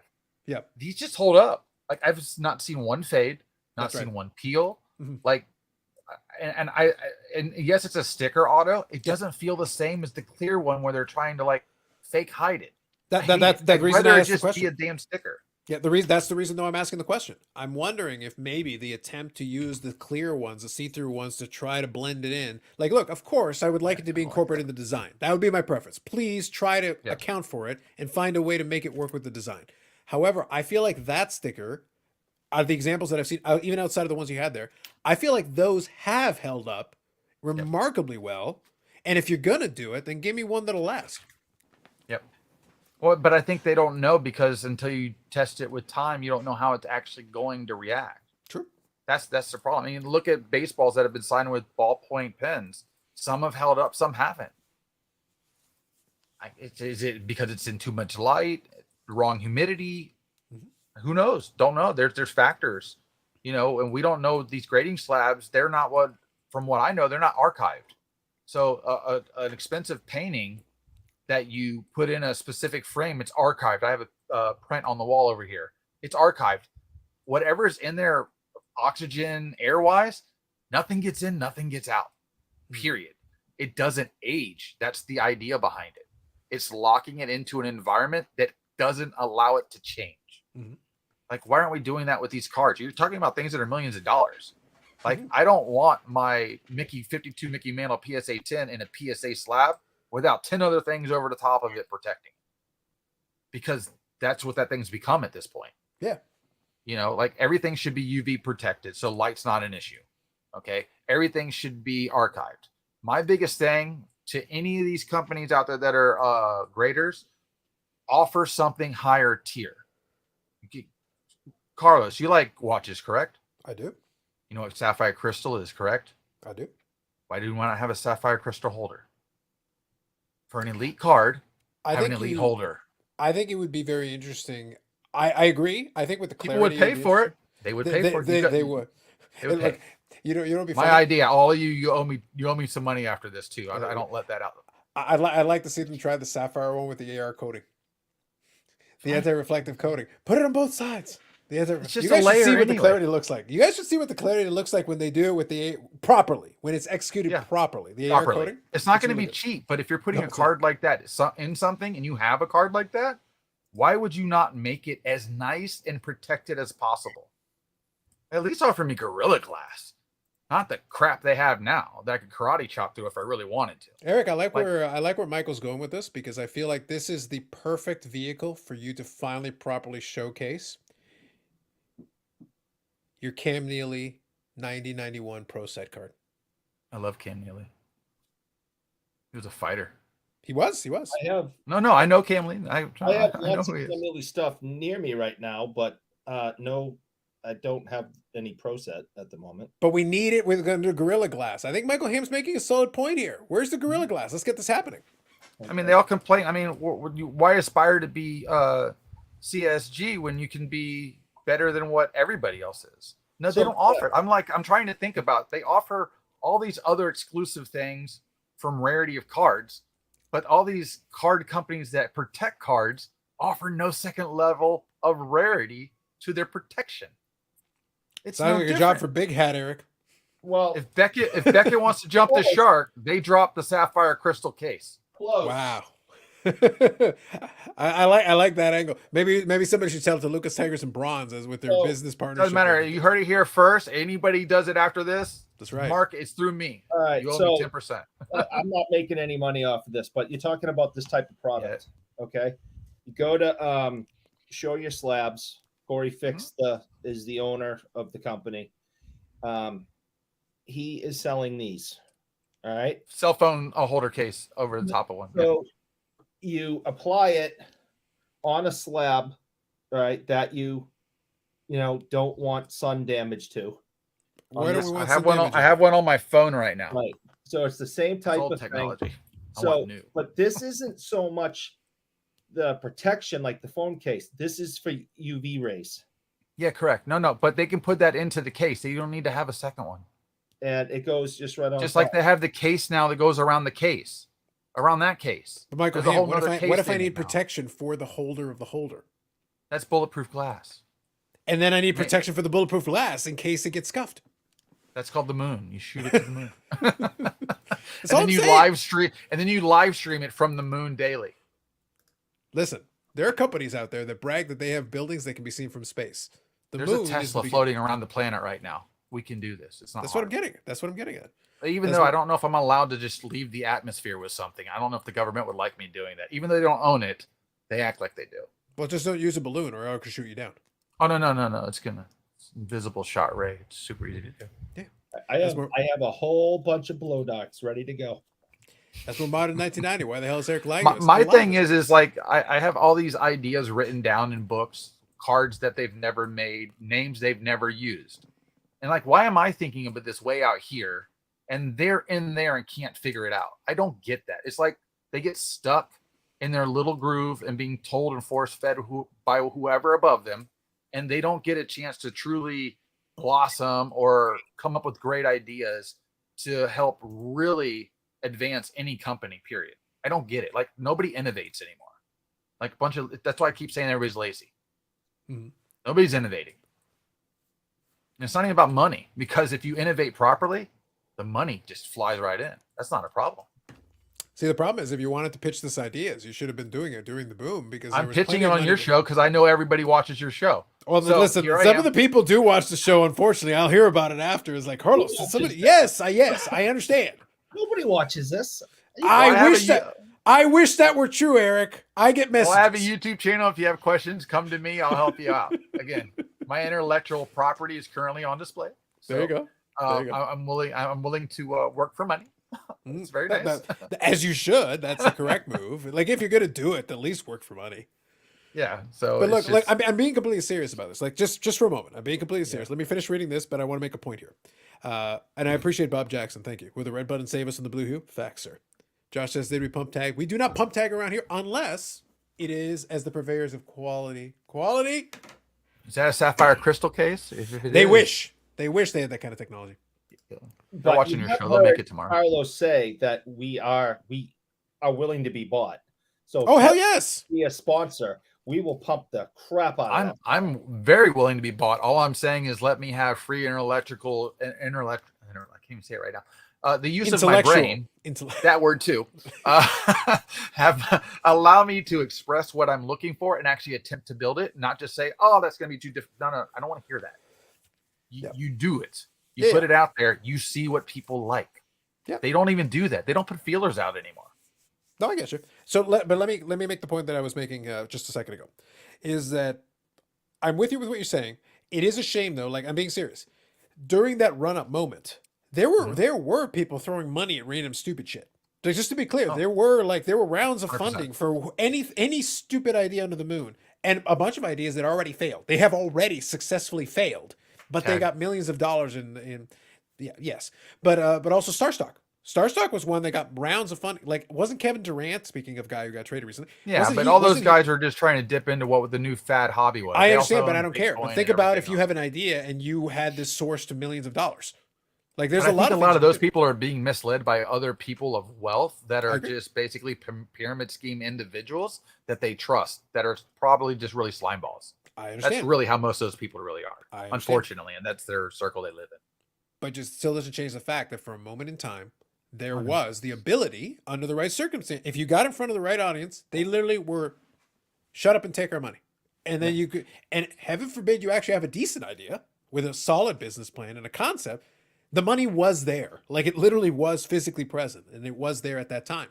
Now there are companies in the space who have money, but anything they're going to do, any attempts at innovation is going to be very slow and iterative. It's going to take years for it to develop because there's Jump no the incentive shark, to do man. it. Want to start a company, guys? We'll just jump them all. Yeah. Now you Limited got to. We got print to runs, see. nothing overdone, everything rare, everything game used, everything unique and different. Everything's a 101. As long as we don't invite and nobody invites Brad Gray. Eric, don't invite Brad Gray. We don't We need might need his BGI money. here. He's willing to take a $5 million loss in court, so we might need him. Well, the problem is he's not willing to take it. he keeps promising. It's like That's because right now he's making more than that too easily, doing very little. it's like, don't tempt me. Don't promise me these things. I am asking you to do it. You won't come on your show, Carlos? Oh, I haven't reached out, but it'd be funny. Look, I'd love to be like, I dare you. Do it. It's like, why? For the content. Do it for the content. Don't do it for you. Do it for we'll me. play flip a coin with them, heads or tails. You want to do this? Heads or tails? That's right. As long as you say yes. Push the red button. Push the red button. Do it. Push. I'm waiting for Eric and his Beckett money to sponsor the show. Slowly, my friend. Working on it. We're working on Hey, it. don't forget to hit the like button, guys. True. That's Why facts, are sir. you starting now? He said money and Eric, so that's what supporting I've the been show. trained. Carlos has trained me. I'm supporting the show, man. Brainwashed, you mean? Listen, you can't say brainwash. I'm enjoying Michael Ham's forays into some of these areas. We've been having some fun. Tonight we're getting some proper Michael Ham here. So I'm enjoying it. I am appreciating it. Look, at the end of the day, I'm happy with the opinions because at least it creates an interesting topic. It gives us a nice discussion to have. And the thing is, by the way, we can disagree and still we can agree on a bunch of stuff, disagree on some of the stuff, and have the conversation is perfectly valid. It is a perfectly reasonable thing to have. I'm cool with that, and I enjoy that. Because there are still some elements we're missing, but that doesn't mean we can't opine an opinion. We can still have an opinion, and we can do our best to be like, look, I know we're missing a couple pieces, and you're asking a simple question. Why can't we do X? Which is a reasonable thing to ask. That's fine. And then it's on the industry to be like, okay, we can't do X because. Okay, fine. Give us a couple of the becauses. That'd be nice. At least then we can have more understanding. Anytime I've ever asked anybody, all the becauses are not the proper excuse. Mm-hmm. It's basically always, oh, that's outside our costs. Well, outside your cost by how much? You know, you're working on things constantly for years, which like Upper Deck, like your friend said, he hasn't even seen the finished product still that he's worked on for something a year ago. Mm-hmm. That's very disappointing from a person that works for a company that's in that idea that I built this thing that's my baby, and I've yet to see it ever take flight. That's disappointing to them. Mm-hmm. Like that's not motivational to the individual. You know, from a company standpoint, if you're running a company, you know, there's ways to work around these things. You know, create a Chronicles type pack where you take all these cards when they do print and throw them into a bunch of packs where there's just a hodgepodge of brands just to get caught up. Or maybe you do that once every 5 years to make it kind of fun or interesting. Like, I don't get why they don't think outside the box to help themselves out, but still make it valuable to the hobby. I agree with you a million times over. So, but I am going to try to answer your question of why. So this is what I think is the reason. It isn't my opinion of how I feel, but how I think they feel. Okay. If I am running any type of business and I only have to put in minimal effort and investment of time, money, employees, material, and people are literally beating down our door and spending hundreds and thousands of dollars to get what I am selling. What is the incentive of putting more money, more time, more man hours, more material, and making my product better and working harder? Leave your competition in the dust and make them have to catch up to you.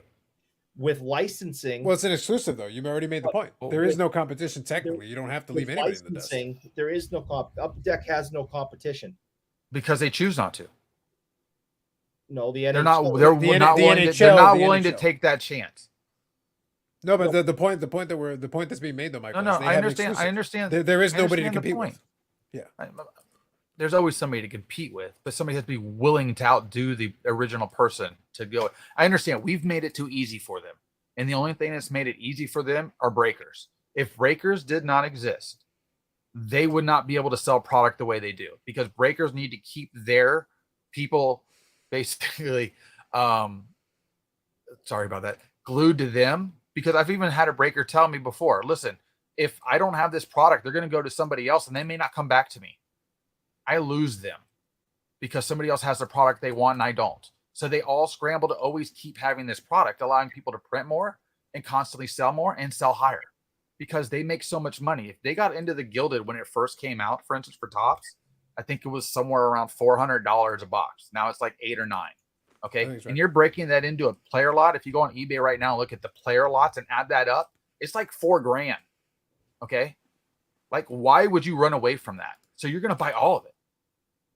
That's why. If it wasn't for breakers, they would have nowhere to go with all this product. Because at the end of the day, the purists aren't going to buy it if they weren't around because it's too expensive.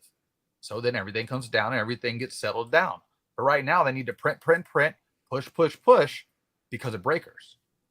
That's why Fanatics wants to make their own breaking. They see the value in it. It's ridiculous. Like ridiculous. And It's it doesn't even matter. it's a literal distribution model. It's one of the avenues of distribution. But it's like at a 40% upcharge. Yeah. Because of the gambling aspect. Mm-hmm. Now, to be That's fair, why I'm saying the hobby's changing. Now, to be fair, though, one important thing is that like I said, in the hockey side, Upper Deck has added one other twist because EPAC is a distribution method that has also done well for them in that category. Because I'll watch a bunch of the good stuff get pulled out of EPAC, and they don't actually have to print anything outside of the hits. Because outside of the hits and the specific inserts and those ones that get put in there, that means the base doesn't have to exist. They don't even have to bother to print it.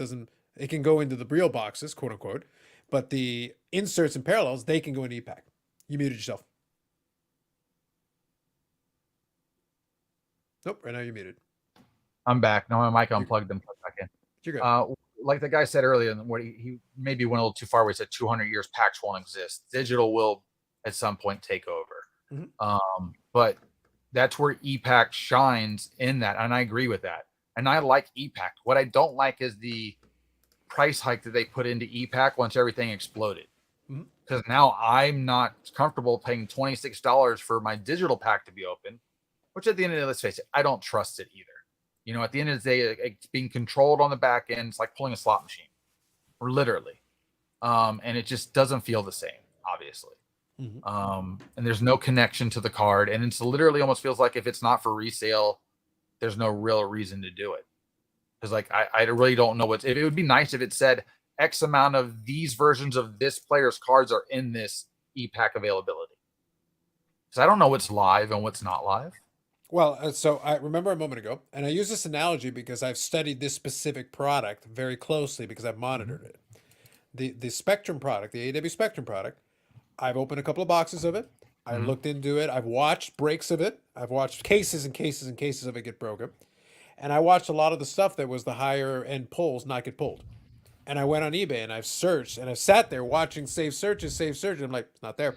It's not there. EPAC came out, boom, one of ones. Boom, one of ones. Boom, one of ones. Boom, plates. Boom, this. But then is it even worth trying to buy the actual product live versus EPAC? Well, the reason I'm bringing up this point is that that's the question. I said, when this product came out and I started watching and I was looking at this, and the problem is I won't be able to tell you what the real numbers are because you'd have to see everything. That it's in a sample size. It's impossible to really get. I can only give you a very specific subset, but I have paid attention to a lot of it.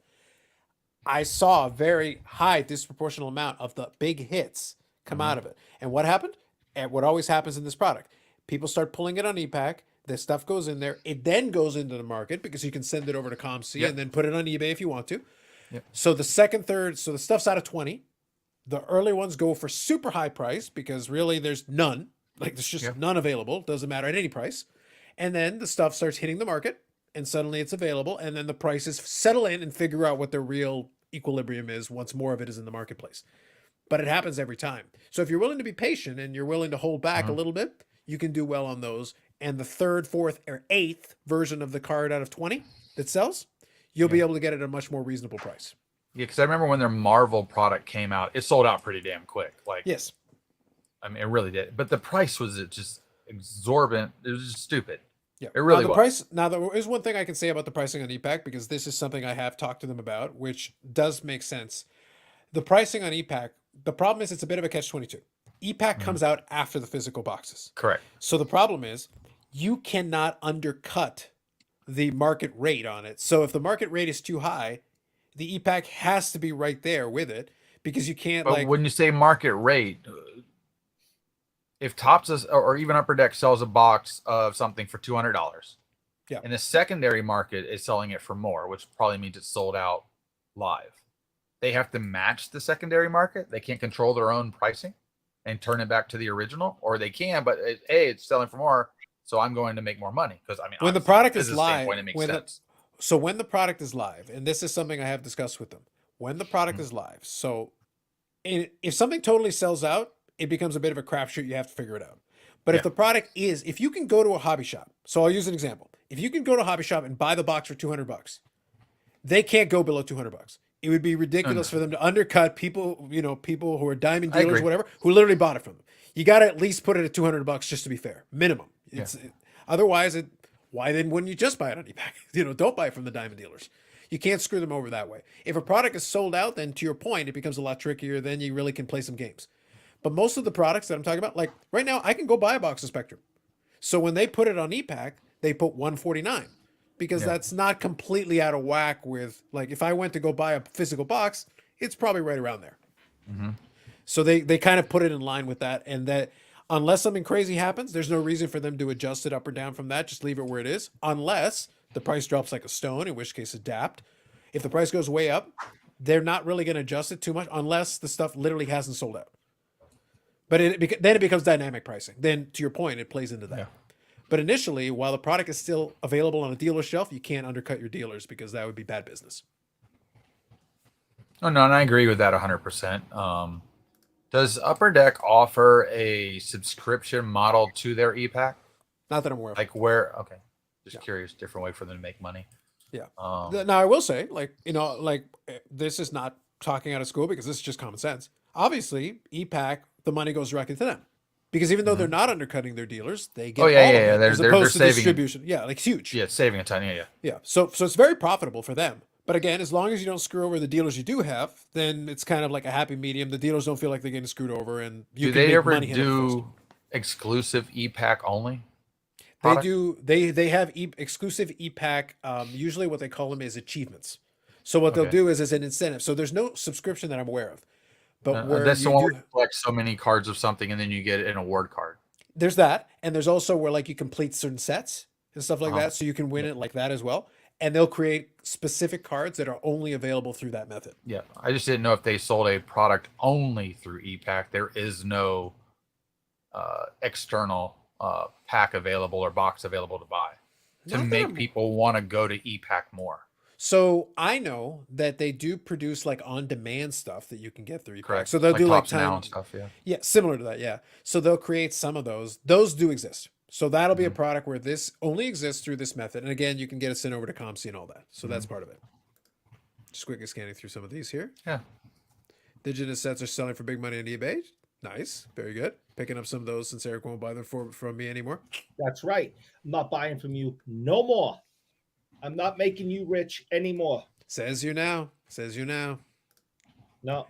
Compendium. Okay, so there you go. Two of them. So Compendium is a product that is eBack exclusive. Okay. And I know that, like I said, so for AW, they'll produce these event specific ones. They don't exist in pack form or anything. It's ePack. It's straight in ePack. So that would be an Isn't example. Compendium very expensive? I'm not familiar with what Compendium is, so probably. Can you guys? I think it's where you can get like autographs of really top tier people. Oh, then where that it's would be like probably expensive. Yeah, 2 or 3 cards per pack, and that you that get would be autographs or that would be something. higher end. Yes. I just didn't know that. I mean, they should do an exclusive version of stuff for ePack only to help drive people to ePack.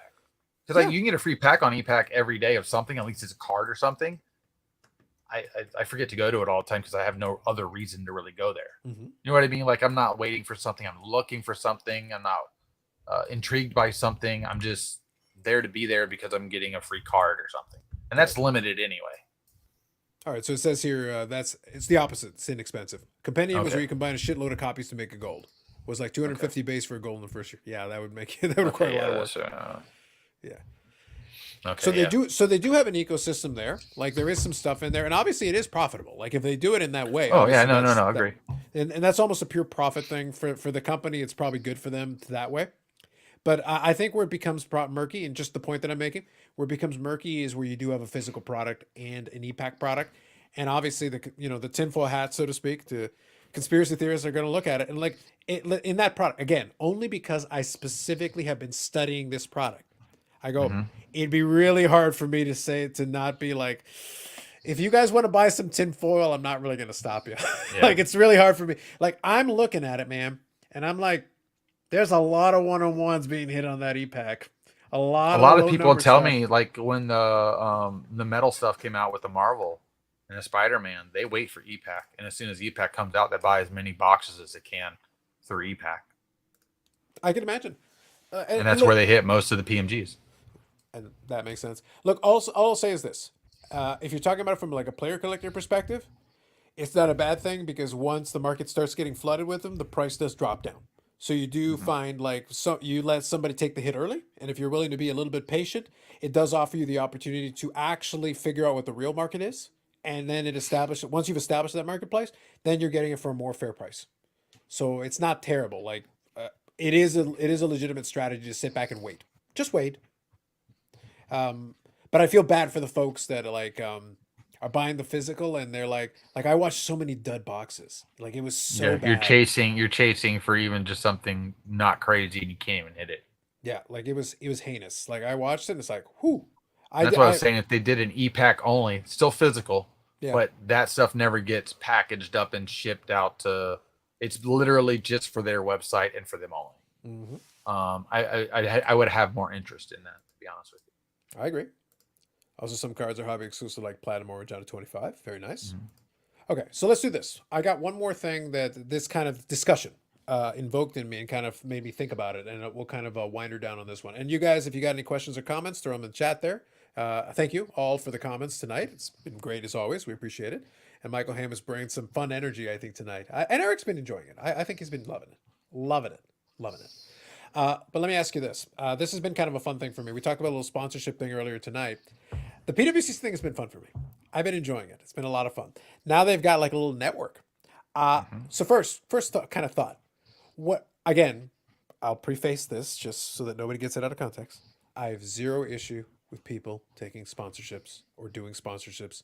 If you disclose it, I don't care. Get your money, man. Do it with my blessing. Have a good time. Now, here's my question. We got a lot of these PWCC watch parties. That's an example of one. I don't care for them. Like they don't interest me. However, for some people, they seem to enjoy them, which is fine. That's great. But PWCC's done a full court press on these. I named 3 of them for sure, and apparently Slabstox had one. But you had the Sports Card Therapist who had the vintage one. So if you like your vintage stuff, there you go. That's them. You got Poke Chloe if you like your Pokemons. So you got that. There's another demographic hit. And then you've got good old Jay Lee, the floating hit himself, doing the hockey one. So you got that as well. So you're hitting these different demographics, all having their own simultaneous live streams, all sponsored with PWCC branding on it. It's an interesting way of marketing. Like I can't blame them for like trying to drum up interest in it. I get it. But kind of what are your thoughts on that as like the marketing way for an auction house to try to operate it? Like, hey, get excitement for our lots. Here's some watch parties. I think it's smart because the way most auction houses used to operate, they would send out a catalog. And when digital obviously happened, you could obviously download it and stuff like that. Most really big money people are never there to do anything, and they have other people doing it for them anyway. So at the end of the day, people that are getting into at least some of the really big cards on this, they're not even the ones bidding on it. They're just somebody else doing it. Because I've seen people do this at auctions I've gone to try to get cards live, where there's some guy there on a phone talking to somebody else to tell them what to bid on. They're just taking that and making it much more virtual by using the YouTube algorithm and the people that are watching it based on their niche to help promote it. I think it's smart. I mean, from an advertising standpoint, I like it because they're doing something other people aren't. And again, I'm all about jumping the shark. I'm all about doing something different. I'm all about trying something different because you never know who's watching that show. For all we know, 3 people in this chat right now are multi-hundred millionaires. We don't know that. You know what I mean? And not just Eric, but other people in the chat. Well, I mean, based on Eric's room, I can tell how rich Eric is. It's obvious. He's very Bruin rich, which is just money. The Bruins money. thing is a cover. He's like, what garbage team can I do them to throw them off the scent? Bruins got it. Nailed it. What's that one guy's name back there? Lecnu. It's He wears. Yeah. He So wears Uno. that's Reggie Lemon, who had the first 3-pointer in NBA history. It was very exciting. Very nice. It was big time. Everybody Very loved nice. it. Your soccer jerseys in the background are fantastic. It was great. Loved it. Beautiful. But no, I really do. I like what they're doing. I don't have a problem with it as long as you're just Mike, I used to like you. used to maybe pass to you, but it's present to me. So I like that. Time is a flat circle, my friend. Time is a That's flat right. circle. It keeps going and it ends at the same time. But no, otherwise I do like it. I don't have a problem with it as long as you disclose what's going on. I don't have an issue with it whatsoever. Fair enough. Now, given that we're a copycat league, so how long until Golden has watch parties? And how much should I Tomorrow. charge Golden if they want me Well, to do watch first of all, Ken likes himself more than anybody else. parties? He So does, that's true. he's going to be in the front of it for as long as he can. Yep. For and put himself out there because he is a pyramid scheme in himself. But he is so garbage to technology. Him doing He's a watch the party would be a ultimate disaster. snake. No, I He's the agree. ultimate But snake. stick with me on this. He would be a disaster doing a live watch party. Like he sucks at technology so bad that he would. Did you watch his live stream where he was giving his stuff away to the chat on whatnot? I'm pretty sure I saw one of them, but it was terrible. Okay, that was a clusterfuck. But he gave away a lot of stuff just Sure. random shit in the thing because I won something. I didn't get anything good at it, but I did win something. So I'm like, okay, well, it's not just his buddies in the chat. So I mean, and his next one, he's going to be opening up an old box of cards that he's going to random every pack off to the chat. Sure. So I'm like, well, I mean, if he's going to give away shit for free, I guess I'll hang up in here and see if I can win something. But yeah, no, he's a mess. I mean, I don't like him at all. But I know what he is and what his type is, and the people he hangs around with. I see the image. I know those type of people, and he fits right in with them, unfortunately. And he's a salesman at the end of the day, and he's a pumper, a dumper, and he's he's very full of himself, but he's very confident in it too because he feels because of his money, power, and the people he knows, he can do what he wants. No, and that's fair. The only thing that I'm saying, though, the point that I'm making to it is that while he can give away stuff, and that will work, that will draw an audience. Oh yeah, everybody. And there is the train wreck side of it. Like in live streams, he is genuinely terrible. Like, he'll answer the wrong question that he shouldn't even answer. Too. That's what I'm getting at. That like I said, from a audience standpoint, watching a train wreck, I get it. Yeah. I understand it. But like, if you're actually trying to promote the product, it's actually terrible. Like, but 100%. But he thinks he's promoting it because it's him. Agreed. That's the funny part. But that's what I'm saying. Like the PWCC guys have people in house who could try to do that if they wanted to, but they've clearly chosen. They're like, we'd rather leverage off your audience. We'd rather you do it. You've got your niche, your category. Pick some auctions in it. Talk about them. Describe it. Talk about it. And some people may bid on it, they may not, but other people will just be engaged in it, and it'll get a brand out there. If nothing else, that it'll do that, and that's what they're shooting Correct. For. Yeah, it's advertisement. That's really what it is. You're just getting to more people easier. I mean, a billboard can only get to the person driving by it, where something on the internet can get to people that would never even drive down that same street. Exactly. Real quick here, Bob Jackson says, "Hey Eric, who won your extreme hardcore mountain bike racing the other day? I wish it was extreme. The one we made fun of. The pool. How good are you at Excite Bike, Eric? At Excite Bike? Yes, Excite Bike. I don't know what the hell. It's a video game, bro. I don't on Nintendo 8-bit. I don't play video games. I never have. It was 1985. Listen, I had the Atari 2400. We already talked about how he came out right after that. We already talked about how he was a fully grown adult watching the Bruins in 1924. By 1985, he was at least his early hundreds. How good were you at Blades of Steel? You played Blades of Steel, didn't you? No, no. Wow. The Bruins were a good team. Wow. No, oh God. I like that she used the sad face emoji. Kathy, that's fantastic. I love it. I love it. By the way, folks who are new, this is Eric's mom. It is actually Eric's mom. Yep. And the sad face emoji, I appreciate it. Thank you, Kathy. See, Bob Jackson gets it. Yep. That's what I'm saying. Excite Bike rules. Eric might like Excite Bike 64. Go with the Nintendo 64. I like it, sir. I like it. She comes on here, and at first she's like, sounds as if she's going to defend me. and then stabs me in the back. Fair. I think it's valid. I think she's trying to send me a message. Like I said, maybe it's you. Have you considered the possibility? Again, we're back to accountability, Eric. Have you considered the possibility maybe it's you? I just don't think the woman likes me. Your wife throws shoes at you, man. Not even shoes that she would wear. Shoes that she literally buys for the express purpose of throwing at you. They're throwing shoes. And that's usually a Spanish thing. I grew up I know in half this. Spanish, even though I don't look like it.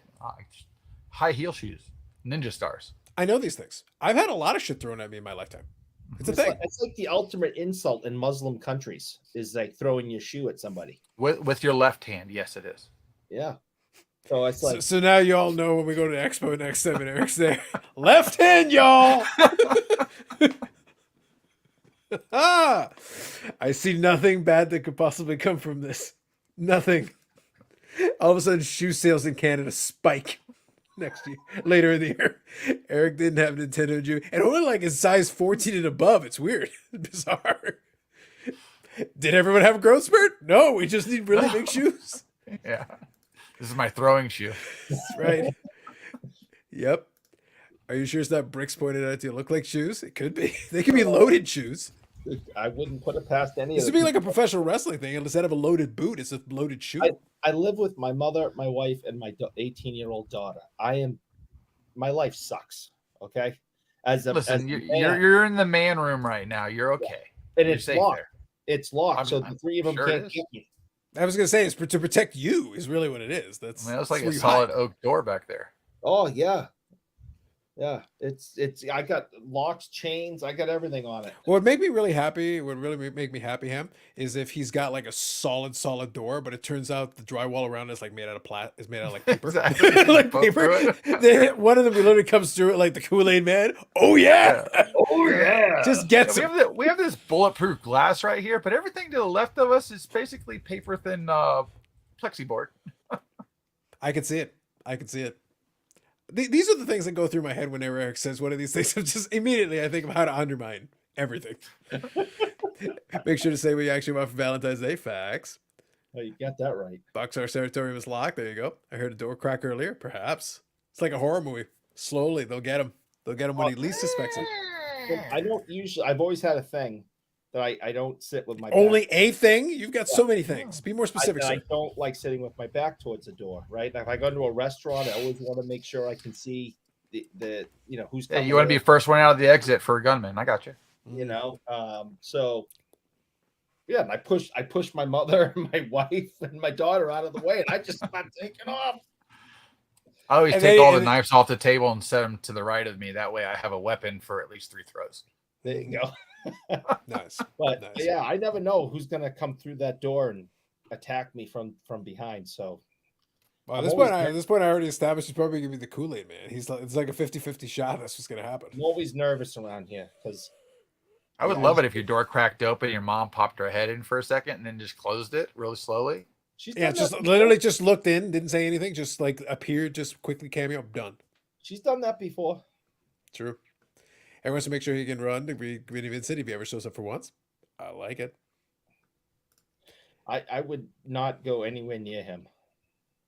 It's gonna be his mom with a folding chair. It's gonna happen. Now are both of y'all going to the national? I know, Carlos, I've heard you talk about it. Yeah, I think right now the plan is to do that. I actually have been scanning the flights. It doesn't look too bad. I hate planes, but Rooms were the only thing that were a pain in the butt. yeah, I took care of that one early. That one I took care of that one early. I think it's the Lowe's Hotel, if memory serves me, but it's nearby, somewhere nearby the venue. Yeah, I so know where not too Lowe's bad. is. That's where I was at trade night 2 years ago, a couple nights. Yeah, so I think me and Steve were going to be at the Marriott.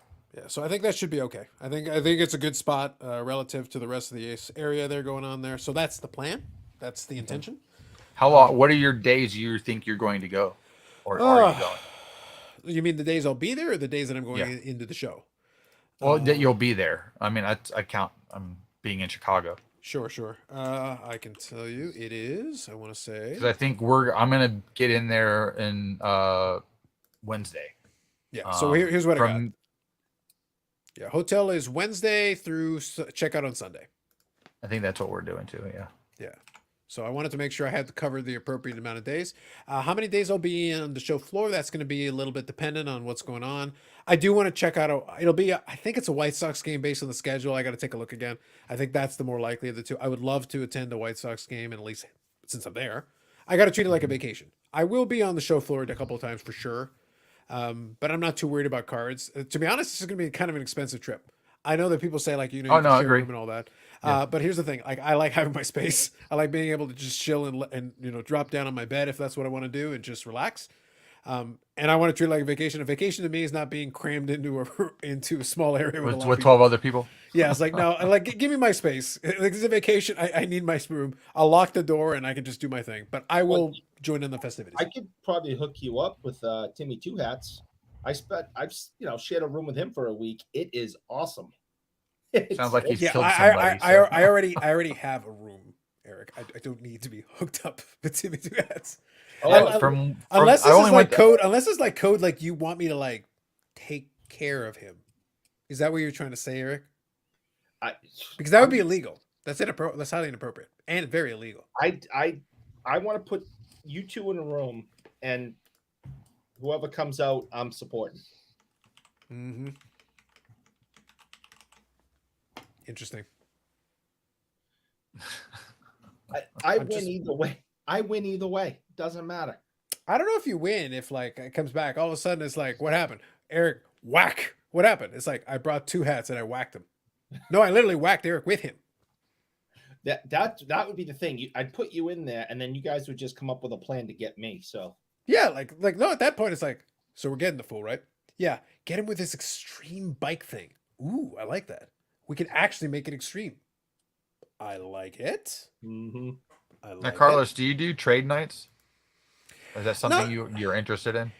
It's something that I would look at just to hang out and see it. That's like more it's not what a thing I. here. That's more what I do. I don't go. It's I'm not- not a it's trader not- anyways.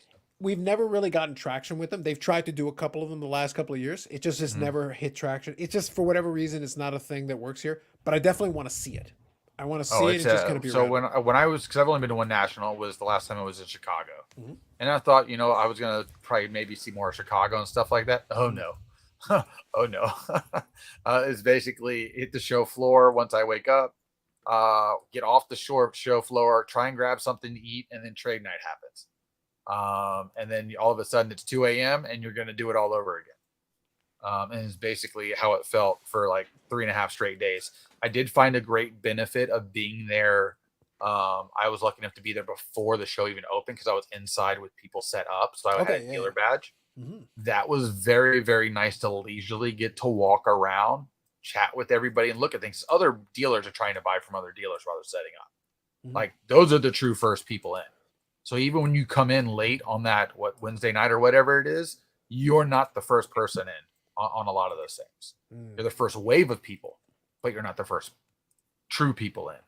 I was also very surprised at the lack of security when I went 2 years ago, because on the back side where they let everybody in to bring their cards in, anybody can walk in. Like it's easier to walk in the back door than the front door. Interesting. Unfortunate for security purposes, but interesting. Well, they said they're checking your badge. They don't check anybody. They don't know who's in. You can't tell. There's 300 people in there already. 400 people. Yeah. They don't know who the hell's who. Right. And then some people that are athletes don't even walk around with a badge. Like if you recognize, you recognize. If you don't, you don't. Oh, so they don't know any better. if we ever take him, that's Eric's plan. He's going to walk in as an athlete, then he'll just walk by. The easiest thing, Eric, 2 empty pizza boxes or full. Just knock on the back door and say you're delivering this to table 215. Okay, you're in. By the third day, maybe even late the second day of the expo this year, they people were going in and out the back door and nobody gave a damn. Mm-hmm. Yeah, it's too much. They can't control it. There's way more of us than them, and for them to try and signal out 1 or 2 people. Fine, don't let him in. They call their buddy, and he comes out with a badge anyway, so it doesn't matter. Yeah, day one, they were badge. Yeah, they gave up on it. They gave up on it. Well, then there's some people walking around with 9 badges around their neck. Yeah. Here you go. Well, it's only because with the expo being in my backyard and knowing a lot of folks there, That one's an easier one because that's one where I can get a dealer badge very easily and that kind of thing. I haven't really abused that privilege, but it's something that I've always had in my back. I think this past time I did use that. So If so you it can was, somehow get one through somebody you might know going into that, obviously it's a much more easier leisurely experience. So you yes. don't have the fear of something happening. Mhm. So like my friends, I know they have tables that it's just them at a table and they're allowed up to 6 badges per table. So I can just buy a badge through them and they'll just give me the badge. And that's Yeah. No, basically that's what kind I'm of what gonna look what at I'm doing. thinking. Now that you brought that up, I'm kind of wondering. It's like I do know a couple of folks, and I'm thinking it's like I wonder if I should just go that route just to get that, so that I don't really have to deal with the rest of the nonsense. I think it's $100 for a dealer badge, Right. which is almost the exact cost if you went every day anyway and buying a ticket daily. Yeah. I have to So think something to think why about, not? something to noodle on. Yeah, because I'll be honest, I would much rather, like I said, I'm going to go to the show because for goodness sake, if you've never been to one, you might as well. Fine, we'll do it. Yeah. I'm lukewarm on it because to me, it's like yes, it's a big show and everything, but it's like I already know what the costs going in with the travel and Mhm. everything. Yep. I'm already a lot of money in, so it's not like I'm gonna Yep. go over there and like make it rain. It's like, nah, man, I don't roll like I said, I don't roll, 9 figures deep like Eric over And there. usually that time of year, it's not cold there either. So what I learned also going that time is I ended up with about 12 t-shirts and Mm, other things. So I'm going with one t-shirt, knowing darn well I'm gonna have a wardrobe when I leave. Plus it's look at easier you, to pack. look at so you. so I'm like, okay, being there once, already knowing how it works. Mhm. Now I know what to, and I like to enter all the giveaways because they have the things where you come up every day, you get entered into a free random break just for like walking up and signing your name, as long as it's not full. And then you just come back at the end of the day and say, hey, did I win something? And they'll go, yes, you did. Here's your envelope. Whatever's in there is yours. And Mm. it's always live, so you can go back and watch it. Like there's so many fun little giveaways and things you can do there and chase even while you're there that have nothing to do with any of the vendors and Mhm. only the vendors, but the actual company vendors, yes. Other vendors, no. That makes it fun too. Like there's a daily chase on things. So, and there's a monetary value that comes with those, especially with like when I was there, it was the eBay cards where you had to go to get so many cards per day to get the set that you would have to go in and enter all your serial numbers. And then they would send you the special cards, the GJ ski cards, to Mhm. your house for collecting a card each day, which you could Okay. actually get the whole set in the same day. Right. That was the funny part. So there's always loopholes, Mhm. but it gives a second layer of enjoyment where it's not just you dully looking around at cards and chatting with people you don't know all day long. Mhm. It's also a community event because you're going to see people that know you. Yeah. You're going to chat with people, so it becomes a little more fun in that aspect. And that's what I like. I like more of the camaraderie, the hanging out, people that have the same general interest as you. Because let's face it, I'm here in my house. I'm the only one that likes this crap. Mhm. So, and that's why I like going to the shows and that's why I like hanging out with a few of the guys, but I don't get to do it all the time. This is like an event just for me to do what I like to do at the biggest stage. And that's what makes it fun for me. No, that's fair. And I mean, that really echoes a lot of I think what a lot of the folks that talk about it. That's why I say Mhm. like, uh, for me, if it was just in isolation, not really that interested. It's never been Mhm. something that I've been that drawn to. I know enough people at this point that I'll have the opportunity to chat with a variety of folks and meet some of them and just say hello and have a quick conversation and everything. I think that'll be fun. Eric experienced that when he came over to Expo, and then once I've been doing this show, what's been funny about it is that given that Canada is my territory, a lot of there are disproportionately high number of Canadians who observe a lot of this stuff. So then I'll Mhm. see them. The first time we still had masks on. That was part of the mandate. Still, we had it, and they'd be like, "Wait, are you Carlos?" And they'd recognize us from the voices. Yeah. So it was very funny. It was like it wasn't even you can't even see the person really, but it's like you recognize them the voices. Last time around, it was pretty straightforward. I was puttering around doing my thing, and like people would come by and say hello. And even at the small show, the CSC show, Simon's Sports Card, I think earlier here tonight, Mhm. nice gentleman from Australia he was at that show, and he just said, "Hey, Carlos," and we just had a quick chat. And that's a smaller show, but still, obviously, even at that point, it's like we were able to have. Those are interesting for me. Those are fun conversations. Say, Yeah. nope, thank you for watching. I I appreciate mean, it. I even enjoyed going to some of the parties that I got invited to because I was with other people that were invited. They were just like, "You come too." Mhm. I did, and that's where I met Bobby Hall Mm. at that time because I was at a party that I think Card Score actually was hosting, and he was doing free autographs for them because they'd paid for him obviously to come in and do pictures and autographs. Mhm. They also had free food, a free live band. Like it was fun. It was a party atmosphere, and it was exciting. And they honestly weren't pitching much. That was the interesting part. Like the party's almost like they're getting to throw a party and they want to have fun too. Not like this is straight business. That was what really felt fun for me, because it didn't feel like, hey, you're gonna get this spiel and you gotta deal with this bullshit. It was, hey, this is what we got. This way, I hope you like it. Enjoy everything. Enjoy. Go. I'm like, that's cool. I love it.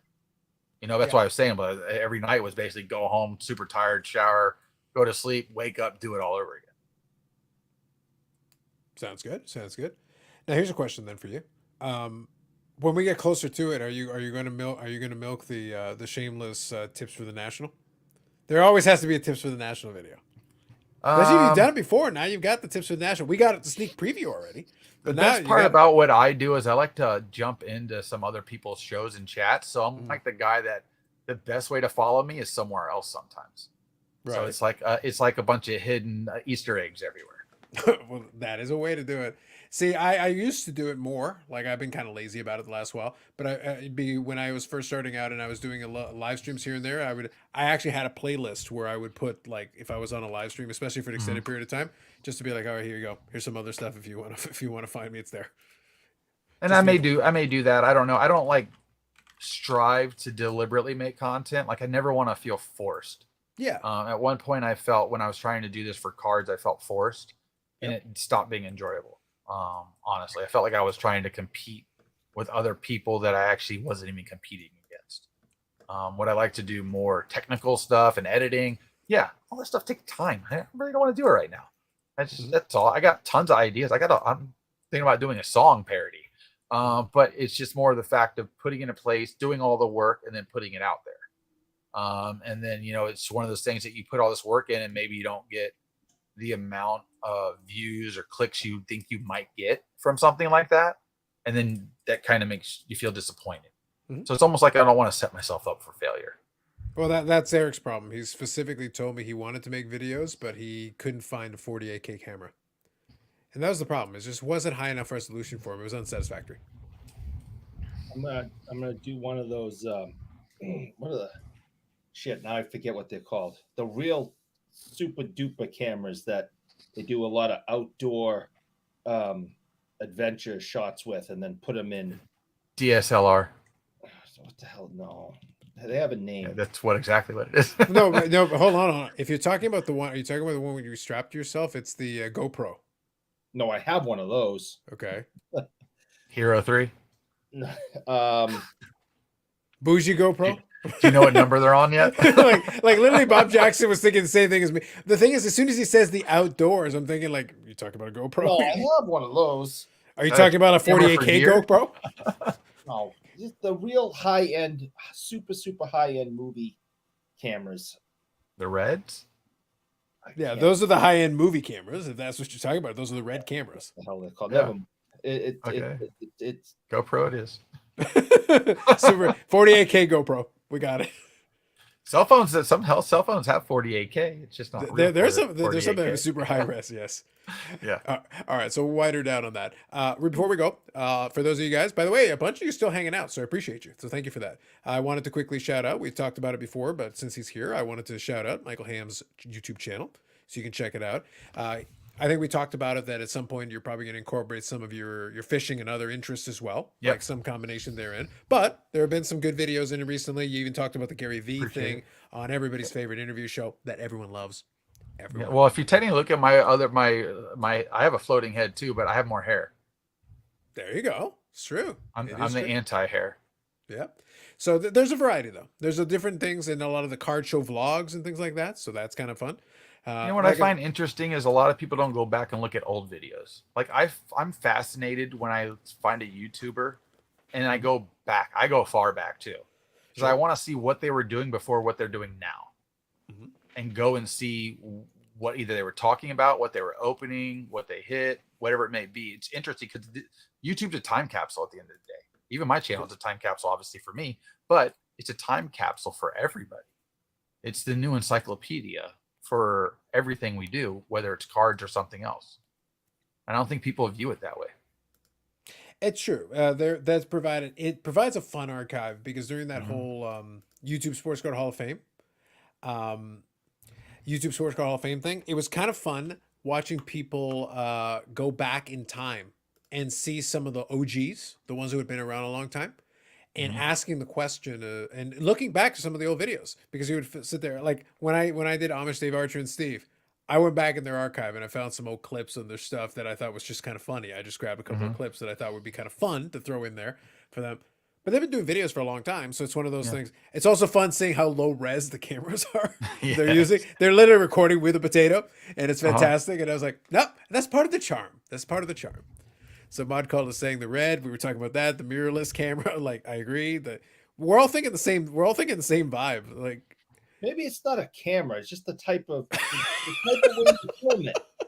The type of film that you use. Just like the wheel. It's on an SD card now. I don't know. Whatever.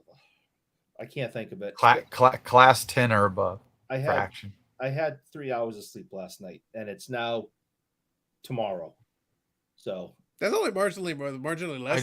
I don't collect marlins, Bob Jackson. I have a sailfish outside and have a marlin hologram card from Upper Deck. That's about it. Yep. Polaroid. There you go. Polaroid cameras. That's it, Eric. Polaroid. High res. No, it's only one res. It's fantastic. Slightly out of focus. Here you go. High 8mm. I love it.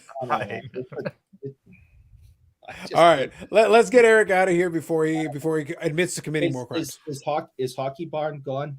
I haven't seen him in a while. Okay, so Hockey Barn, if you're around, Eric had a question for you.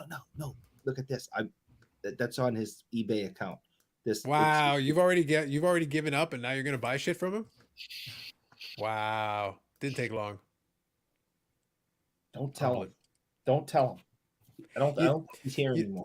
You know what I'm thinking, Ham? I'm thinking that Eric's thinking about the same film camera that the Zapruder film was made on. The one that can only record like a minute at a time. It is a film camera. And by the way, I think it has no audio. So it's like Super 8. Good luck. Black and white. Well, it was a certain type of camera. Like the guy who made the Zapruder film, he had a certain it's a 60s camera. Like it's very primitive. Yeah. But it could only record a certain amount of time, and I don't think it had any audio in it. Like it's literally.